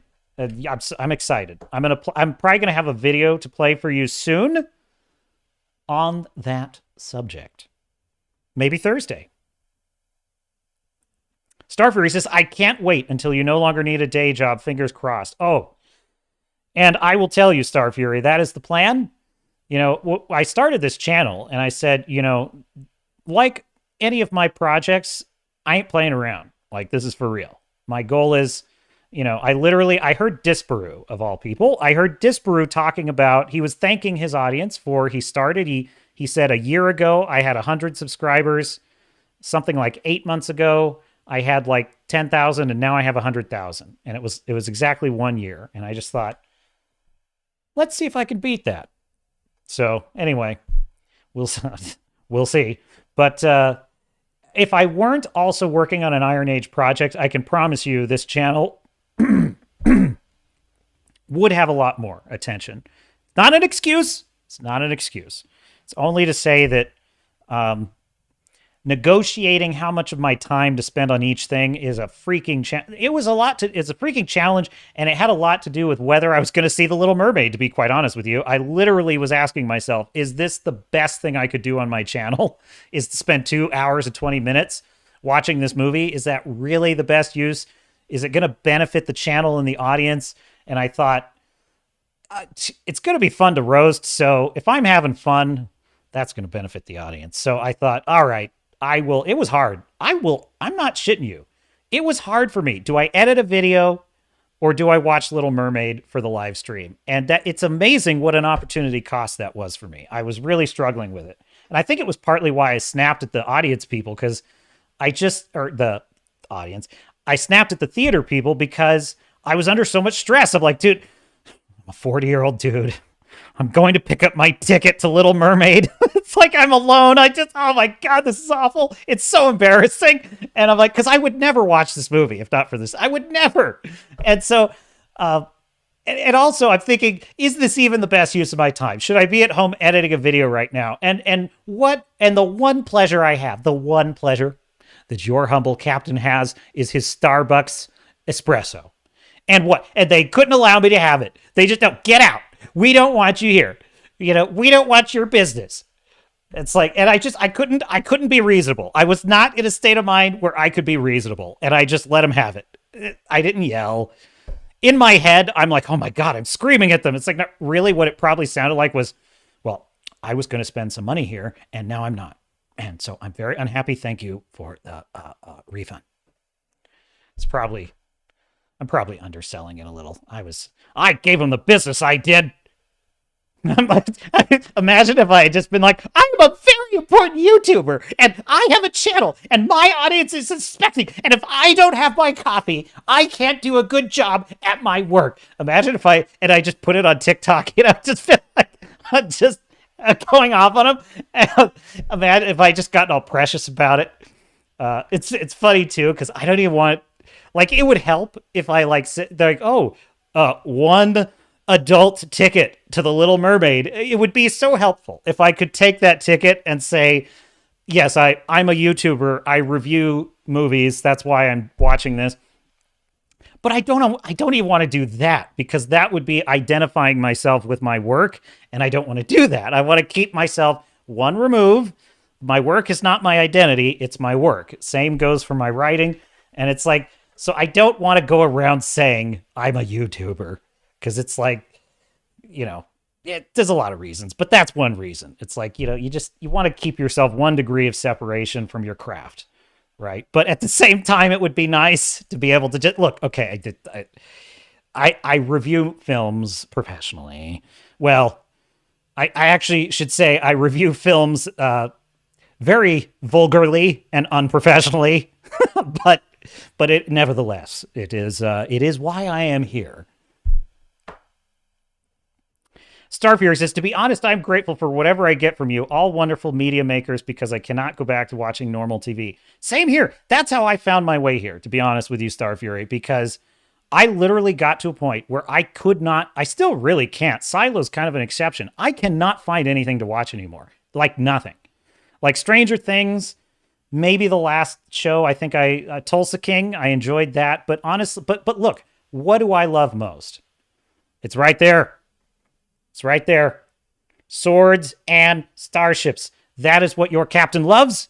And guess what I can never find these days? Swords or Starships. I showed you that clip of the great the great Jonathan Pryce was just in my... Ray Stevenson. He's got 2 first names. That's the problem. The great Ray Stevenson as Blackbeard in Black Sails. Like, that was just incredible. And that's like one of the last great Swords things I've had. And one of the last great Starship things was the Orville, and that's over. And Picard season 3, that's melancholy, because I knew that, we're never getting another season like that of Star Trek ever. We're never getting anything like that again. So it's a little sad. It's like, yeah, I know that this is goodbye. So, I enjoy a Breaking Bad. I enjoy a Tulsa King, but there's nothing in the world like a show like Battlestar Galactica, right? That show was incredible. I could rewatch it any day of the week. I love that show so much. The Reimagined series, it's one of my favorite things I've ever watched. There's nothing like that anymore. And so that is how I found my way to YouTube, because I think Critical Drinker was my gateway to the alt-right. I started watching Critical Drinkers reviews, and I was like, this guy is right about everything. He is exactly pinpointing every single thing that is wrong with all these movies. And then that led me to Gary and to Mahler and to all the others. And I realized, like, this is way more fun to watch. Like, dude, House of the Dragon was one of the best experiences I've had with TV in like years, because I wasn't going to watch it because I had no interest in it. But then Gary was doing Nerdrotic, was doing that after show where they were kind of evaluating it skeptically. They were like, well, let's see how it goes, and we'll do this after show. I had so much fun watching the show and then watching the after show. That was just a blast. And like every episode, it just got bigger, and it felt like watching with friends. It was so much fun. So yeah, I totally am with you. I like what Gary says when he says, I am also part of the audience. And that is true. I am part of the audience. And in my writing, I feel the same way. It's like, I am also a member of the audience for the stories I'm writing, and they better be fun, and they better be good. They better have real emotional stakes, and I do my best. I do my best. It is a craft, though, and you must give it attention. Oh, yes. You mentioned Chuck Dixon. Oh, yeah, I would. You mentioned Conan. I think Chuck Dixon is working on that. I'm so down for that. Also, did you see on Rippaverse updates, Eric July, the Alpha Core the Alpha Core characters are getting their own comic book by, was it, who was it? Who is it that's doing the Alpha Core? I wanted to say Chuck Dixon, but now I'm thinking I'm wrong about that.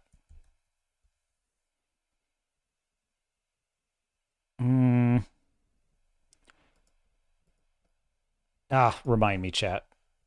I think it was Chuck Dixon, but I could be wrong about that. But anyway, big heavy hitter joining the Rippaverse. That is so cool. And I have I look at Eric July's model, and my goal is to replicate exactly what he's doing with my Iron Age work. Like that, 100%. I'm like, that is, his business model is brilliant. He is an incredible entrepreneur. I am so, and he's a great artist, quite frankly. He's a craftsman and an art entrepreneur, and I have great respect. And I did an honest, if you want to see my review on this channel of ISOM, check it out. It's an honest review. You know, I feel like I noted the things in ISOM I felt were a bit rough. But honestly, what impressed me the most, though, is that I get the feeling when I read ISOM that he's just very carefully laying each brick of the foundation. And he's just allowing the story to only grow with its proper scale. You know, he's not trying to outrun his own content. He's like, no, this is one story about one interesting hero, and I'm going to sort of build around him the interesting other elements that are interesting, but we don't know much about them yet. And it's just going to be this close to the ground, gritty superhero. And it's fantastic. It's exactly what it should be. And there's so much potential, and I'm so excited. And I just think that's the way to do it. You earn the audience. You earn it through the actual dollars that people are willing to spend on it. There is no greater test of whether, as an artist, you've succeeded, in my view, than if you can build an audience. And if that audience is willing to fall in love with your story, or if they do fall in love with your story and then are willing to invest in it, like I don't understand why these woke writers don't want that. To be quite honest with you, when I hear these whiners who are given, careers that any writer would just dream to have, and all they want to do is whine and bitch about it and talk about how, Whitey is holding me down. And it's like, Jeff Loveness of Ant-Man Quantumania. Oh, MODOK was cool. Don't you want your work to earn an audience? Don't you desire that? I don't understand this mindset. As an artist, as a writer, it's weird to me. I don't understand these people not wanting their audience to respect what they do. And I understand like having to stick to your guns when the audience doesn't like a choice you made creatively. Like, I understand that. And there's a reasonable level of saying to the fans, I understand how you feel. I felt it was the right choice for this character. I'm sorry you're disappointed, but I hear you. It's like, if I were in that position, that's how I would approach it. It's like, I promise you, I did not have this direction in the story lightly. And look, if it was a screw up, which, no writer is ever going to go their whole career without screwing something up in their work. And I'm sure I'm no exception. And it's like, yeah, if that was a mistake, it's like, it was a mistake. I'll do my best going forward. If I really ruined this character, or if I made a bad decision with this character, like, I would never want to dismiss that. But honestly, I'm reminded of the Mass Effect 3 controversy when I played the Mass Effect 3 ending, and I just remember sitting at my console and, my Xbox in front of the TV, and I just remember loving every minute of that game up until the last minute. It's like I loved every minute of it up until the last minute, and I'm like, what the fuck was that? What in the hell was that? And I remember thinking that was not an ending of any kind. And that was the first time I had ever done anything like this, and maybe the last time. I don't think I've ever done it since. I literally posted on their Facebook page, and I wrote a very sternly worded letter explaining I was not happy with that ending. But you know what? It was respectful, and it was very detailed, and I was also being charitable as well. I said, look, I understand the position you're in. I understand you can't please everyone. Listen, this was not a reasonable amount of an ending. Like, you didn't answer any of the questions for the character. And then they did the extended cut, which is not perfect, but the extended cut was way better. And they worked hard on it, and they did answer that feedback. And I remember that Casey Hudson, the director of the Mass Effect project at the time, he was a little bit defensive about it, but he did also say, like, we hear your feedback. We know this story means a lot to you. And I just remember that they kind of were talking about how difficult it was to write an ending, I remember them talking about how much work they had put into that ending and how proud they had been of it. But they were also acknowledging that the fans still felt they didn't get enough of an answer or enough of a resolution. And I felt like that was a pretty fair response, because they were basically saying, well, this was our creative choice, and we understand some people are upset with it. On the other hand, it is our creative choice, but on the other hand, we hear you. Like, you feel like there were unanswered questions. And so I felt like that was a fair compromise. So I don't understand these writers who feel no responsibility to their audience, because it's like, who are you writing for, bro? Like Mr. Loveness, who are you writing for? Because it ain't for an audience if you think Quantum Mania was anything but a turd. It's like... Kathleen, KK, what are you doing over there? She's not really a craftsman, though. She's not a writer. She's not an artist. She is a corporate executive bean counter. That is all she is. She doesn't have any actual creative vision. She thinks she does. She thinks she's a genius. She thinks she's God's gift to storytelling. She doesn't know dick. Yeah, probably literally. No, but I'm trying to think of another example. Kurtzman, there you go. Kurtzman, baby. Who are you doing this for? Yeah, well, for people that are enlightened and actually understands that Star Trek has always been progressive. No, he's doing it because he's lining his pockets. He doesn't care about the work. He doesn't care about creating something.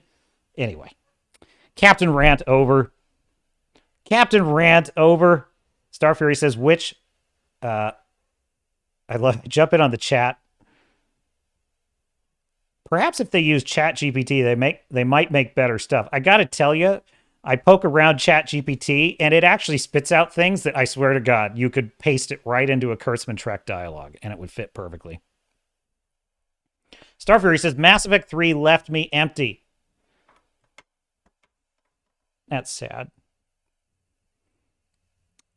What I will say about Mass Effect 3 is that it was 98% of a great ending. Because the whole game is the ending. Like, the whole game is the ending to Shepard's story, and 98% of it, I really enjoyed the hell out of it. The ending itself, I just think it was a mistake to get cute with the whole idea of like, oh, there's 3 choices and you got to choose one. It was like, no, I don't think that is the right way to get at it. I feel like the Mass Effect 2 suicide mission was the way to do it. There is a clear objective, kind of one interesting choice at the end, but at the end of the day, it's about Shepard saving the day. And how many people will you have to sacrifice to do it? Mass Effect 3 should have been the same thing. It should have been how many species get wiped out by the Reapers based on Shepard's performance. Like, how well does Shepard prepare? And if you don't prepare well enough, the Quarians were annihilated. Or the Asari were annihilated. But we saved the humans and the Turians. And that would have been the way to get at the ending. And they just got too cute with it. I also think they got way too cute with the Elusive Man ending. because originally Harbinger was going to be Shepard's nemesis in Mass Effect 3, which is what they were setting up in Mass Effect 2, which makes sense. Now, Harbinger is not necessarily the most interesting villain that they've ever had in Mass Effect, but I think it could have worked. I think he could have worked as the antagonist for Shepard. They could have they implied that Harbinger had a specific kind of rivalry with Shepard that was mysterious and interesting, and I think that could have been cool. We're talking Mass Effect now, folks. We're in overtime. This is officially Swords and Starships, the Captain's Cast overtime. 1 day for members only, but monetization is pending. So for now, enjoy. Yeah, my theoretical audience. No, I'm just kidding. Well, there's 1,000 of you. 1,000. But they decided, the decision was taken that the Elusive Man would be Shepard's nemesis at the end. That's not entirely a bad decision. I certainly love the Elusive Man as an antagonist in Mass Effect 3, and I just love the Elusive Man. He's one of my favorite characters ever. And played magnificently by Sheen. Not Charlie Sheen. Oh my God, my memory is shot today. Martin Sheen, duh. Okay, yeah, played brilliantly by Martin Sheen. Yeah, so Martin. Fun fact for you, Martin Sheen doesn't smoke, so when he was doing the Elusive Man smoking scenes, he would use like a pen when he was doing the voice. I thought that was cool. Anyway, great character, and I love because he's so complex. So they decided that because the Elusive Man was the most interesting character, they would make him the villain at the end, and they were going to have this big fight. They were going to have this big monster fight, boss fight with Shepard versus the Elusive Man. But when they were, storyboarding it, they realized, well, this doesn't actually make any sense because the Elusive Man's weapon is not weapons. The Elusive Man's weapon is his mind. It's his knowledge and his mind. And so they retooled it to be that kind of bizarre scene where Shepard has to out-talk the Elusive Man at the end, which would have been a nice prelude to the boss fight with Harbinger, I think, but instead they made that the final boss fight is just a conversation with the Elusive Man. And I think that's not... I understand their reasoning. I agree that it would not have been the right fit to have a physical boss fight with the Elusive Man. I actually agree with that reasoning. I just don't agree with the conclusion that, like, okay, therefore, the final boss fight is the Elusive Man arguing with Shepard. That's not the final boss fight. So yeah, I have my problems with it. But at the end of the day, I love Mass Effect. It's one of my favorite... It's my favorite video game series of all time, actually. I've played it probably 100 times all the way through with different characters, different classes. I've made all the decisions. Most of the decisions. There's some decisions in it that are just so ruthless, I can't do it. I'd have to be a nihilist like Starfury over there to do the really... I'm just kidding, Starfury. But to do the really ruthless Shepard stuff, I'd have to really... Okay, so I did one playthrough where I sabotaged the Krogan genophage cure. Dude, it did not sit right with me. Like, because what happens when you do that? I was not prepared for how brutal it was, and it was something else. And I almost went back and restored my save to like undo the decision because it was just a for fun playthrough. It wasn't like my main character. I was like, I'm just gonna do one playthrough where I make the worst decisions. And so I did that one, and I was like, I can't live with that. Like, I can't live with that being my Shepard's choice. But then I was like, no. Let it ride. Just let it ride. And so I let it ride, but it was rough. It was rough. And then I'm glad I did, though, because then something else happens that I never would have seen if I hadn't committed to that choice. And I'm such a nice guy when I play Mass Effect. I actually play as a renegade more often than a paragon, but I'm like a good renegade, like an anti-hero renegade. So I don't make all the most ruthless decisions. I only make the badass ruthless decisions, like pushing the merc out the window. That's one of my favorite ones. But like if it's be mean to Tali, I'm like, no, I'm never going to be mean to Tali. Like, stop with that. That's not going to happen. Tali is sweet and adorable. I would never be mean to her.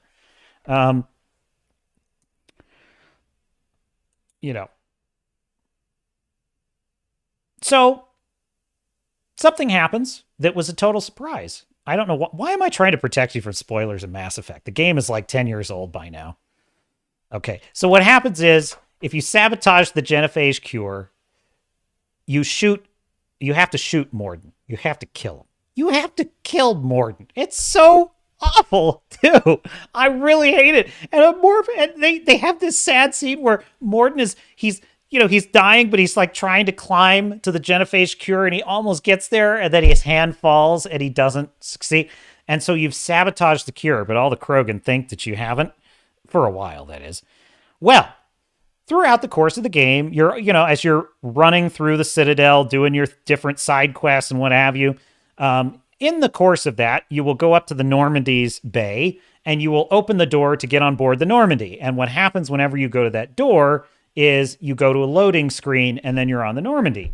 But occasionally, the game will have a little story cutscene that'll interrupt that. And it'll be like, oh, it's Caden, and he's joining your team, and you have to talk to him. Well, so what happened was, a couple of missions later, I'm going to my Normandy bay, and just like normal, I'm going to board the Normandy to get on my ship to do the next mission, and I'm expecting the loading screen. There's no loading screen. The door just opens, and it's Rex, the Krogan, leader of the Krogan, and he is mad as a hornet, and he's like, Shepard, I know what you did. And he starts shooting at me. And of course, Shepard has to like run away and take cover and no, Rex. And you could deny it. You can lie to him. Oh my God, that's so soul crushing. And so you lie to him and you literally have to kill Rex because he's going to kill you. And then Bailey shows up, the cop, and he's like, what happened I thought that guy was your ally. Yeah, wow. And Shepard just makes up a lie. Like a frickin' psychopath. You're just like, I don't know. He just went crazy. I'm like, whoa. I cannot be this ruthless in the Mass Effect universe. I'm just not built for it. But I have to admit, I never knew that was there. And so, I will give BioWare credit. People say that they didn't put, there wasn't really all that many meaningful choices. Dude, then you haven't played enough playthroughs, because I'm telling you, there are Easter eggs in that game that if you don't make a very specific series of choices, you will never see it. And I never would have seen that if I had not made literally choices throughout all three games. You have to save Rex on Vermai in the first one. You have to continue helping him on Tuchanka in the second one. And then you have to betray him in the third one in order to have that one cutscene where he attacks you. Think about that. That's a lot of permutations of choices they had to factor out. So I have nothing but respect for BioWare, even when they are not always as successful as you would hope they are. Fuman Blue says, 100 times? I thought I was a nerd, bruh. No, I have a weird obsession with Mass Effect. Look. Yeah, there it is. Yeah. Swords and Starships. Mass Effect is an immersive, story-driven experience in which I am able to command my own starship. So, therefore, I love Mass Effect a lot. So, yes, I have a weird obsession with it. Ask any of my friends. I've even been a game master running pen and paper RPGs in the Mass Effect universe that were pretty good, I have to tell you. Fuman Blue says, I think I just watched the alternate endings online after I was done. Yes. I've done that with some... You know what I had to do? You know the game Alien Isolation, which is a really great game? I played that as long as I could. And I even got to the point where I had the flamethrower, which Alien Isolation is brilliant. It is a brilliant game. If you've never played it, they basically recreated the first Ridley Scott Alien film, and they even recreated the experience of fighting an invincible alien. It's freaking brilliant. It was incredible. It was incredible, that game. However, look, there's only so much adrenaline my poor body can take, okay? I just can only experience the alien, breathing as I'm cowering below a desk so many times before my heart just can't take it anymore. And I'm like, I'm sorry, I just want to know how the game ends. I can't play it anymore, though, because it keeps going, and it's not ending, and I can't do this. I can't do this forever. And so what I did is I went on YouTube and I watched one of those movies that someone made of just all the cutscenes and everything.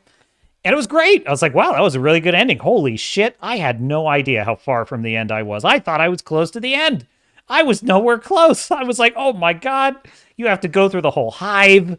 You have to, it turns out that there's not one alien, there's 1,000.